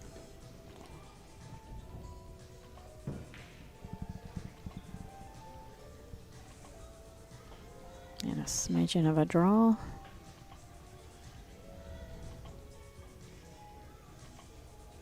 Yeah, come back up 2-3 inches. I wouldn't want to get too far above this ball. Yeah, no, Yeah. that's ideal. Looking good. Yep, just gonna jump out to a 2-1 lead here.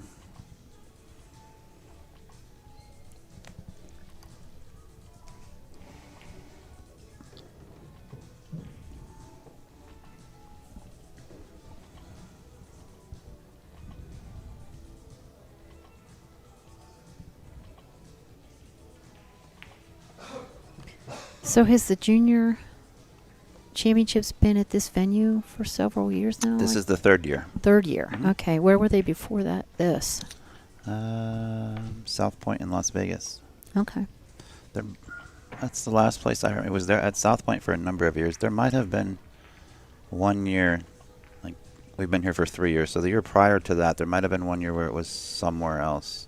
I've only been with the company for a short period of time now as Yeah. an employee for BCA. So I wasn't involved the last couple of years. It was a nice setup this week. That's a great venue. With all the table, yeah. It's just with the way the room was set up and all the American flags everywhere and the banners. It was really, Yeah, they really looked great. certainly had no budget when it came to purchasing flags for this event. Yeah, it was really nice. Yeah, it looked great just walking in the room. It's like, wow, it looks fabulous. Yeah, I was pleasantly surprised when I first walked in. I got here on the 4th.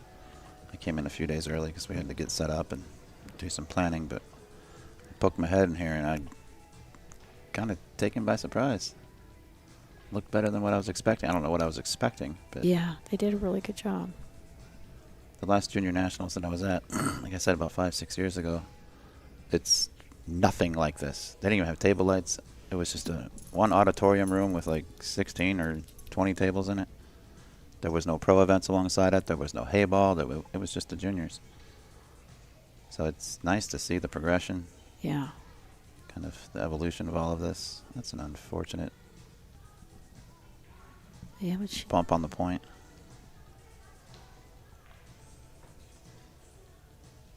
got a good safety out of it.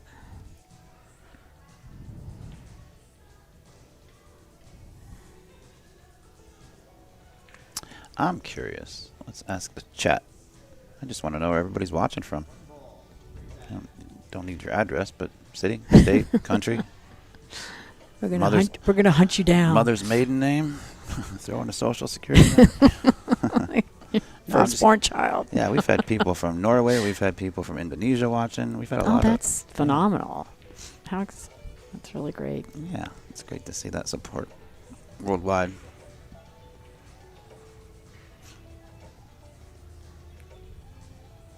Got Colorado. We got Ohio. Montana. We got a lot of people from Colorado. That's where I'm currently residing. And a little hellhole called Pueblo West. I see Portugal in there. Portugal, yeah. Barcelona. Cool. California, 5'11", 195 pounds. Yeah, and we have from Portugal women players. We got Maite Rapero. She's from Spain, and then oh goodness, my mind's blank. Sarah Roca, isn't she from Portugal? I don't know. The WPBA. I know who she so. is. I don't know where she's from. I actually haven't heard that name in a while. She just was here for the World 8-Ball Championships, the Oneida, the WPBA. Oh, in Wisconsin? Yeah, I'm pretty sure she was at that. Sweet. Yeah, I wasn't able to make it to that. Arizona. I was not Minnesota. there either. Oh, no. I gotta step my game up a little bit.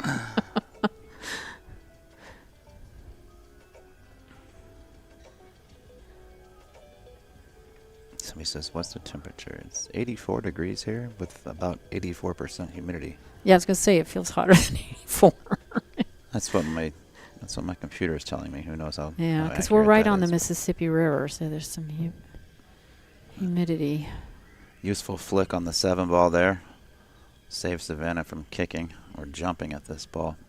She could have easily been hooked there. And it's a nice little town, this Quincy. It's cute. Someone little- said smoke in Montana. I heard there was smoke in Minnesota too. Are there fires in Canada or something? Is that what I heard? Somebody said there was a fire in Canada and it was Oh, wow, pushing not smoke. again. Didn't they have that last year? It was pretty bad. Uh-oh.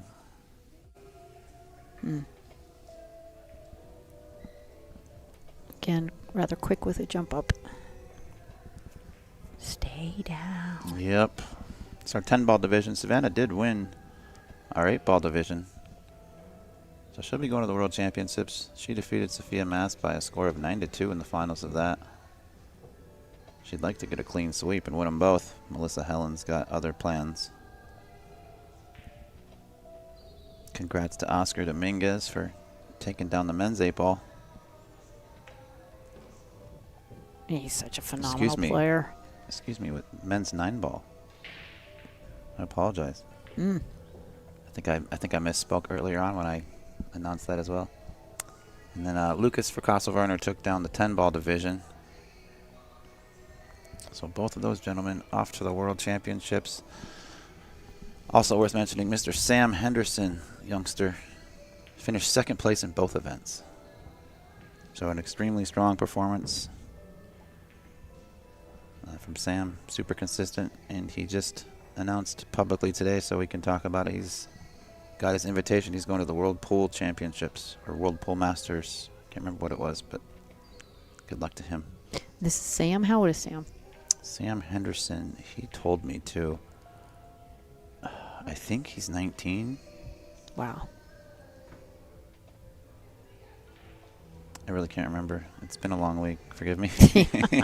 There's been a lot of pool going on this week. A lot of pool. Yeah. It's great for these juniors to play this much. Hans P. Yes, any American player can participate in these events. It's actually limited to only American players. You have to be a citizen to play. Yeah. I'm sorry. Yeah, the women's event here, the 10-ball and the 8-ball, they did limit it, I think, to the WPA players for a certain period of time, and then they opened it up. Did they? Yeah. Okay.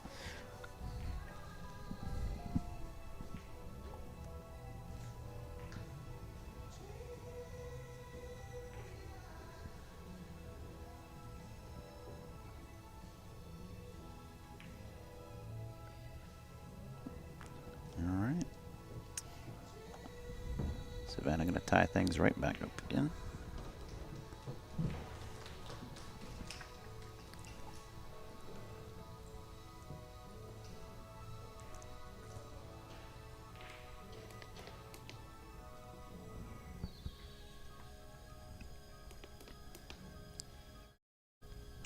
Cool, calm, collected.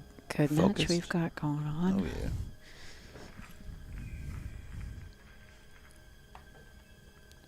Savannah over here, ready to rock and roll. What's going on in that head?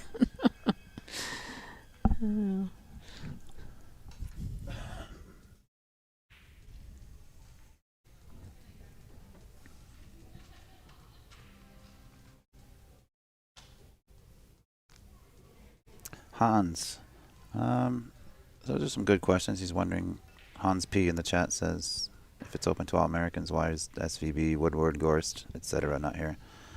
Technically, I'm going to break this up into a few different answers. Gorst isn't a U.S. citizen, isn't recognized as a U.S. citizen by the WPA. He claims USA, and Matchroom has honored that.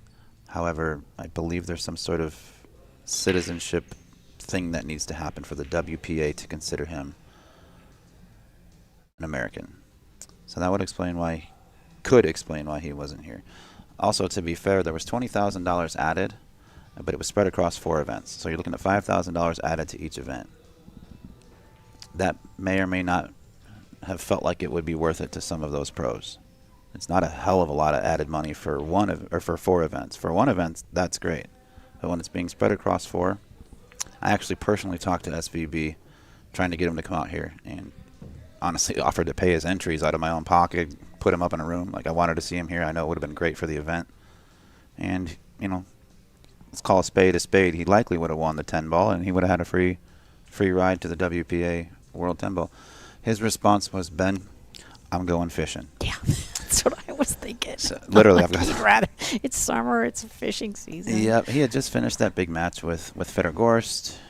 He was traveling and doing all kinds of stuff before that. He can't make it to everything. This was also kind of planned on short notice. There was only about 2 or 3 months of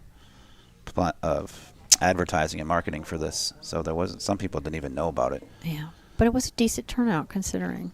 Well, we had a curveball thrown at us. We were supposed to have hayball here. We had the hayball championships last year as well. Joy was getting ready. Joy Tables was getting ready to send out pool tables for us here, or hayball tables, I guess I should say. And with the whole tariff issue, they wanted $8,000 per table. It was going to cost another $160,000 just to get the tables into the country. It didn't make sense at that point for them or for us or anybody. So it threw a big curveball at us. So what do we do? Do we just run junior nationals? Well, let's try to formulate something else and run it alongside it. Diamond was gracious enough to add more tables than they normally do. So we ended up with 32 diamonds here, which is great. But it allowed us to put together a schedule and put these events on. And the timing of them was kind of strategically coordinated as well, knowing that the women were going to be not too far down the road, many of the women anyhow. Like you said, at the Oneida Casino, the World Championships. That's why the women started a few days after the men did. So any women that were there playing had a day or two to get here, Right. get acclimated, and play. And part of the reason why the men started so early is because there's a tournament, again, down the street, not too far, 4 or 5, 6 hours, at Big Dogs in Iowa, a big men's pro tournament.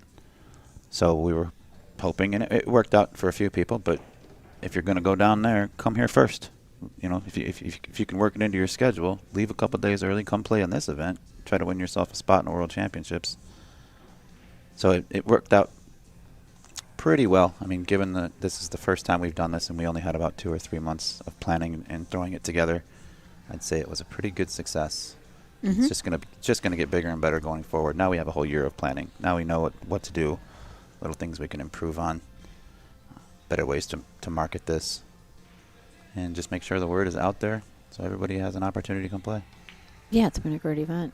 And that did make sense because, like Savannah, Ashley Benoit, Emily Duddy came right down from the World Championship 8-ball. Yep. It was right down the road. Not much trailing. Very convenient to hit one than the other. Yeah, it worked out well.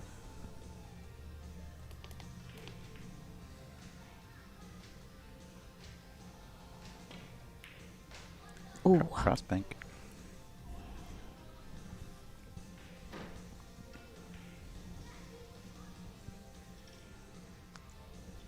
A little scrappy back and forth battle here to start things off. Yeah, and I wonder if she just finished up at junior finals. and now she's got the semifinals right. But she's been playing all week, so She's been yeah, going I'm from like, one table I to don't know another. if that would affect her, but it just.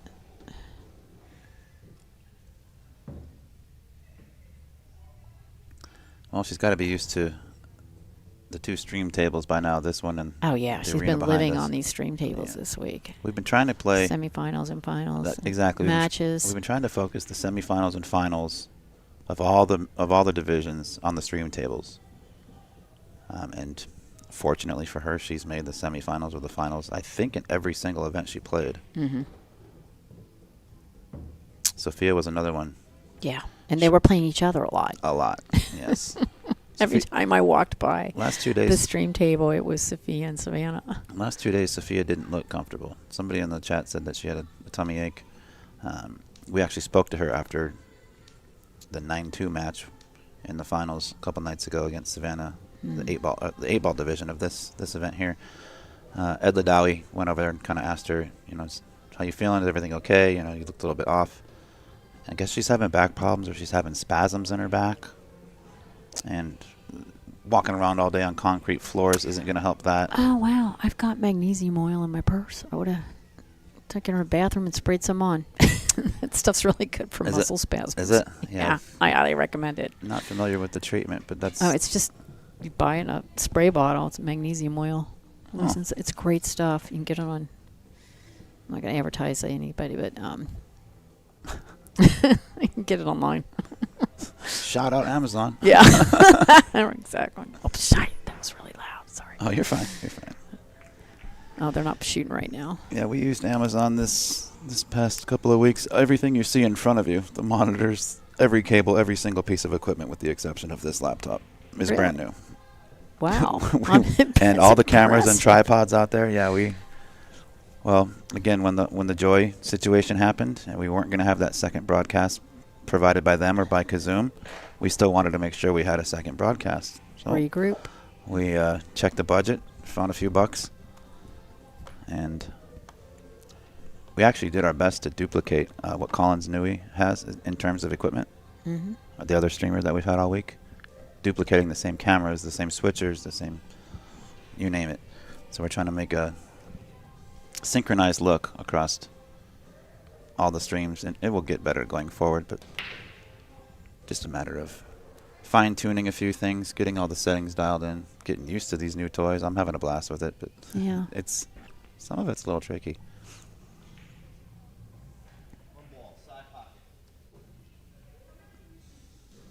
Oh, I'd hope the viewers appreciate it because it's I got some great players and great matches. Well, I can tell you that as of 24 hours ago, we had a little over 117,000 views this week Way to go. and over 35,000 hours watched, which is pretty incredible. That's impressive. We've got, between this channel and the BEF channel, we've acquired more than 2,000 new subscribers. It's been tremendous. We've got some really good feedback and some good following. A lot of people sharing everything, interacting in the chats. We love it. Yeah. So I feel like the majority, I mean, we're never going to please everybody, but the masses are pleased, and so are we.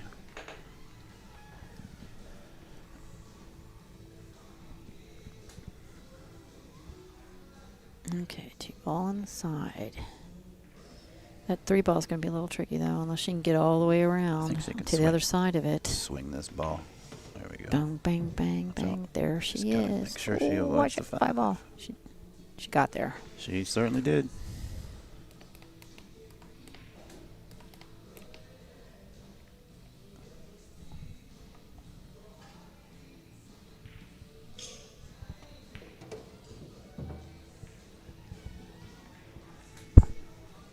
Straight here.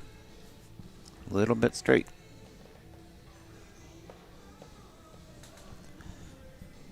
Yeah, you were talking about the matches colliding a little bit, so I think Melissa did have to wait a little bit for Savannah to finish Today? her junior championship right before this. Yes, she did. Yeah. There was a little bit of a delay. Melissa, bless her heart, yesterday really got put on ice. Yeah, wasn't she waiting around like 6 hours? She had a 2 o'clock scheduled match with Savannah that got pushed to 4:30. Then it got pushed to 6. Then it got pushed to 7. I think they finally ended up starting around 8 o'clock or so. It was Yeah, because I was shortly after 8 when we got that match going. Yeah, I was waiting around a little bit too. So I know Melissa was a little bit frustrated, and Ooh. certainly rightfully so. Now these are wide open for Savannah. Mm-hmm. Except she's got to get back behind this 6 ball.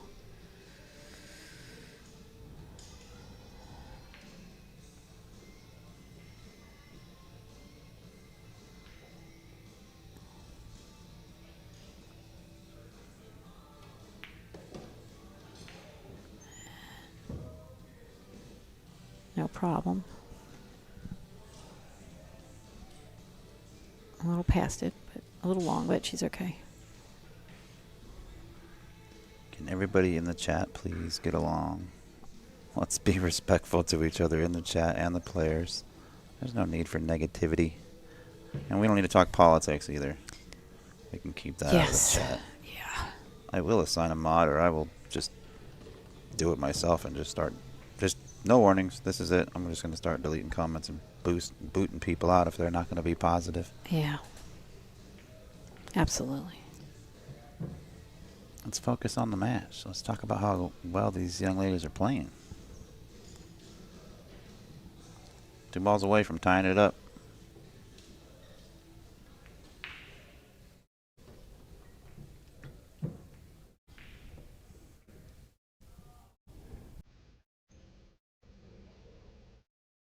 She's 15 years old, and she's got more accolades and accomplishments than most people will have in a lifetime or multiple lifetimes. It's pretty amazing. Yeah, tied it up.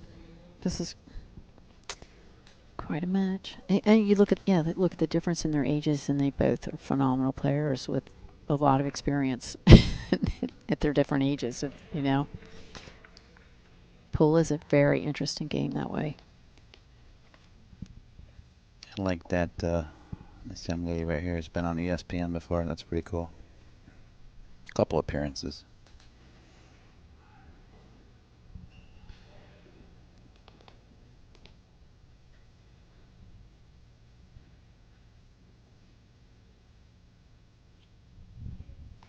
Yeah, I've played 12-year-olds that are just and 75-year-olds that, you know, you go into the pool room and there's a master in the room that just is quiet, that plays in the corner, that you know, just everybody knows, and people are afraid to play them, but you know, but That's the one they can beat everybody in the room. That's you the know, one I used to search for. I want to play that person. Yeah, like Not for money, or Excellent. for something really cheap, please. I'll get that. I'm go to my local room. They're like, "You played so, you know, Mr. Pete? Were you crazy?" I'm like, "No, that's who I want to play."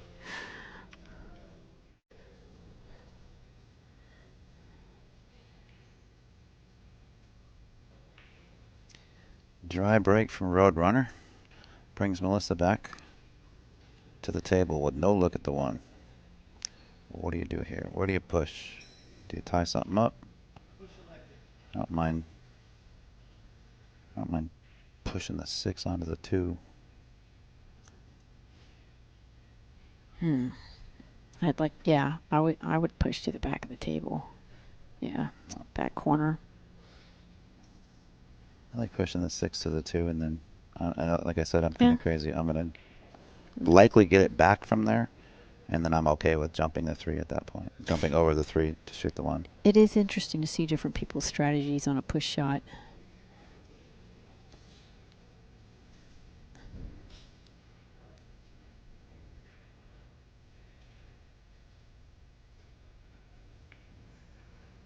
She hit that pretty darn well.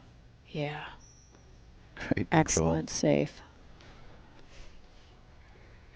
See if Melissa comes to the table with 2 cues in her hand. Nope. That's really close to the rail to jump. That's a tough one. As long as you're above the equator on the ball, you're fine. Yeah. I had, I won't say his name, a well-known pro player, tried to tell me it's impossible to jump a cue ball when it's frozen to the rail. think I did it about 12 times in a row without screwing it up, and I don't know what your logic is behind that, young man, but it's absolutely possible to jump a ball frozen to a rail legally.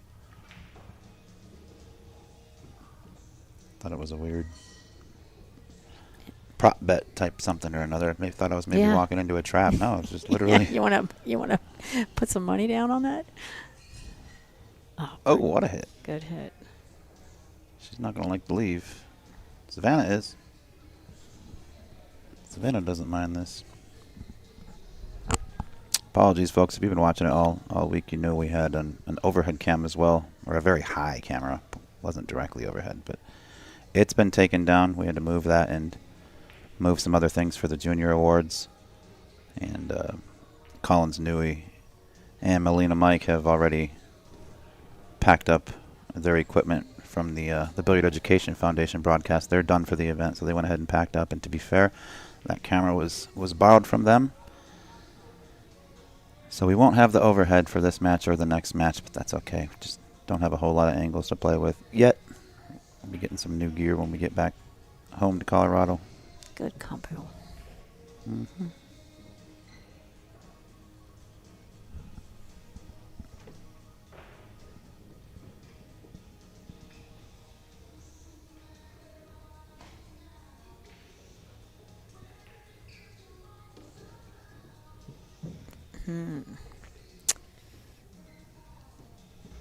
So it looks like she's going to be playing safe on this 3. Tuck the cue behind the 8. Does the 3 not pass? Oh, maybe it does. To me, it looks like it goes. Yeah, it's hard to tell to me from She called the 3. I heard the ref. the screen Yeah, she versus, if you're sitting in front of the table. Yeah, I think there's a decent amount of room. Oh, wow. Yeah, plenty of room. I just couldn't see it from Yeah, it's a deceiving angle at TV. times. Or the computer monitor. Eventually we'll get even more cameras and try to find something that satisfies every single angle. Well, yeah, it's always a little different looking at it from here versus being on the table.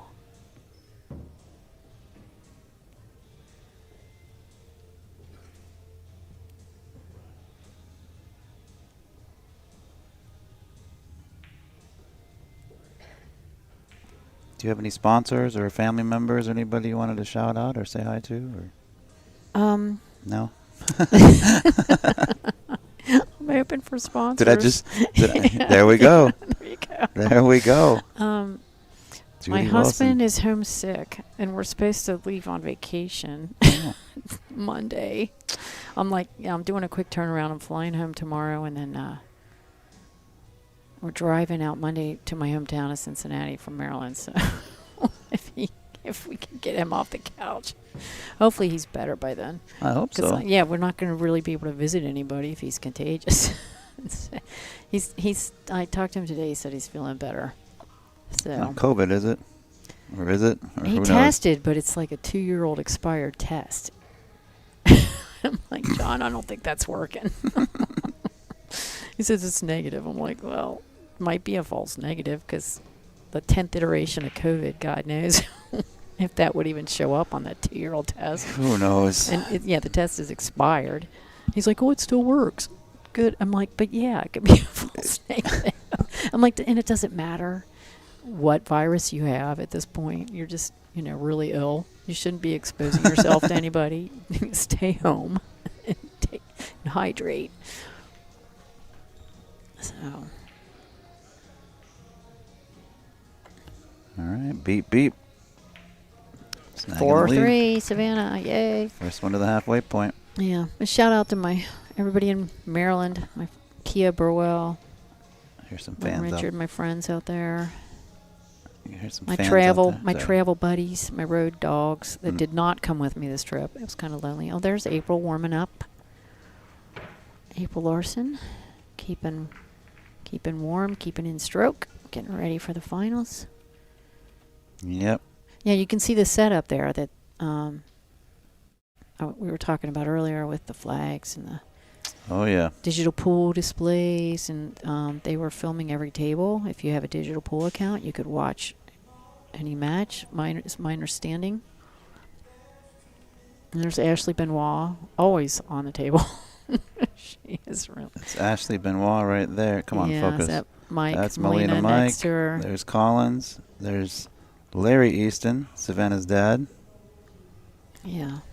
I'm probably going to get a message from one of them at some point. What are you doing? Get me off this. No strangers, Yeah, any you of them. You usually find her in a corner somewhere at any tournament playing one pocket. Ashley? Yeah. Yeah. She loves one pocket. She does. I just met her for the first time at this event. Wasn't really familiar with her. I'd seen her play with Shane in a Scotch doubles event at the UPA, or Ultimate Pool. Yeah, yeah. So I knew who she was, and she actually came in and did some commentary a few times with us. A couple nights ago, we got done a little early. We were actually playing on this table right here that you're watching on stream. She wanted to hit some balls, and I don't know why I thought I was going to just run her over. That girl can play. Good luck with that. God, she can play. Yes, she can. I was impressed. Yes, she can.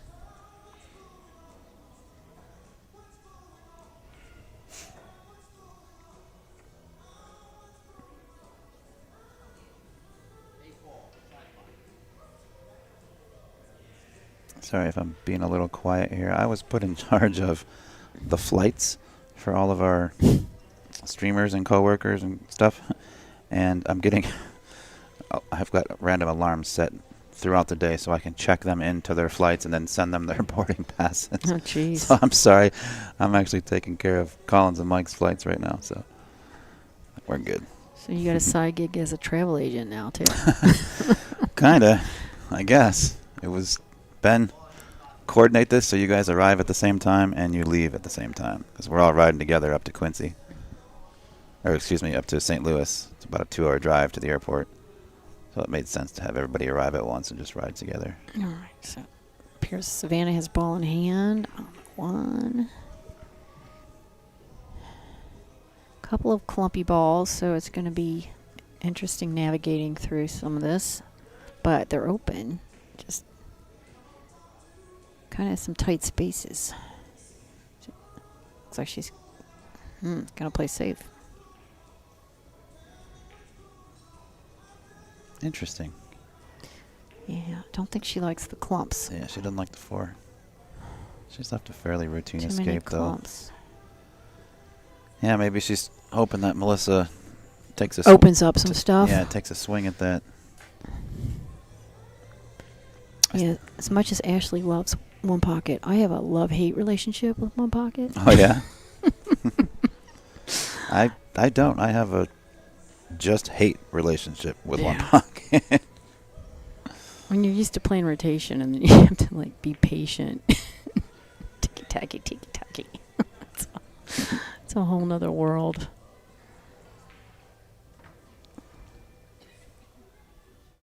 Okay, nothing opened up. She hit that good. But she's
Now, do you feel, as a player, a difference with cue balls and how they Oh yeah. Oh yeah. I do too. Certain ones. I mean, I, you no, can tell I notice I Obviously- absolutely notice a difference. Obviously, probably the biggest jump would be, like your standard. We'll call this, we'll call this cue ball that you're looking at standard. And then you Yeah. walk into an old school bar that's got valley tables and a magnetic cue ball that's 70 grams heavier and With not even a dot on it. a quarter of an inch bigger. Yeah. Those obvious ones, yes. But I mean, I can't tell. If you put a red circle in front of me, old school red circle balls, and the measle ball, those are pretty easy to tell the difference. There's a little bit of a a weight difference. Can I tell the difference? Yes. Do I understand or know what all these differences are? No. I just see that certain ones play different or feel and play heavier or lighter. Yeah. I don't. I feel like they travel around the table a little differently, Mhm. a little faster, a little slower, depending on the ball. And you got to adjust. Depending, I usually like to. I have like several cue balls in my house, Do you? and so if I can find out what cue ball is at the tournament, that's what I'll be hitting with. The weeks leading into the tournament, personally.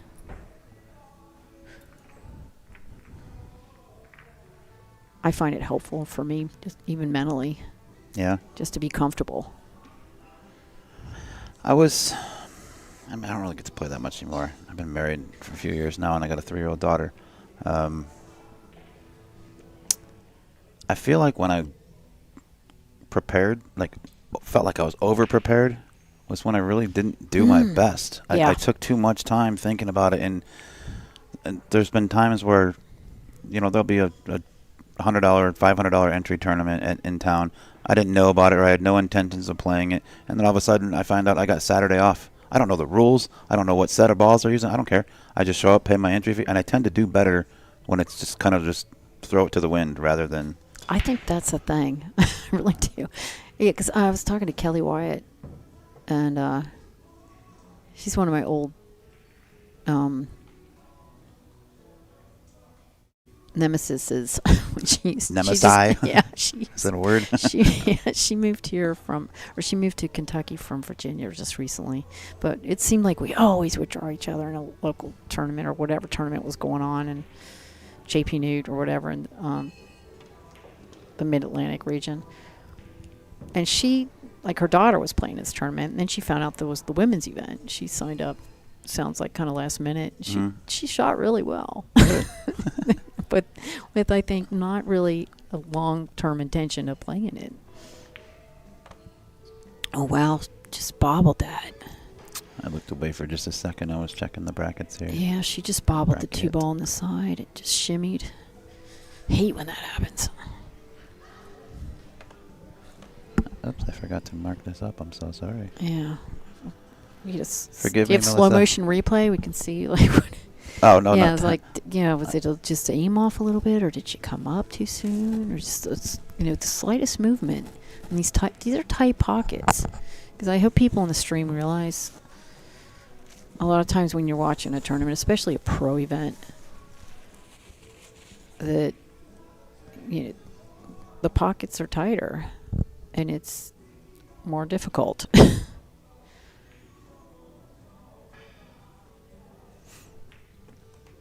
And then there's the pressure. But these are seasoned players. I think they're so used to playing under pressure. I don't think that comes in to play very much. But when it's 4-4, there's a different kind of pressure versus if you've got a lead. Do you know what the pocket sizes are on these tables? I believe they're 4.5. 4.5? That's a nice size. 4 1/4 is nice too. They're not 4 1/4. I can tell you that. Yeah, that's tighter. It might be like 4 3/8, but I think they're 4.5. Yeah, there's a lot of the women pro events been playing a 4 1/4. If I had a table at home, it'd be 4 inches. That would be a home table. Yeah. I want it to be a little bit brutal. Mine are 4 1/4. I don't want to torture myself, but I think that does hone in your game.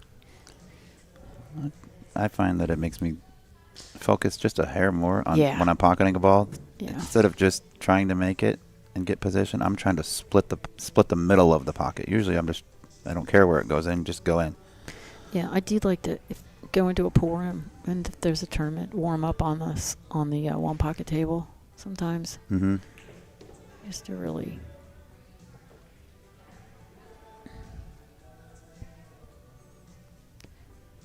I do find it challenging when it seems like when there's tournaments in pool rooms, they make the stream table the one pocket table. Yeah, And I'm I've like, noticed that a why few do you times. want everybody to look bad on the stream? They've been playing on 4.5-inch pockets all day, and then all of a sudden they're in the finals and they got to play on the 4. We used to run Like- into that. It's, Have you been to Griff's in Las Vegas? yes, I have. Yeah, I used to do a It's lot of great the room. streaming in there too. But table 20, their main stream table is The one pocket table. typically those 3 on the front row. Yes, but the very first one, table 10 or table 20, excuse me, it's got a bunch of extra lights above it. It's got cameras surrounding it. It's meant for a stream, but it happens to be one of the tightest in the room, tighter than the rest of the outside tables. So yeah, sometimes that's been a topic. Yeah, because yes, because there was a discussion on a stream recently, a week or two ago, and that came up, and someone brought up, well, you wanted to bring out the better players on the stream, but I'm like, yeah, but they've been playing on these pockets most of their matches, and then all of a sudden you're on this. It's like playing on a big table all day, or playing on a bar table all day, and then switching to a big table. Yeah. Like, yes, the It's adjustments like- can be made, but I was so dialed in over here, and Yeah, now this one it's- seems so much different. I get it. Yeah. You see what I mean? Is it fair? I don't know. Does it bring out the better player? Probably. The one who can, it'll bring out the player who can adjust the fastest to the tighter pockets, which is, in all likely probability, the better player. But challenging. Player break. I was looking away. I'm sorry. Who won that rack? Do you know? Took my eye off the ball for a moment. It's okay. I was looking at what you were doing every year. So yeah, I looked away too. I can back it up. Because did they not mark their point? They don't do it. You got in all 30 tables out there. You guys were controlling it with the tablets. In here. Oh, you're doing the score. In here, Yeah, because I'm like, it says 4-4. And I know it's not 4-4. It's not. It's 5-4. Somebody just. Yeah. It's okay. It's I can definitely 5-4. back up a hair here. We both missed the end of that game. I think it was Melissa. Somebody in the chat will say it, and I'll Yeah, that would. feel foolish for having turned my head and not recognizing it.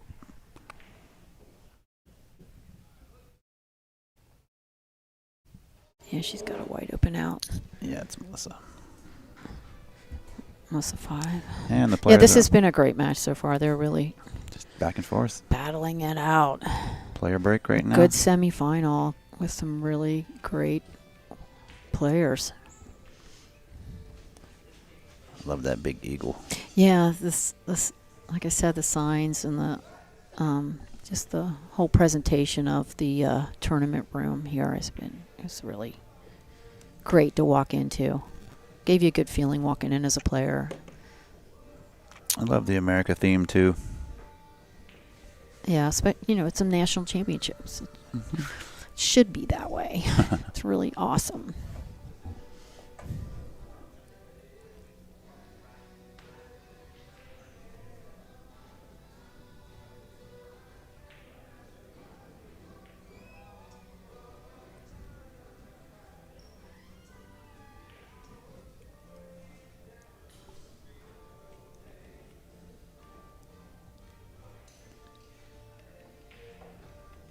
Let's get a look at what Melissa's playing with, should we?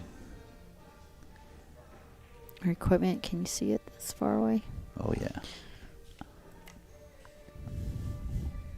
I can get right up on it. Some lovely cues. I like Can't the control turquoise. this. I like the turquoise. That looks like a Roberto Franco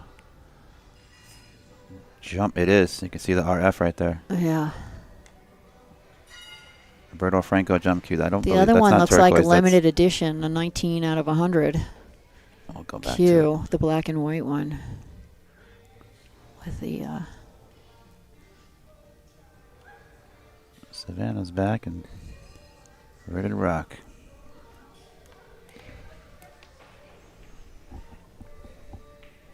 All right, rack number 10. Okay, we'll pay more attention to the. Only one between them.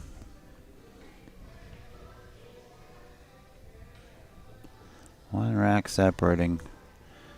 In this alternate break race to 8, winner will see April Larson in the finals. That's one thing we haven't really seen too much of right there is breaking off the side rail. Seen it a few times, but generally with the template rack, breaking head on gives you the better opportunity to make that second row of balls into the side pockets. She must felt like she needed to make some sort of change. Yeah, I think it's I think it's harder from the side with that one more ball in there. Yeah.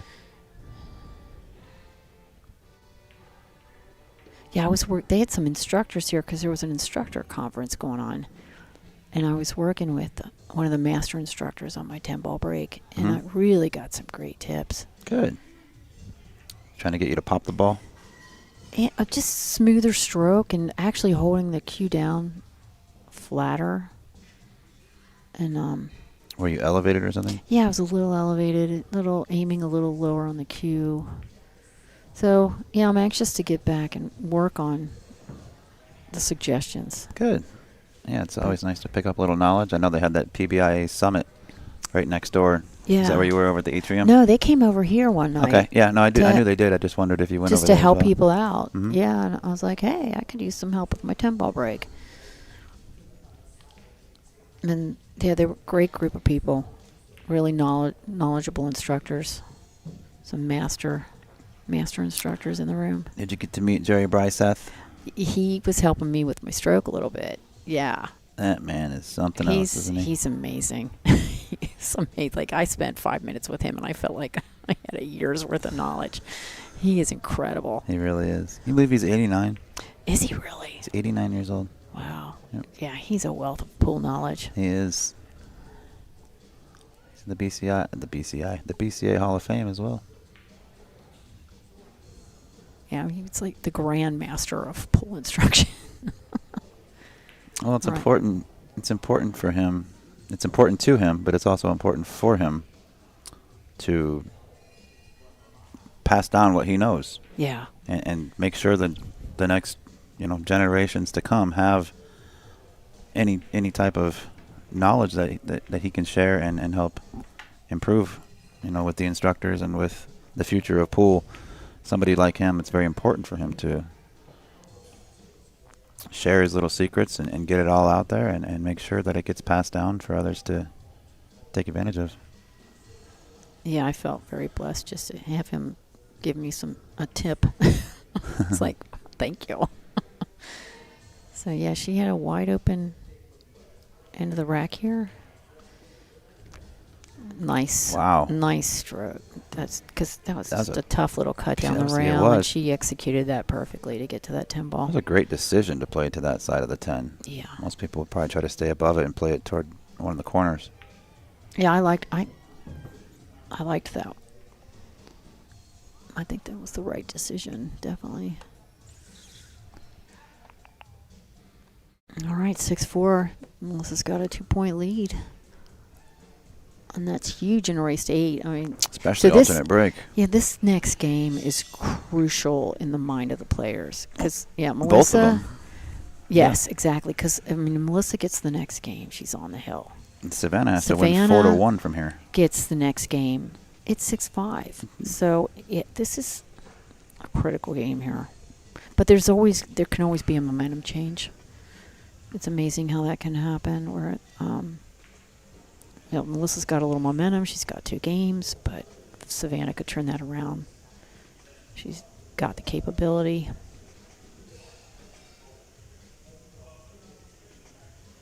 So this is an important game. Mm-hmm.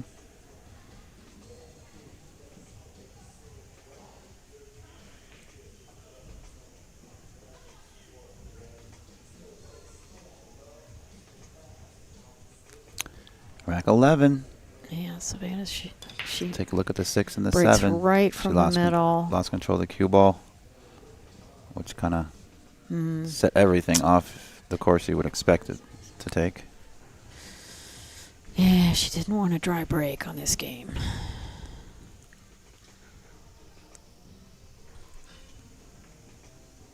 With the balls fairly open. 4 balls on the rail.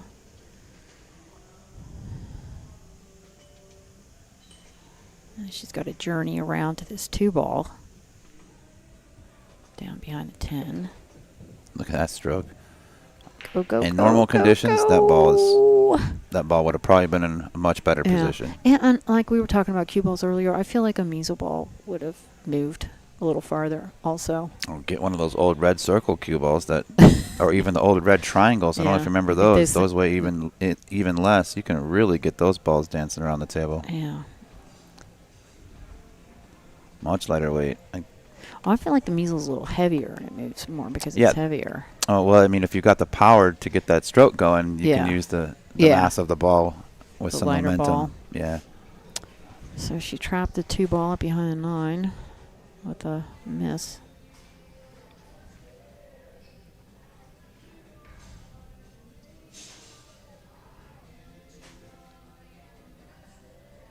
Let's see what kind of safety play she comes up with. Miss Pro Side. I love that nickname. Gal in the chat, she said, I hope if y'all ever see me playing on a stream, y'all be this nice to me too. Now we're going to beat you up. Oh, Ike is here. Of course. I think I can handle the Oh, wow. She came at it from behind. the naughty people in the chat. We Smart. got Ike for a moderator. Yes, All right. so she came at that from behind, which enabled her to hide the cue behind the 9. That's very smart. What do you do here? Let's call the top right corner. Mm. I'm going to go rail first. Yeah, you got to call everything, because if Try- it goes in, you want to keep shooting. You know what I mean? You don't want to like, oops, I didn't call that. She could play this off the 6 in the side too. Like similar line to that. It was available. It was not easy. Yeah. So do you think she can slice that into the... She called the side. Slice. Mm-hmm. Where's the cue ball going to go though? Yeah, down Can the she- table. if she hits She's it gotta thin enough, she get around the... she Yeah, might I be able think if to- she hits it 9, she get around that 9 ball. Well, we'll see. And she's got a. Yeah, Oh, she hit it. Uh-oh. I had a bad Uh-oh. feeling about that. Ruh-roh. She can see it.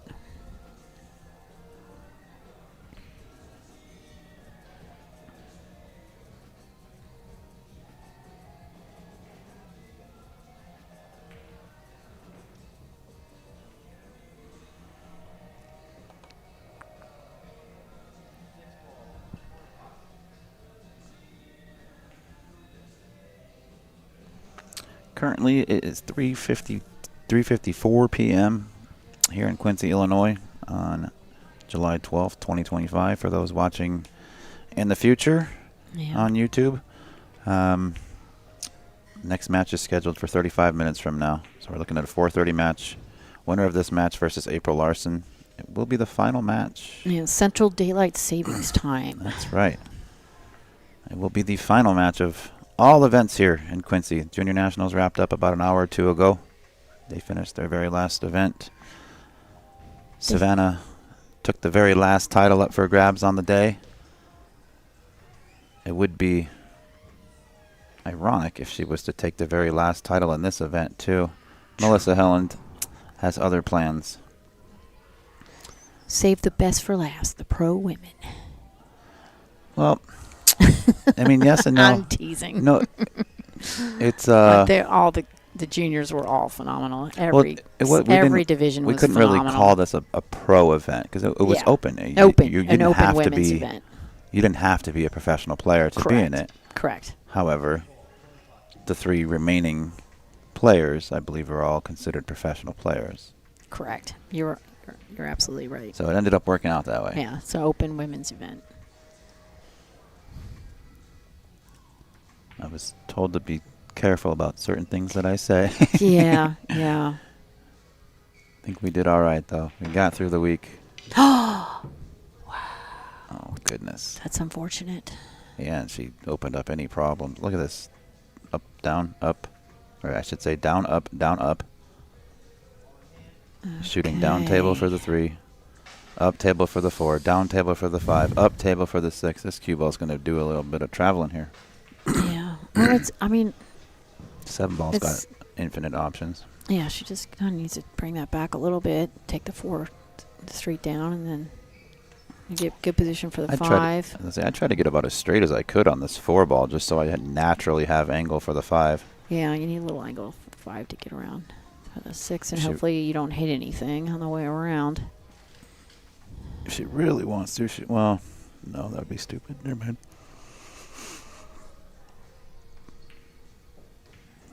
All right. Yeah, now she can play the angles a little bit. Yeah, just avoid the traffic. I'm not even really concerned about the 10 or the 9 here. I'm more worried about Yeah. the 7. She I know that just sounds needs weird, to but go wide. Yeah. Yeah, go wide around the table. Wide, wide, wide. There you go. this is and where I the get a 7. little bit of concern with the 7, but she did She got it. very well. Yeah, that was the only issue, as long as she put the outside English to go around wide.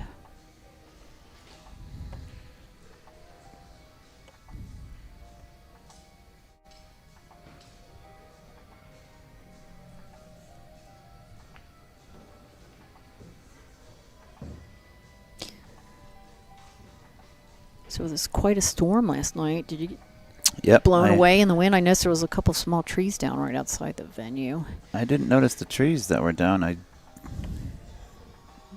noticed that I had to They were down the Run street from like here. a block. run from here back to my hotel in the rain. Yeah, I'm like 5-minute drive away. Oh, are you? Airbnb. Oh, nice. I'm right across the street at the atrium. It's pretty nice over there. I like it. I got a nice room. Good. I just had to find a way to get there. Yeah, It's and only the you know, pouring down, the sideways 300, rain 400 with the wind. feet away. It's, Yeah. it's a football field or 2 away, but it was But- pouring. Yeah, it was one of those sideways rains with the wind blowing the rain. It's a little crazy.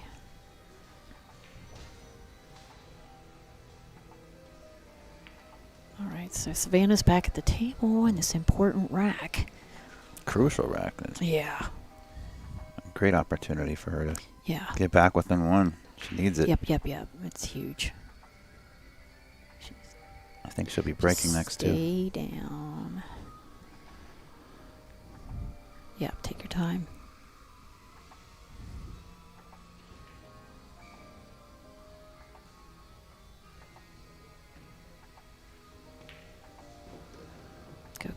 Go.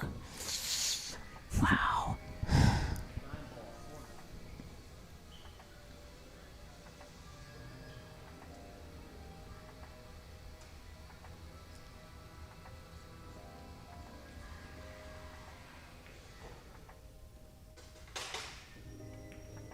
Perfect.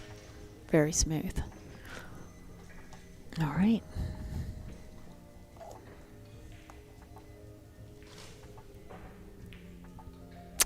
Here we go. She's back in it. Savannah tightening things up. 6-5, nice. 6-5, and I believe, if I'm not mistaken, I think it's her break. I think she lost the lag.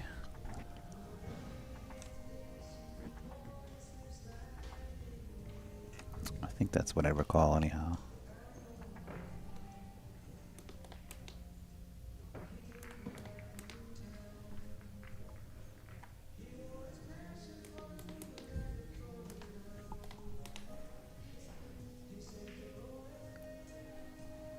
You got the Dragon Lady and the Road Runner. Mm-hmm. Beep, beep.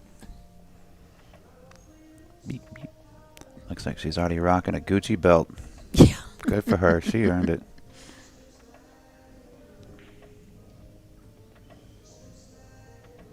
I love how far pool has come since, at least for example, when I was a kid.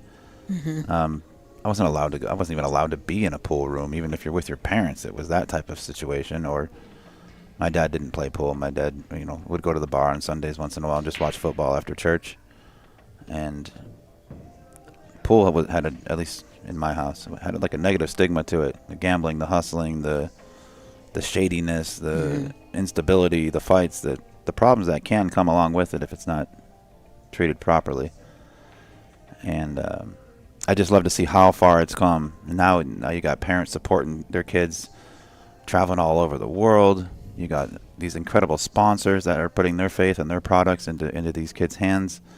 You got equipment advances, the carbon fiber technology, the certain technology in pool tables, and the lighting, all these other little nuances. It's great to see that that stigma's pretty much gone away. I think so. But didn't the monk write something about the 3 different players of pool? There's the gamblers and hustlers, and then there's the league, the social player, like the league player, and then there's the tournament player. So I didn't. I not forget which familiar. book. I think it was one of the monks' books. I could be wrong, but and to me that's true. There's there's the people who love to play league and like to have a beer and socialize with their friends, and that's a great world. I mean, I started out in league and had a great time with it, and then there's the tournament player, who's, as you see, Mm-hmm. the ladies here playing in a tournament, and there's rarely, I mean, there might be a little bar there, but people aren't, it's not the same as league where people are drinking, and it's all about, I mean, it's a marathon. I played in a tournament a few months ago. I played 15 hours solid. Ooh. I got in the money. That's good. I hope But so. I'm like, Jeez, you're exhausted. But you look at Do you have enough money to get a hotel room that night? yeah, the juniors. The juniors were playing all week, all day. It's athletic. I mean, to be on your feet and bending over, standing up, bending over, standing up, and then the focus of shooting every shot and staying down on your shot and that aim. It's very athletic. It's a precision sport, but there is an athleticism to being on your feet all day,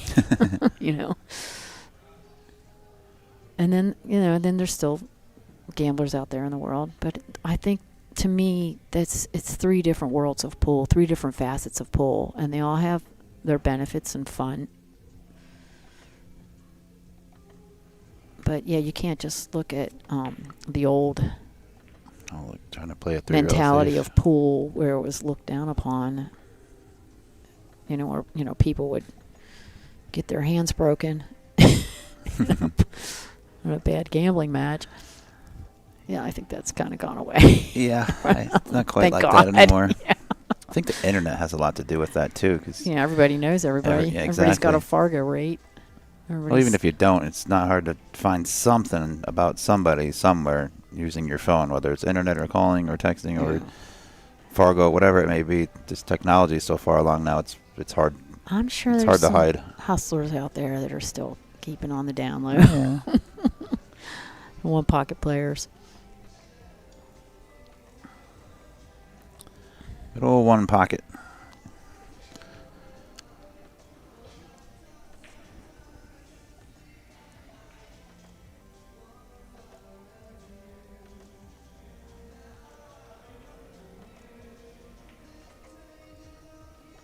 Ooh, that one wiggled in.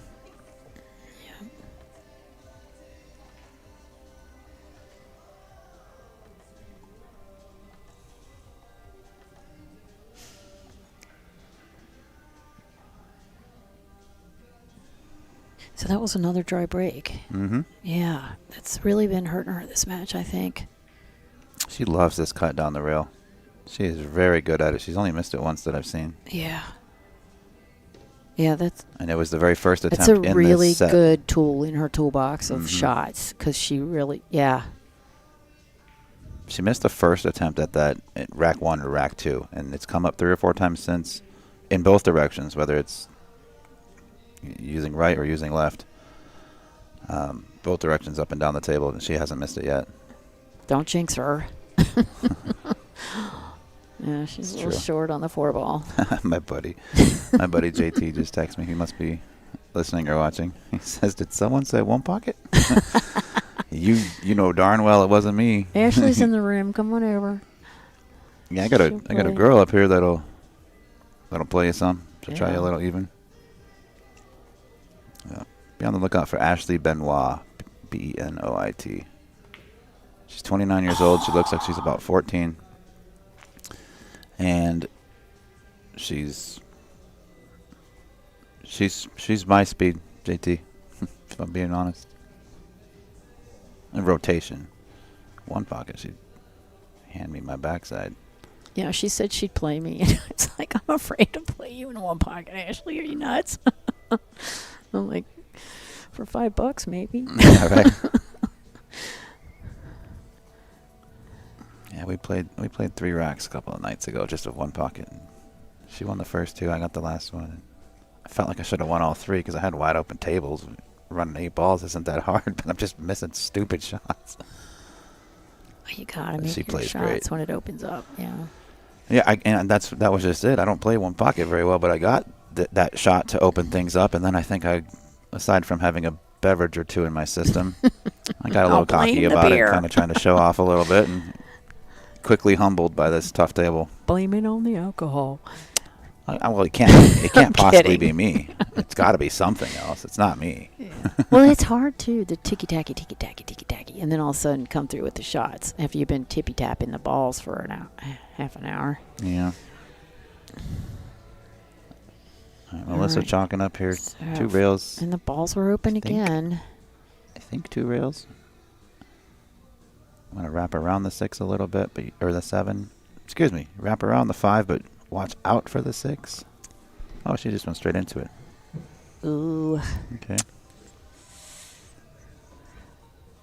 So do you think that's 5 goes past through there? Past the cor- 6 to the upper left? Yeah. No, I do not think so. So that's one of those I can't tell from here. Depending on what angle she's got, I mean, she could push the 5 to a rail, run the cue ball up behind the 6. I don't think that And shot is she's on offer. Yeah, she's looking at what I'm looking the at. other one, Top right. but she's I just checked this cue ball with left. Nope, she's changed her it mind. must I don't go think she's- through. If she's don't she's think got the room to squeeze through there. Oh no, she cut it. I'm a little bit surprised that she put like a flat ball or maybe even a touch of just a hair of inside or a hair of top. Do you think she was doing that to help cut it in? I don't think that no? really influences the cut too much.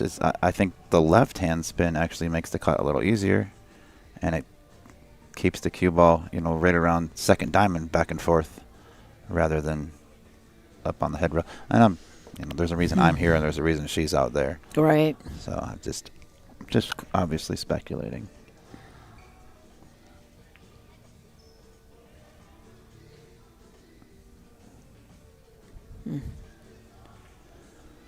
So, Ashley's coming, or Savannah is coming to the table with a chance to tie it up, but tough cut on this 6 ball. So, you think she's going to cut it or be conservative? She's gonna I'd go slice for the it. cut. I'm cutting this 6 in. Yeah, I think she's going to cut it. Now she's trying to figure out, what am I going to do with the cue ball? Do I want to go below? Wow. Just banking it. Wow. I'm surprised by that. I really am.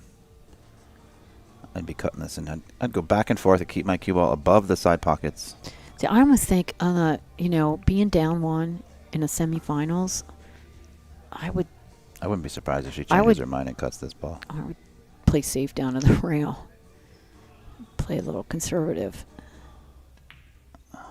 This is why I don't like that. Yeah. You sell out the whole. You're betting the whole Right. game on that shot. Yeah, I would have Especially taken when the you- 6 ball down by the 9 ball. Well, you also have to take into account too, if you are going to miss that bank, you need to miss it short. You can't miss it long. That 2 rails back into position like it just did. If she Yeah. would have made it, missed it short, that 6 ball would be up on the middle diamond on the rail, or close to it. Yeah, it was a risky shot. Yeah, you're betting the whole game on that. But maybe she was just uncomfortable with the cut angle, or perhaps she saw something that we didn't. Or sometimes you're really confident. I mean, I can make this bank. I can do it. You know what I Yeah, mean? but do you have that mentality But- when you're down 6-5 and your opponent Yeah. needs 1 more, to get to that hill? I think your thought process has to be a But- little different then. Yeah, but maybe she's, she's thinking go big or go home. Yeah. I mean, that could be. Yeah. Wow. Great control. Mm-hmm. Doesn't want to be on the rail, but she does want some angle. She's going to have to turn the cue ball loose just a little bit, but the 10 ball's in anywhere this cue ball ends up, that 10 ball's got a shot in the side pocket. Yeah, she's got a really great, her shot knowledge is just. She's going to drift right. Yep. Her I shot like it. IQ is really high. Yeah, that was, you don't see Savannah make too many, I'm surprised. bad decisions, and I think thought that was one of them. I thought she was going to play safe on it. We all thought that she decided to bank. I thought she was going to cut it. You thought she was going to play safe. We all got it wrong. Yeah, until she pointed really to the did. corner pocket. So, wow. So, Melissa's on the hill. Yep. She needs 1, and Savannah needs 3.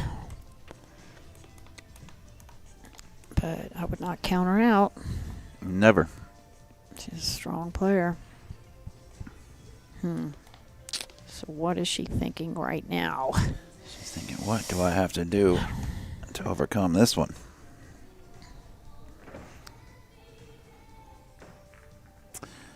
Melissa's looking over there like, I got you, kid.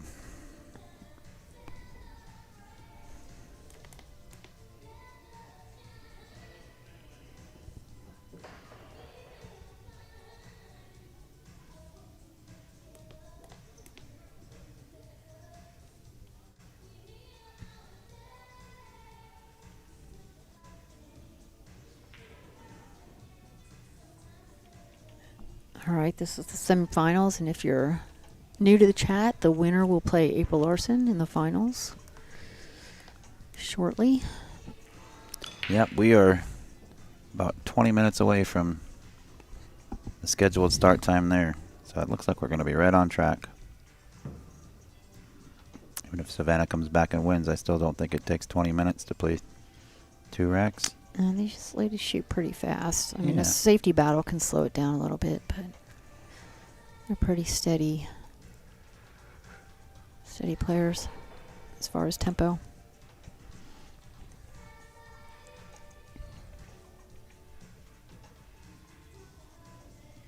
That was one thing at the World Championships, like watching Cheska Centeno shoot Have you ever played her? at 100 miles an hour. No, thank God. Oh, gosh. Jeez Louise, she shoots fast. I played her in Oregon in 2016. Yeah. It's the Chinook Winds Open in Lincoln City. Uh-huh. I can't remember what the score was, but I'm going to go back to Fargo and just because I think it's on there. It might be the history.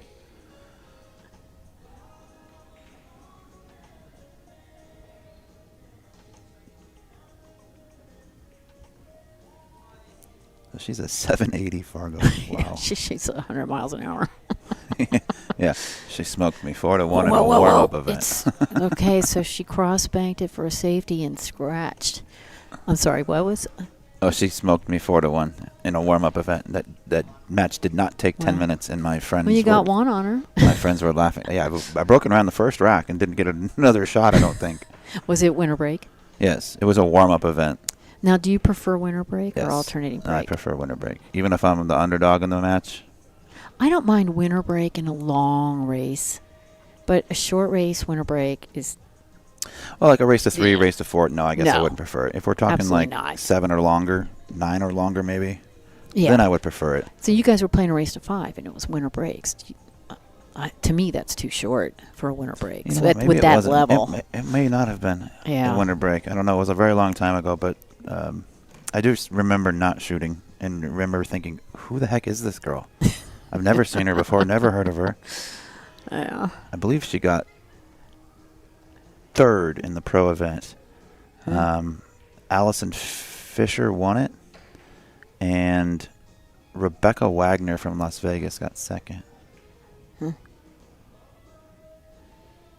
And then I believe Heather Torpin Cortez got Yeah, 3rd. aware of her. Yeah. Something like that. Yeah, I've known Heather for a lot of years. Actually flew out to that event with her. I used to live in Arizona. We all used to play together. Good There's times. a lot of great players in Arizona.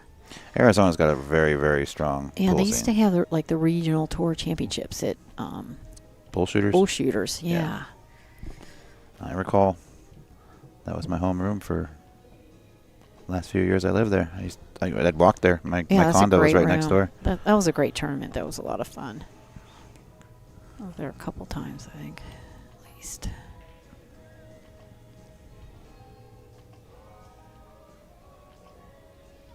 All right.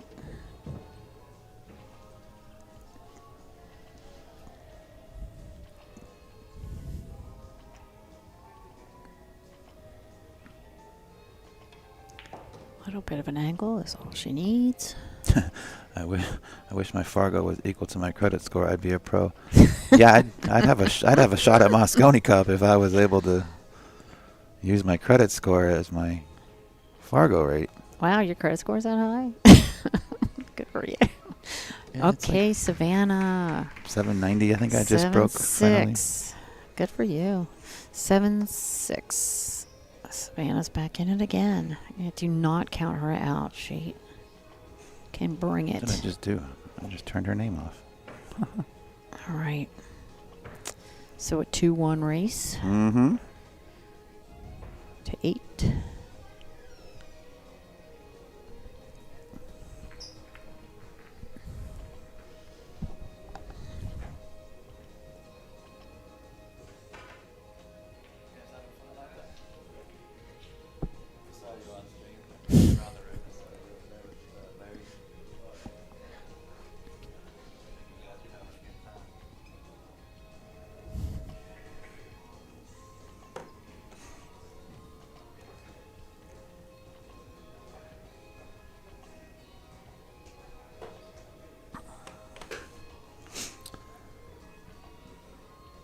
So are you streaming another event soon?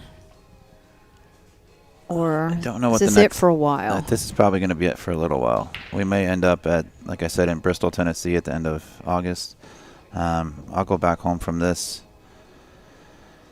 and I'll probably spend a week or so editing every single one of these matches and videos into individual matches, breaking them down, uploading them to YouTube and social media, and then I fly to Las Vegas for 2 weeks. I work for QTech as well. Oh, wow. So I fly out there for the APA events. We have a booth set up in the arena. We bring in a pool table and show off all the equipment and just hang out and play pool all day. Let people try out the gear. We don't even sell anything, so it's like a no pressure booth. Just come over, have fun, hit balls, ask us questions about the product. I'll be there for 2 weeks. Very good. So who does QTech, like some big names that QTech sponsors? Shane Van Boning, Right. Yep. Johan Chua, Francisco Sanchez Ruiz, Chris Melling, Those are some powerhouses. even Hayden Ernst, Sam Henderson. A couple of them that we've had here. Yeah, Shane's been with QTech for a while, hasn't he? He's always played with QTech, but I think it's been about 7 or 8 years, maybe 10 years that he's been sponsored by QTech, but he was actually using QTech before that. Shane Wolford, Sky Woodward, Maurice Newhausen, who else? Jeremy Jones, Joey Gray. Jeez, respectable crew. Yeah. So something about QTech? Something about it. Even Florian, the trick shot artist. Florian Kohler. Yeah. Yeah, I follow him on Instagram. Landon Hollingsworth. Or on Facebook, I mean. Yeah, I like to watch his videos. Yeah, there's It's fun. Melina Mike. Collins Newhausen.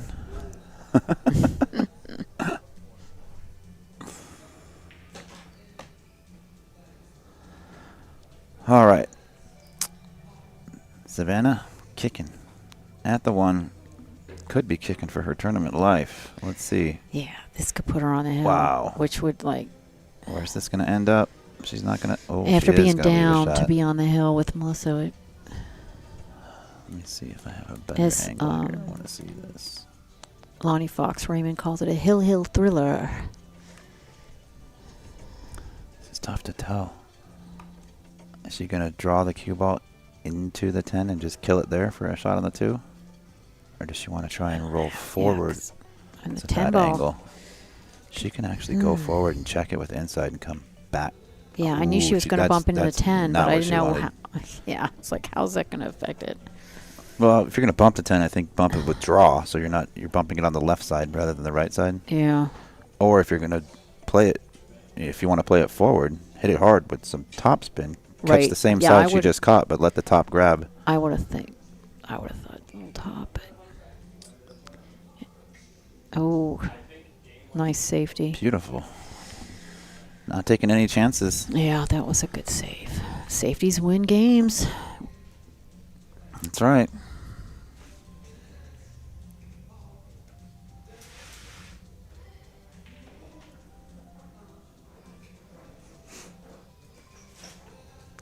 Who will it be? Who's gonna play Miss April Larson?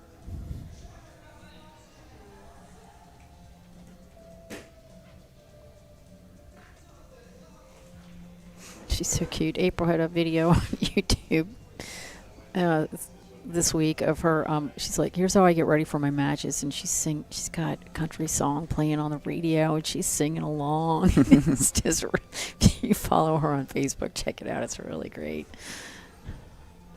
Well, it might have been a story, so it's gone now, but if it was a post, really She's cute. always so happy, She's positive. got a wonderful personality. She's just such a beautiful person.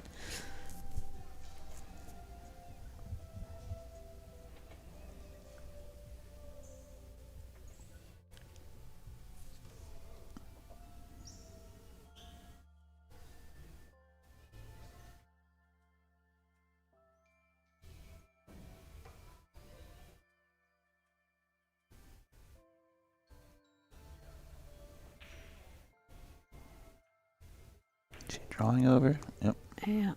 Little Don't punch. get straight. Little punchy punch. She gets this cue ball back to center table.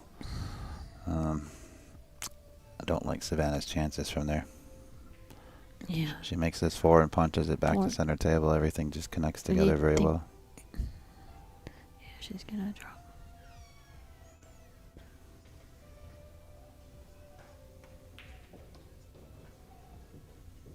She got dead perfect. Absolutely dead nuts perfect. Mm-hmm. Draw this ball back a foot. Keep that same line. Don't touch the 8. Yep. Just get a little bit closer to your work. Pretty solid. Mm-hmm. She's got a good angle to stun over here. Even if she ends up flat and completely straight, it doesn't matter. She can roll forward on the 7 ball and play it in the side. Play the 8 in the side, that is. She did leave some angle. I'm still just rolling this in. I'm not going to try to jeopardize anything by punching or Right. trying to draw out of it or force it forward. Just roll it forward. Take Take what your the medicine. table's giving Yeah. you. Yeah, just You still end up 3-4 inches off the rail. roll a little bit. There you go. Just like that. And now for the power draw.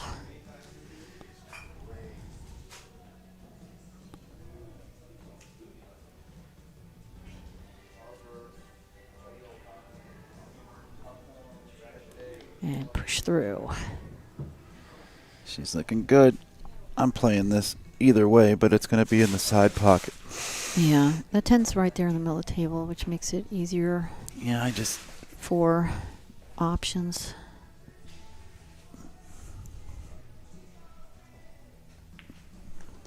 Easy does it.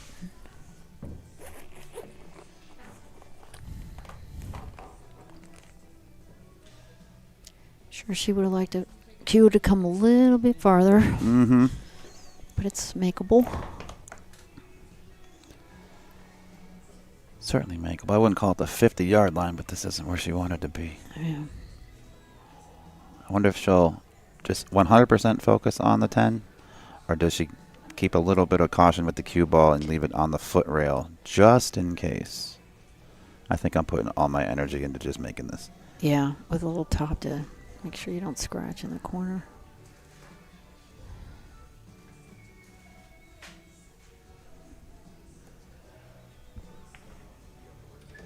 Yep. That's going to there do it. is. You can see how much it means to her, too. She was super, super pumped up about that. Solid shooting. Great match. Great events from Savannah Easton. Absolutely amazing performance all week long in both the Open and Junior divisions. Congratulations to Melissa Helland. She's got herself a spot in the finals. She doesn't need to go anywhere. She can stay right there. We'll put April on the left, and we'll get this next match kicked off in about 10 minutes or so.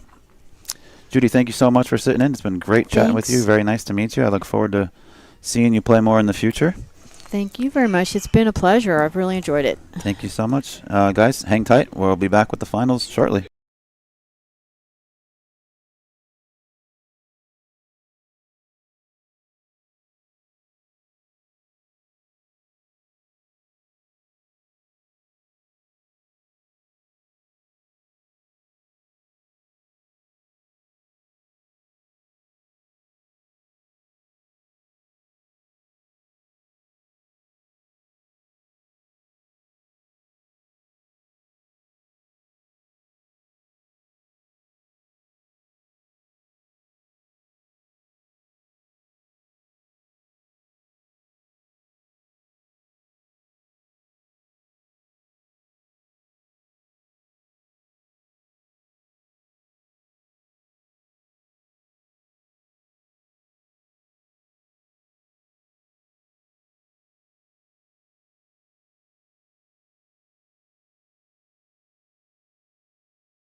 All right, ladies and gentlemen, welcome back. This is our final match from Quincy, Illinois for 2025. This is April Larson versus Melissa Helland in the finals of the inaugural Masters USA Women's Pool National Championships. This is our 10-ball division. My name is Ben Sutherland. I'm going to be joined again in the booth by the infamous Ashley Benoit. Ashley, welcome back. Thanks so much for spending time with us and hanging out in the booth. And it's been fun getting to know you, and I'm very impressed with your game and your commentary. Thank you. Yeah, I'm having a great time here, and this is going to be a great match. Yep. Both ladies did not have an easy path. Good afternoon, ladies and gentlemen, and thank you for sticking with us all week long. This is the moment we've been waiting for. Our women's 10-ball champion will soon be announced in our inaugural 2025 Masters USA Pool Championships. This event has been brought to you by, organized and delivered to you by the Belieu Congress of America, BCA, the official governing body of pool in the U.S. We finished our juniors divisions with the BEF, and all of our other divisions with the men and women have concluded, and now we bring you our very final match. Thank you once again to Masters Blue Chalk, Diamond Building Products, Simonis Cloth, and Iron Falls for all their support. To all of our tournament staff here, as well as the pool, our referees, thank you once again, and all of you for tuning in and watching. Let's get to our final match. First up, coming to us from Antonio, Texas. She's a 5-time junior national champion. Excuse me. 2-time world bronze medalist. Sponsored by J.P. Shower and Olhausen. Iron St. Billiards. It's the grinder, April Larson.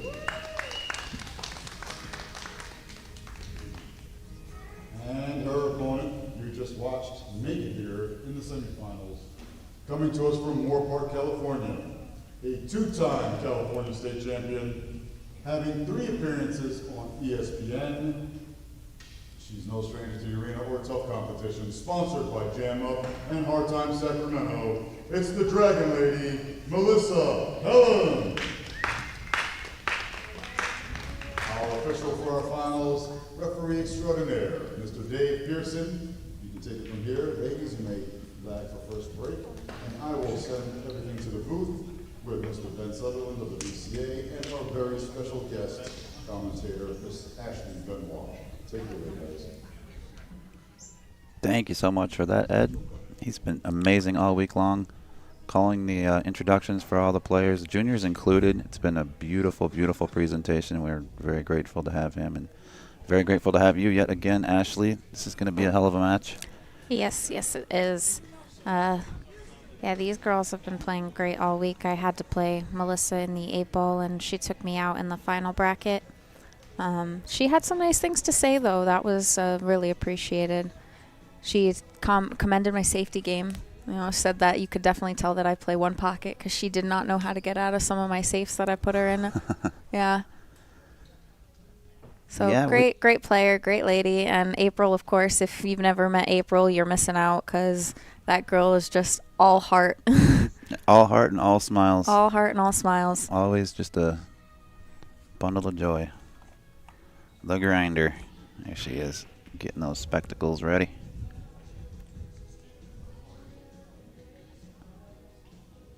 I actually wasn't even looking close enough. I didn't see who won the lag, but I think Melissa won the lag. Okay. So it's going to be a race to 8. We're playing 10-ball, alternating break. 3 foul rules in effect. Jump cues are allowed. As far as the break is concerned, 4 object balls must touch a rail on the break, or 1 ball must be pocketed. Ugh, I'm anxious right now, and I'm not even playing. All right, good break. Lost the cue ball a little bit, but I think she can see the edge of this 1 ball. Play a safe around the 7 and come back down table. I like it. If she can see the edge of it. I think so. She might be able to.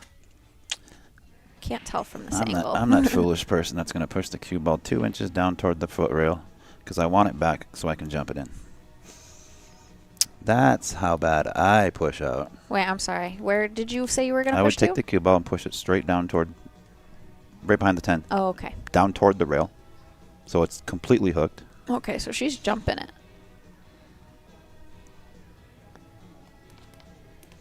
But I tend to favor playing extremely aggressive. Watch out, cue ball. Ooh. Wow, that's a nasty way to start off this set. That's dirty. 3-rail kick behind the 10-4.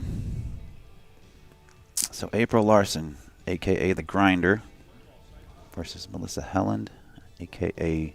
Dragon Lady. Some cool nicknames. Not a cool spot to be in on your first shot. No. I think she's going to try to go 1 rail at this. I think she's going 3. You think so? Mhm. I call this. Yeah, she's going 3. That's the shot.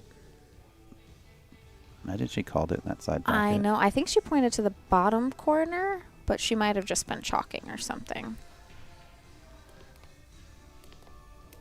Great hit, though. That 1 ball goes, but she may have to kick.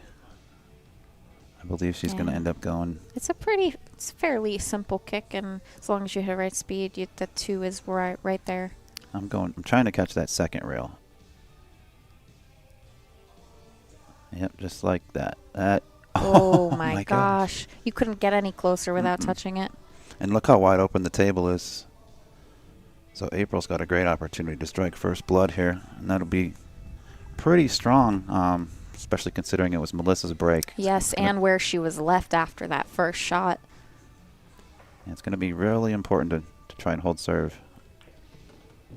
I wouldn't be the least bit surprised if this match went the distance. Nah, me neither. Very similar playing styles, too, I would say. Mm-hmm. Compact and solid.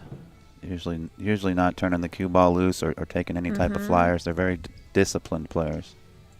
Seasoned. It's probably a better word for it. Bit of a stretch here. Even for someone my size, I'm 6'3", and I might need that bridge. As a lefty, I have an easy shot at this one. You can just stretch across the table. Yes. Well, I still have to Sideways. keep a foot on the ground, and I'm 5'2". Sometimes it's tough. Referee Dave Pearson right there to Assist. Yep. I don't see any problems here. This is Me going to be a neither. good opening rack for April and a good confidence boost if she can run out. She's been kind of put on ice for the last couple hours. She hasn't had an opportunity to play. She's been waiting on matches to catch up so we can get this finals underway. I did catch her. I was panning around the room with the camera between games last match, and we did see her off to the side practicing on a table, so she's probably in good form right now. She's a little flat on this ball.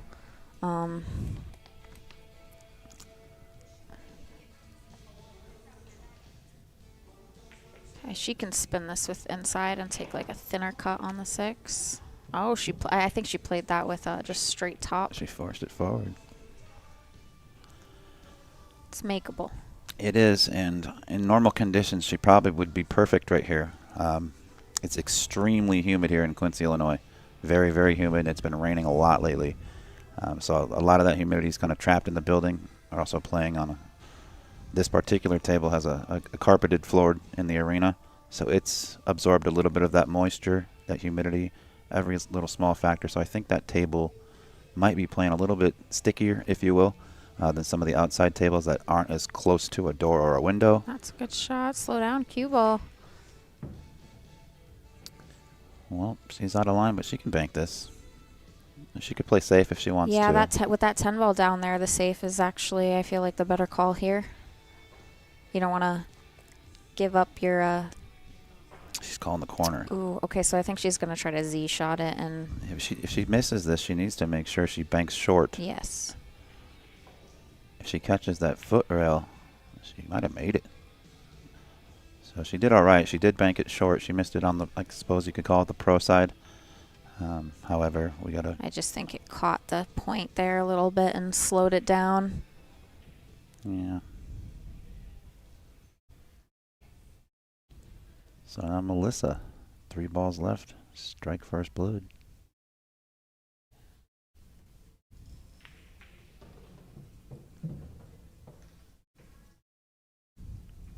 This is all preference here. Given the humid and murky conditions in here. I wouldn't be drawing this ball. I'd be playing it forward and taking a more natural path with the cue ball instead of Yeah, I trying like the follow too.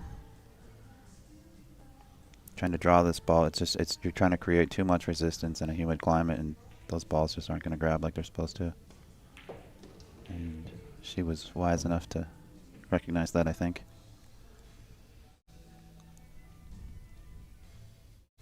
She could have gotten a little closer, but these tables are not reacting off the rails like they should. They're just absorbing all of that momentum. Yeah, I got to experience it the other night. I hadn't hit balls for the first 5-6 days I was here. Actually, it was with you. You and I hit a couple racks the other night, and that's when I really saw kind of what these people are going through and the actual struggles, because here I am sitting behind a computer staring at a screen. Yeah. It's easy for me to Oh, speculate. few power shifts this first rack alone.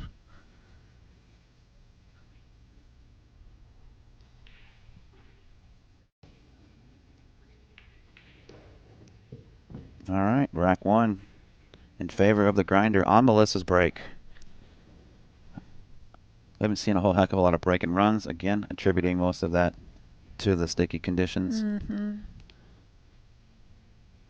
Yeah, I think the only break and run I've had during a match this set was, or this week, was against Jordan. Hill and 8 ball. Telfrey? Yeah. I don't think I had a single one in the 10 ball.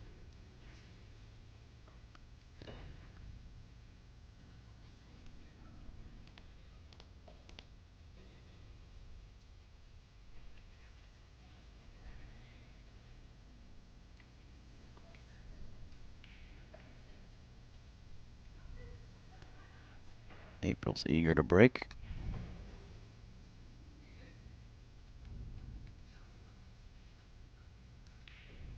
Rack number 2. Yeah, it was funny. I played Ed in some one pocket the other night at Ladawi.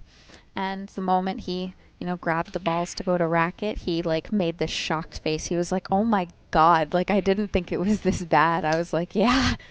He told me about that, Yeah. actually.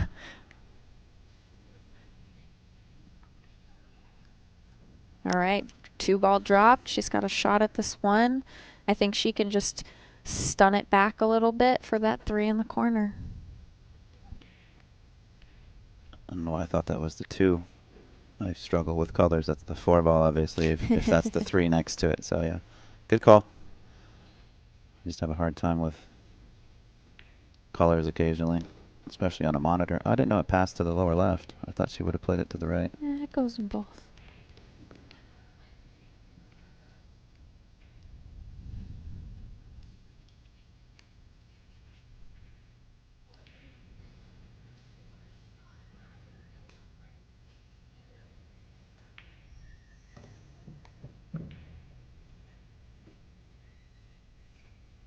Nicely judged. She would love to get the cue ball back where it is now. Yeah, I think she can draw it and pull it back. And then maybe go 2 rails around the 6 off the 5. With the draw, we've been... she hit it great. We've just been seeing people come up so short with draw. I think it was you that was even saying something about the cue ball being a little bit different than what you're used to with the traditional aramith ball. No, that wasn't me. No? No. I'm sorry. No, you're fine. I've had quite a few people in the booth this week. Appreciate all of them. I couldn't possibly name them all. I probably couldn't even remember them all at this point. But having all the guest commentary has been extremely helpful and entertaining to the folks at home as well. It's nice to get some perspective from somebody other than just myself or Ed.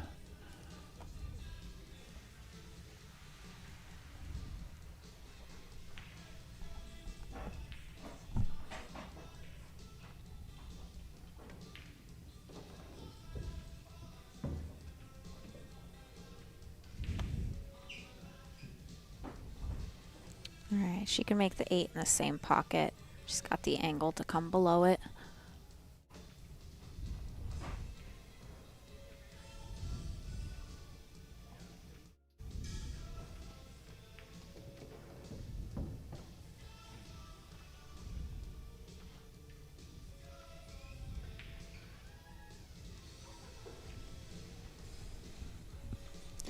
Not much to do here. Just roll it in. Try to get the cue ball right about where it is now. Out towards center table anyhow. Yep, just like so. She did well to favor the left side as we view the 9 ball. She doesn't have to worry about the cue ball tracking toward the 10. She can just play a stop shot. If there's any type of angle and she wants to, she could probably stun into that right long rail. I don't think Or it's like necessary. twist the 9 ball because it's not much angle. It's Yeah. just a little slight twisty. Twisty, huh?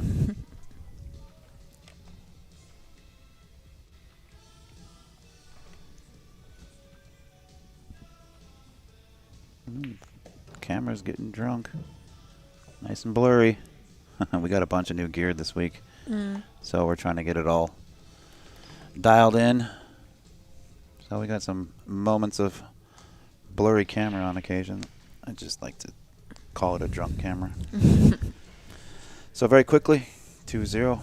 April in control at the moment. Melissa coming into break rack 3. Big thank you to Master Billiard Chalk for putting up $20,000 for us to spread across these 4. Yeah, I think before this event, the last time I saw Melissa was in South Carolina last year at the WPBA event, Palmetto. Okay. Yeah, it's been a while since I've seen her. It's been a while since I played a WPBA event.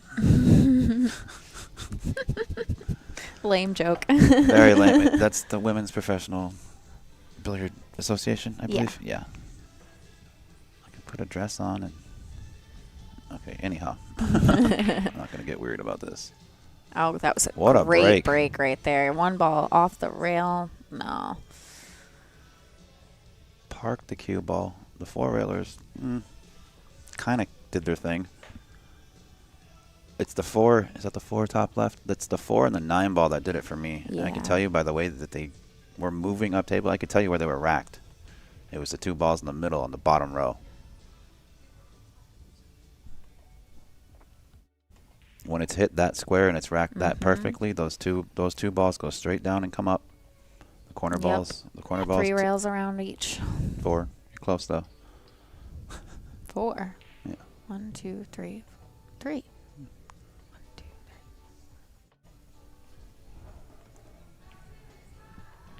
3. It's 4. Trust me. All right, I'm going to pay attention to it on the next one. Because I just know those balls go to those corners. I just never really paid attention to how they got there. Always assumed it was 3. They go straight to the foot rail, long rail up to the head rail, back into another long rail. No, I'm just rambling.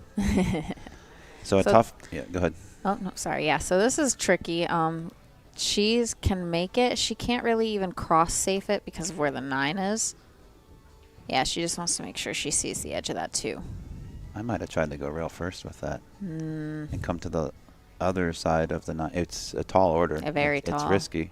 Especially with the way these tables are playing. But if you make it, it puts you right in that window for the 6, between the 6-10, Yeah. making the 2 pocketable. But again, risk versus reward, it's probably not worth the risk, especially in the finals. Yeah, especially like April and Melissa's gameplay, they like to keep it simple. I'm not sure what the cash or the payouts are for this event. I'm pretty sure it's right around $4,000 for first, probably right around $2,000 for second, 2 or 3. The most important thing though about winning this event is the winner will get a paid invitation and paid travel expenses to the WPA World Championships.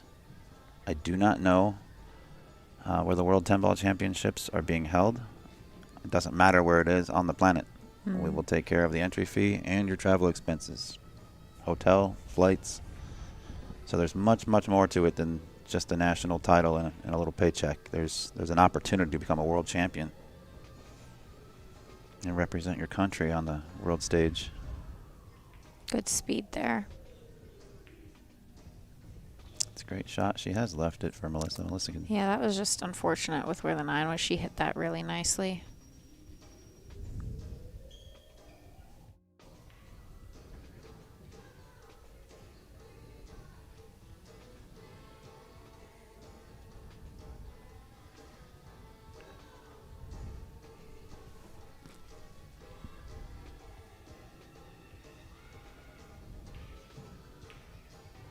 Wow. Didn't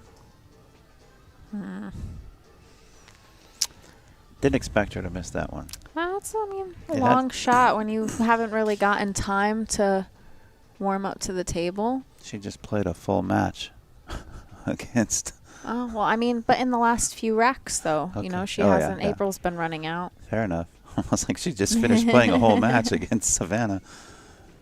It's a whole new match. It is.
I don't know if you guys can hear it at home, but the soundtrack here has just been, the playlist all week has been fantastic. Sadly, I do have to run a little bit of, I suppose you could call it royalty-free music in the background lightly, just some ambient music, because YouTube doesn't like it when we reproduce copywritten material. So that would explain the light lo-fi sounds you guys might be hearing in the background.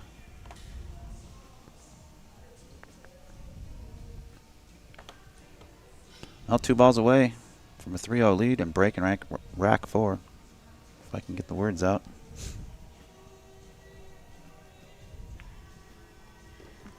It's great speed. Or is it? See, it's just dying off that rail. It's a pretty standard bank, though. It's not a crazy one. Oh, she's cutting it up. This is the 8-ball shot that Jasmine made to win the World 8-ball. Maybe even a little steeper than this.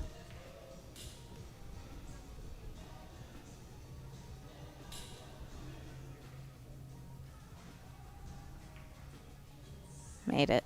Drilled Nice it. shot. 3-0 and breaking. Well, so far, April not showing any nerves. No, she's playing great so far.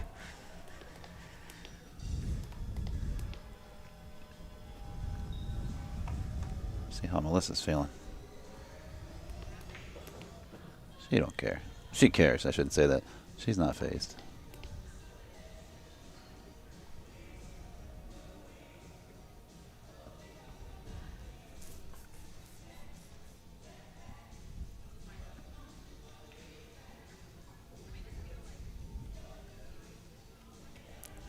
Check out that case. I know, it's so pretty.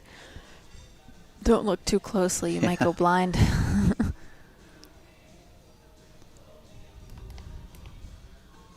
She got a disco Okay, I'm ball. watching these corner balls. Watch the 2 and the 4. Right down by the first diamonds. And up and Okay. around. 4, 4. Oh, scratch, scratch. There's one. All right, this is Melissa's chance here to get on the board.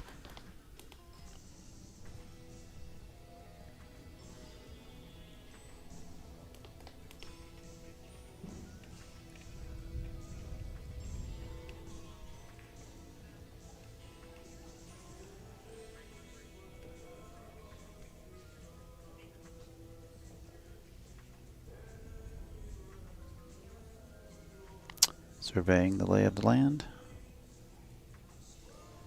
Directly after the break, the incoming player has 1 minute to address the table and begin shooting. Each player is granted 1 extension per rack, a 30-second extension. A shot clock of 40 seconds takes place on every other shot. So from now on, you see the ref. You just saw the ref raise his arm. He's indicating that he's starting and stopping the starting the stopwatch. And she's got 40 seconds from this point. He'll give her a warning at 10 seconds. And then she'll either have to shoot or she can call for her extension, buying her 30 more seconds. Only one extension per rack unless it goes hill-hill. If this match goes 7-7, both of these ladies will have 2 extensions available to them in the final rack. We're coming live from Quincy, Illinois. This is the Oakley Lindsay Center in the McLean Kent Exhibit Hall. If you really want to be specific. Ran a little long there.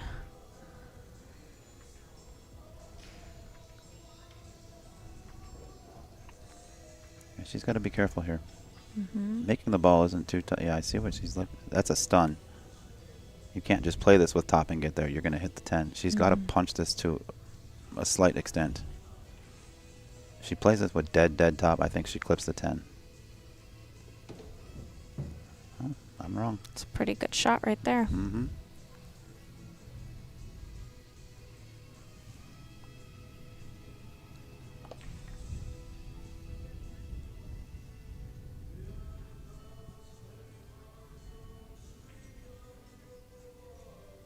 Two rails just missed the side. Perfection.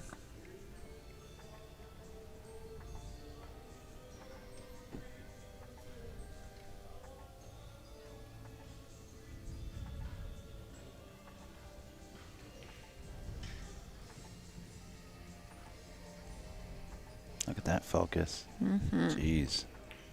I didn't realize that she has a curled wrist.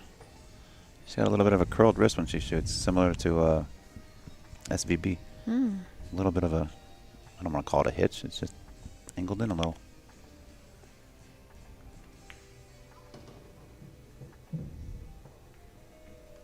So this is just what Melissa needed to open up her campaign. Yeah.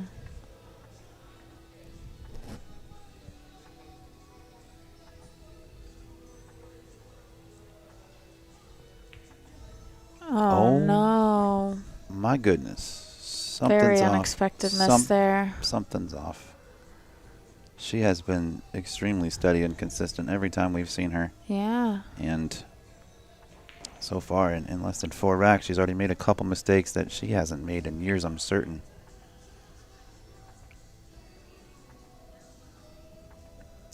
I don't think April minds the opportunity at all. She undercut it. Yeah, she did. And oh, and fell. it still went She in. played good speed. Good speed, yeah. But ain't nothing easy about this, especially in these conditions. This is a ball that when I miss it, I tend to overcut it. But I don't usually miss. It's okay. Kidding.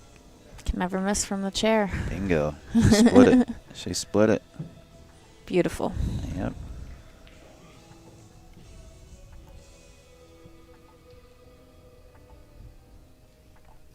Well, April already at the halfway mark.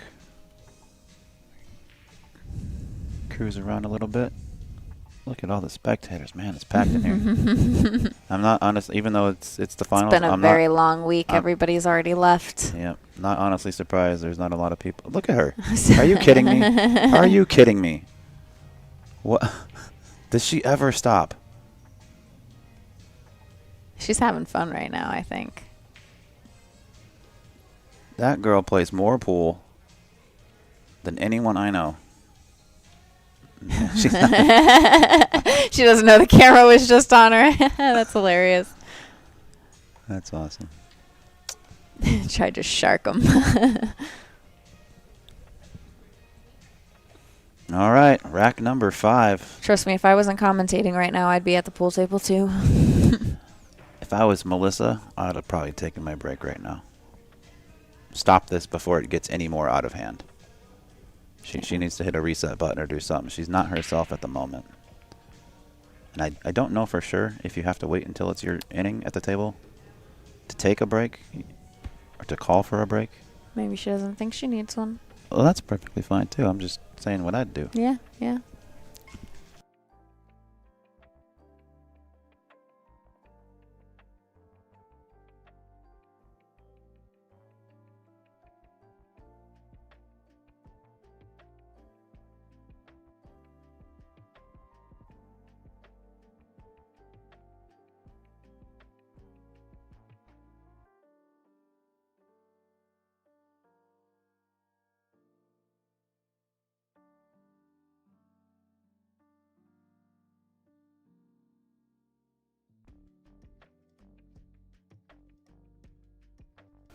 Sorry, turned off the mics there for a minute. The big dog, the boss man, Mr. Shane Tyree, came in. Had to have some words. Something's not right, Melissa.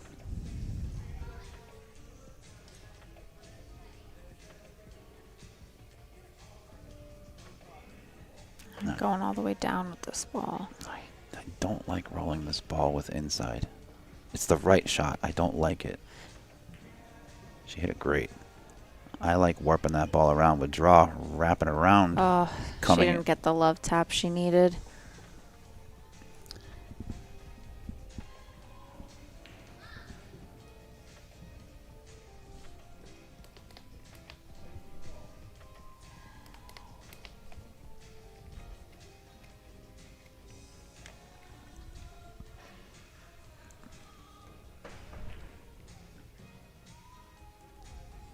Good try, but Melissa's going to get another chance here.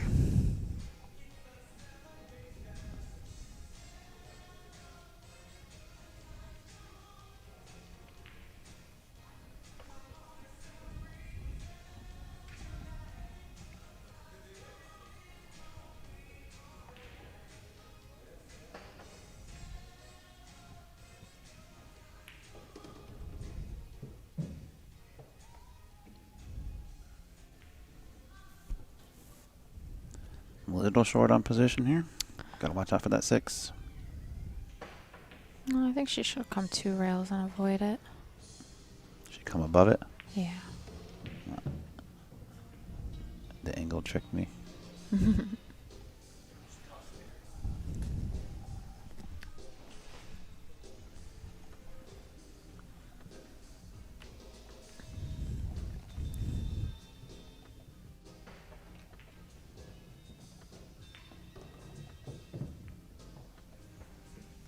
Nicely done. Great angle on the 6. She can play a little kill shot if she wants. She can go back and forth, let her stroke out a little bit. That's what I would do. I'm not trying to kill the ball on this funky cloth right now. As a righty, she shouldn't be elevated over this 8 too much. As a lefty, I feel like it's a little weirder because my hand is where the 8 is. Well, it's on the other side of the cue. Your hand would be. Yeah. So yeah, the 8 ball becomes more of a hindrance. Whoa, that was freaky. Super weird. That was really freaky.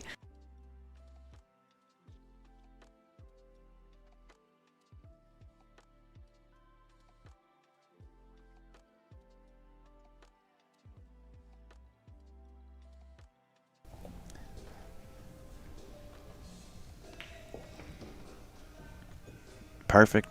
She's on the right side of it. Not much to do here. Connect the dots. We want to check some commentary? Some what? Commentary. Wow, comments? Nah. Nah. I don't like the people in the chat. I'm just kidding, guys. Yeah. Wait till this rack's done. I'll pull it up. Get there. Okay, she should be okay here.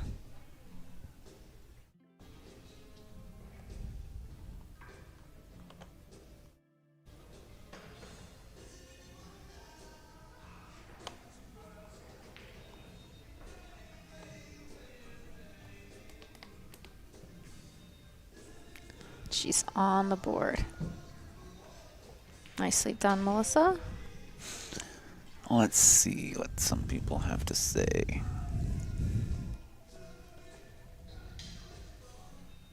April came to play this final. She senses some weakness in Melissa. I think Melissa's just trying to get action afterward.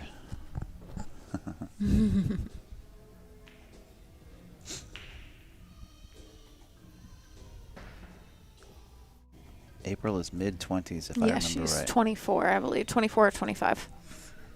God, I remember streaming her on Junior Nationals before she was, I think she was like 17.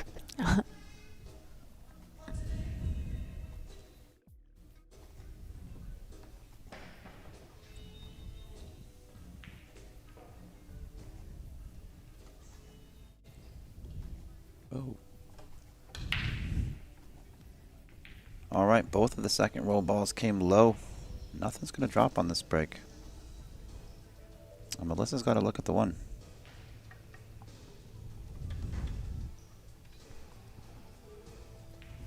Two does not pass that 3 though. Definitely does not. If she can, no, yeah, definitely not. If she can pull it back a little bit, maybe like a foot, she can play the safe and just roll up on the back of the 3 and push the 2 to the bottom rail. That would work. Yes, that's Ashley in the booth. Ashley Benoit. Some people recognize your voice. Yes, it's me. CJ Farnham. Us chat people are weird. Luke Walker says Ashley's beautiful. Oh, thanks, Luke. You might have got a fan out there.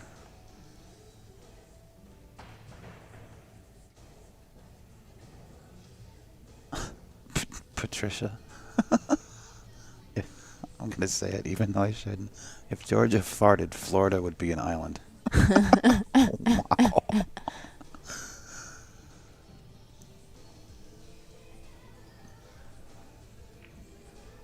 Can she get under this 9?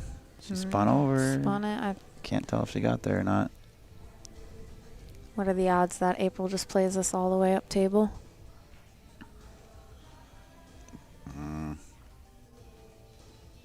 4 to 1. Damn. She's gonna.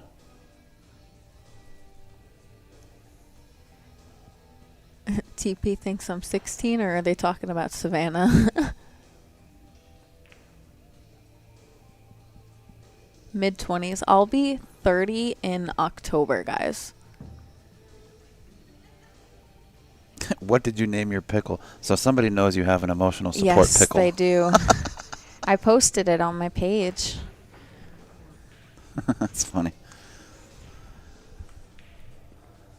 All right, it looks like April's got enough of this red 3. If she can avoid the 9, she should be able to, yep, perfect. Right up towards center table. 4 on the side, 5 on the corner. Connect the dots, tic-tac-toe. I look for 5-1 here in the next 2 to 3 minutes. I'm going to turn this monitor towards you so you can read all the chats, because there's a bunch of dudes in there. A bunch of dudes in there that want to spit their chat game. Jesus Christ.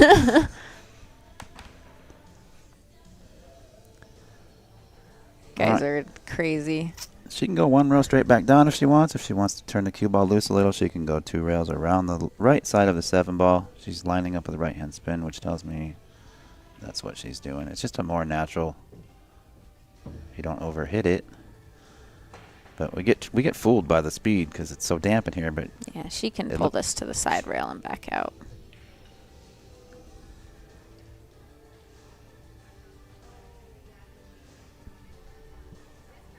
she's probably too young to even know what show you're referring to, Joe Meza. Yes, I know Roseanne. I can see it. The curly hair. Maybe the hair, yeah. Yeah, it says the same thing, WPBA.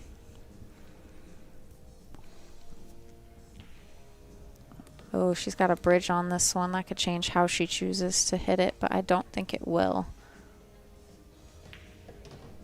She struck that nice. Yes, she just doesn't want to be jacked up. She's okay. Good. She's okay. Again, options. She can roll forward. I don't like rolling this. Yes, Brian. When are we getting that 1 pocket rematch?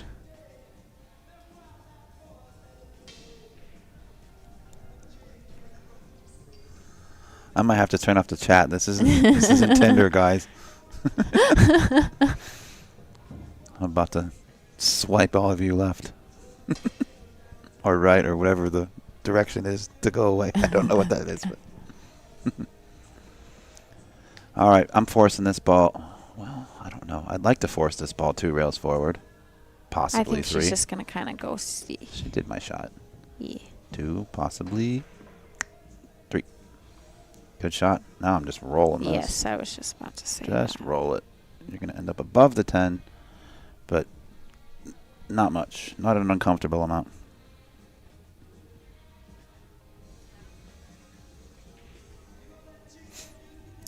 Thanks a lot, David. That does mean a lot. Ben, you're a really good commentator. You make it fun to listen to while still talking about the match. Great job this week. That means a lot. Aw. Thank you so much. Really appreciate that. Try to keep it entertaining. I do know the earlier morning matches, 9 o'clock, I'm not necessarily quite awake and quite as chipper. But once I get that coffee going, get a few racks on display, I tend to open up a little bit and I enjoy it. 5-1, very quickly in favor of the grinder. Miss April Larson.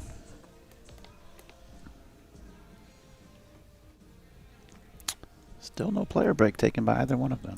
If I was Interesting. April, I wouldn't. I'd keep it. Yeah, I'm not for trying sure. to disrupt anything that's going on right now.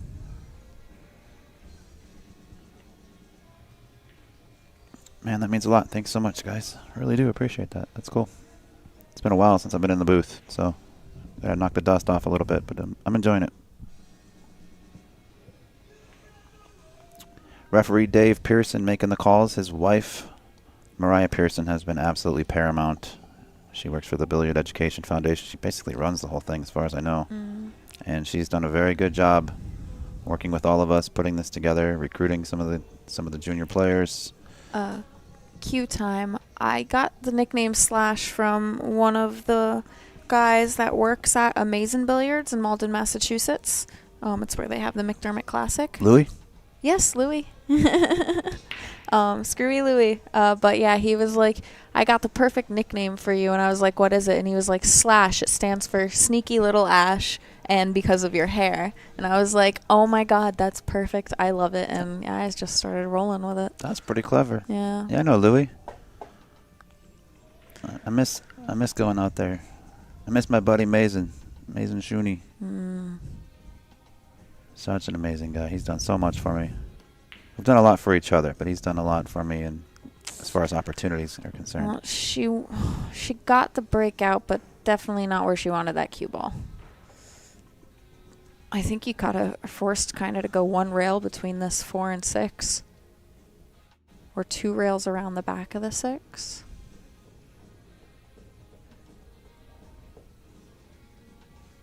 Superman Trick says it's a great pool room. I'm assuming he's referring to Mason's. It is a Yeah. great pool room if you can make it upstairs. Wow, that is hard to do right there.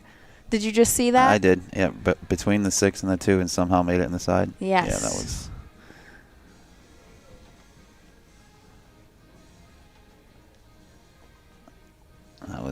That was brutal. That was chilly. But it's what Melissa needed. She's not going to be upset with ball in hand. Nothing tied up. Everything's got a pocket. I kind of like trying to play the 3 in the side pot, the opposite side over here near the 8. Gives you kind of like an easier leave. I like what she's doing. Well, What is she doing? I like what she was just looking at there. Playing the 2. Okay. Okay, she's going to stun it between the 9-7. There you go. I think I might have just shot it to the other side pocket, to the right side as we view the screen, and rolled forward. Yeah, It's that's what I was tougher to trying explain now, yeah. the 2 to the 3 in that side, and then you can roll up to the 4. Where the 3 to the 4 this way is a little more tricky.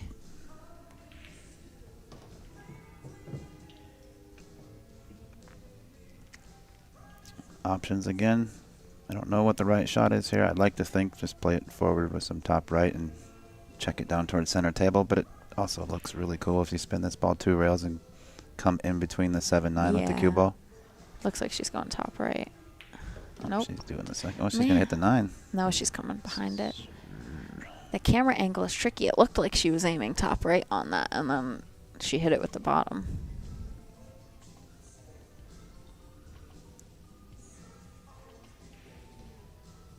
Q Time says, "Hey Ben, what happened to Collins? Did you fire him?" No, Collins and Melina Mike were handling, for the most part, all of the BEF stuff, the Billiard Education Foundation events, the junior nationals, if you will. So most of the streaming and the output that they did, commentary-wise, was through the BCA, or excuse me, the BEF Facebook and the BEF YouTube page. I've been pretty much exclusive, with the exception of one match, to the BCA Facebook page. So we're streaming to both pages. However, all the junior events concluded about 2 hours ago. So Collins and Molina have literally already packed up everything. They've already taken down all their equipment, got everything packed up. They're ready to roll. Didn't fire them. As a matter of fact, I want to promote them. They did such a great job. They make it so much fun. They make it easy on me. Collins was incredible when it came to helping with the setup and helping us get some new equipment ordered, making sure it was the right stuff and good stuff. So I tip of the cap to both of those guys. They've got such a unique dynamic, the way they play off each other. It's not just on stream when you hear it. It's all day, again? That's the second one she's hung up in the side. Anyway, those two are, that's how they are. They, just like you hear and see on their live streams, that's how they are all the time when they're with each other. Yeah, they're hilarious. I'm pretty sure. They shouldn't have their own show, honestly. Pretty sure they're out on a pool table right now in the arena. That's where they've been spending most of their time when they're not streaming. Those two are, they're a hoot, man. They're something else.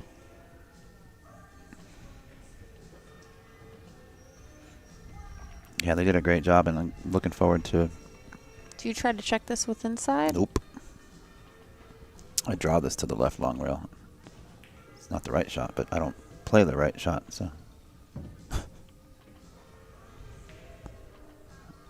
To me, it looked like the cue ball was going away.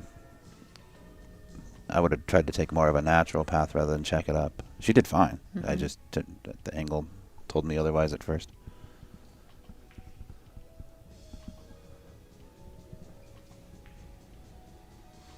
Just roll this bad boy in. Huge game. Really huge game. Yeah. 6-1 is way different than 5-2. Especially in the short race to 8 alternating break. April's guaranteed, no matter if Melissa plays perfect or not, April's guaranteed a number of chances back at the table with that alternate break format. Mm-hmm.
It's tough to see what's going on at this particular angle. Do I have time to switch it? Oh, I can, but the ref's standing in front of that. She's getting robbed right now. Yeah, she is. She couldn't have hit that any better without. She got a little fortunate with the leave, but yes.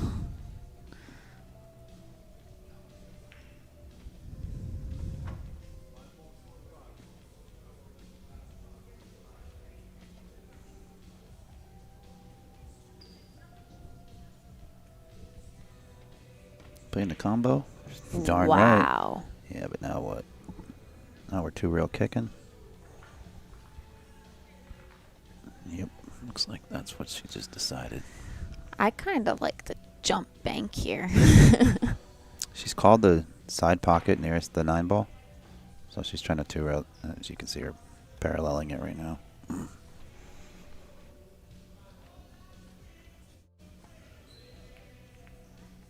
She needs to make sure she gets a Something hit a rail. rail. Oh, the 7 ball 7. did. The referee was all over it.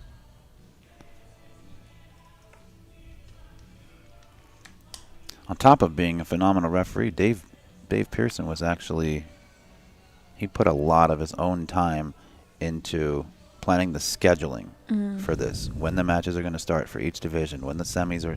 We've got Excel spreadsheets that were probably redone 10 different times. And of course, it didn't end up going exactly to plan. Yeah, but Thank whatever you, Sofia it does. and Savannah. Yeah, but it was much, much, much smoother than what I heard last year operated as. Frank also sponsors Skylar Hess and Sandy Chang, I believe. I don't know Sandy. I know Skylar. She's still a junior? Yes. Yeah. She's 15 or 16, I think. Yeah. All right. Look at this layout. If that 4 passes the 10, which I think it does, even if it doesn't, okay, find another pocket for it. But if it passes that 10, it's looking like a Hill 1 match, potentially. I don't want to jinx anybody or got no dog in this fight. Just calling it like I see it.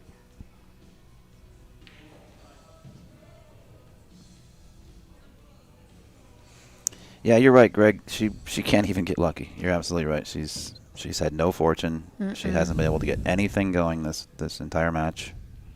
It's crazy how it can turn like that, because we've seen her play so solid. We've seen her get out from everywhere. In the flip of a coin, the tables turn and the tides are against you. It's looking like this is supposed to be April's event.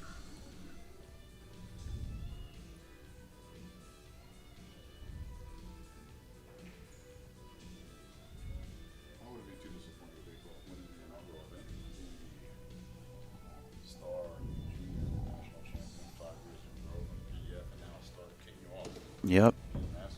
It's a good point. I don't think you guys can hear Ed off stream, but he made a good observation there that, you know, she kind of dominated the junior divisions for, 5-6 years out here, and now the inaugural, the first open event that we're holding, she's dominating that one as well. She's continuing her trend. Yeah, she's playing really well. She really is. There's not much, Melissa's got no fortune, nothing going for her right now. But at the same time, I believe Melissa can appreciate how well April's playing when April gets these opportunities. One of those recognized game type things. 7-1. All right, one more for April to claim the title. This is that 1 point in every single match where, you know where I'm going with this. Each player has what the other one needs. Look at the score. It happens once every match. April needs 1, Melissa needs 7. 7 in a row is a tall order for anybody in any situation.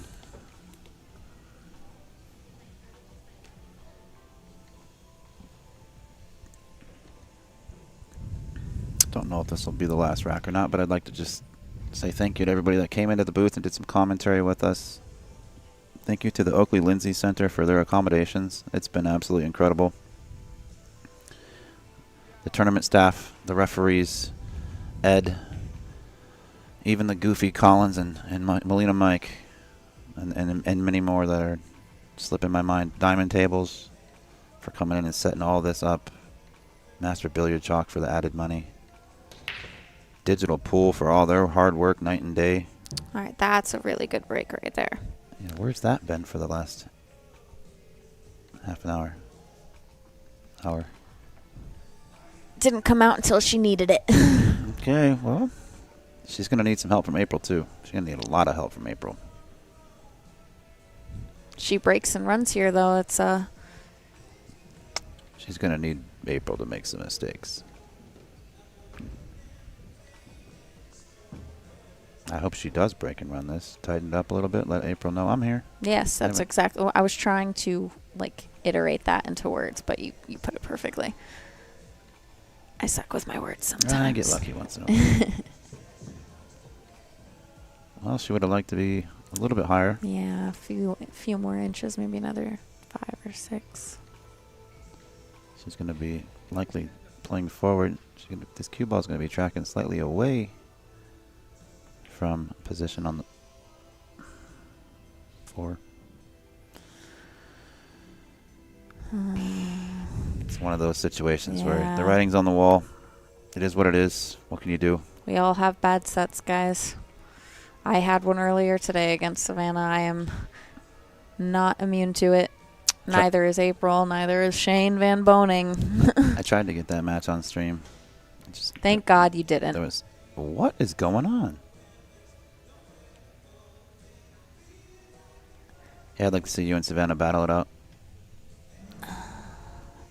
I want to play her in one pocket, honestly. That's like, I want that.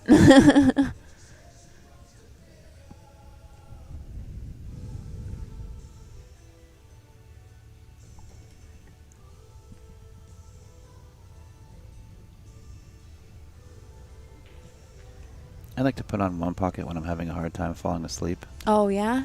Mm-hmm. So rude. I'm just kidding. I'd actually do enjoy watching it. I just like to talk a little trash about it once in a while. And I'd probably enjoy it much more had I started playing it 15 years ago like I should have. Mm. I mean, we played the other night in it, and I think, like, I don't know. I'm an aggressive person, so I can make it a little bit more fun than most people that just push until you sell out. Mm-hmm. I try and find things, and you know, if I get close, I'm just super enthusiastic about one pocket. I can tell. Very animated. Oh. Well, it's going to give Melissa ball in hand. We might see a lock-up safety here. Yep. Yeah, she's like, I'm not feeling the most confident about my run-out game right now, or she just wants to put that 3 closer to the 4, make it a little bit easier on the leave. Well, that, or if she gets it close enough to the 4 or the 10 somehow. Well, she can play a third foul, and yes, a lock-up foul. She's not going to get a rail. She's going to give the cue ball. Oh, it did. It did. Okay. Yeah. Okay. Sorry. You're right. So this sucks for April. But Melissa, I mean, what do you do when you're having a hard time and you're not running out and you're not getting the luck you're supposed to, or you think you would?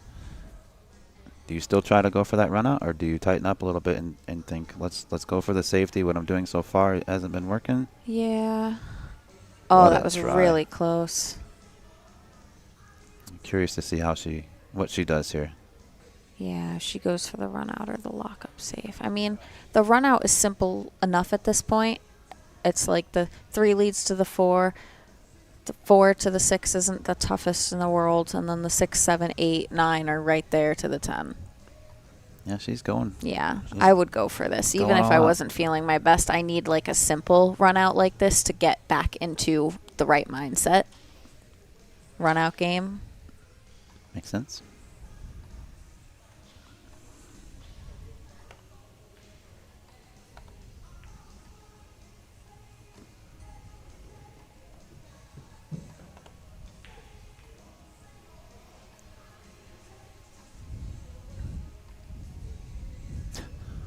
Melissa checked out 5 games ago. That's what somebody said in the chat.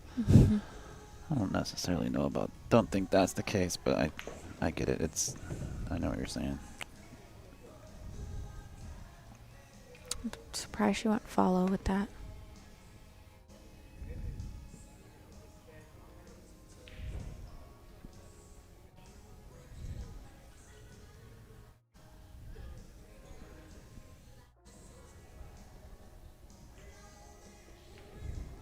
Perfect speed. Just keep it together. 4 more. Start to tighten this thing up a little bit.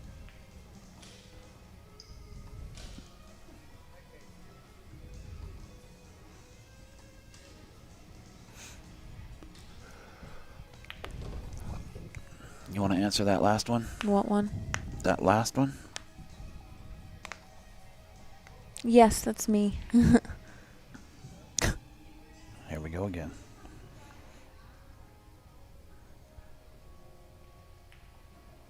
Oh, no, no, no. My. That's going to do it. That's gonna do it, folks. Oh my gosh. I haven't seen a string of bad luck like that over the course of 9 racks in a very long time. Yeah. April's even smiling. I bet Melissa's even smiling. Like, what can I do? There's. All right. For the win, our inaugural USA National Championships Women's 10-ball division. Congratulations, April. Women's Division Champion, Miss April Larson. And another round of applause, please, for All right, I'm checking off. I gotta pack my stuff Do your thing. and go congratulate April and Melissa. Thank you so much for spending time with us in the Thanks booth for this having week. me, everybody. Until next time. Good luck to you and whatever you got coming up next. I know you. Ultimate Pool. I That's leave right. for KC on Wednesday. All right. I'll be watching on TV. Thank you. Good luck. Bye, guys. So, yep, that's going to do it for our broadcast here. Congratulations to April Larson. Taking it down.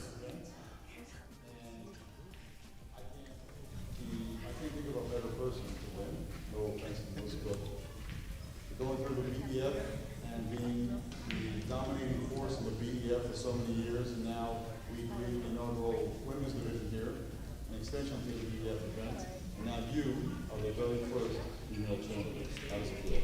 It's pretty special. My glasses are fun. So, yeah, Melissa she played much better than the score indicates. That's for sure. So, feels good that I still got some good in me. So. Absolutely. See, I even got a little choked up during the intros. I was actually choking my throat. But my glasses are fogging up. I won't put her on the spot. It's very emotional here. It's been a long week, and very two deserving ladies to be in this final arena. So thank you very much, all of you tuned in. Until next year, stay tuned. Don't forget to hit like and subscribe so you can be notified of other events coming up. We wrap up this BCA Billiard Congress of America event. Thank you one last time to Masters Billiard Products, Masters Billiard Chalk, Diamond Products, Aramis Golf, Simone's Golf, and Aramis Balls. It's time to sign off. Good night, folks.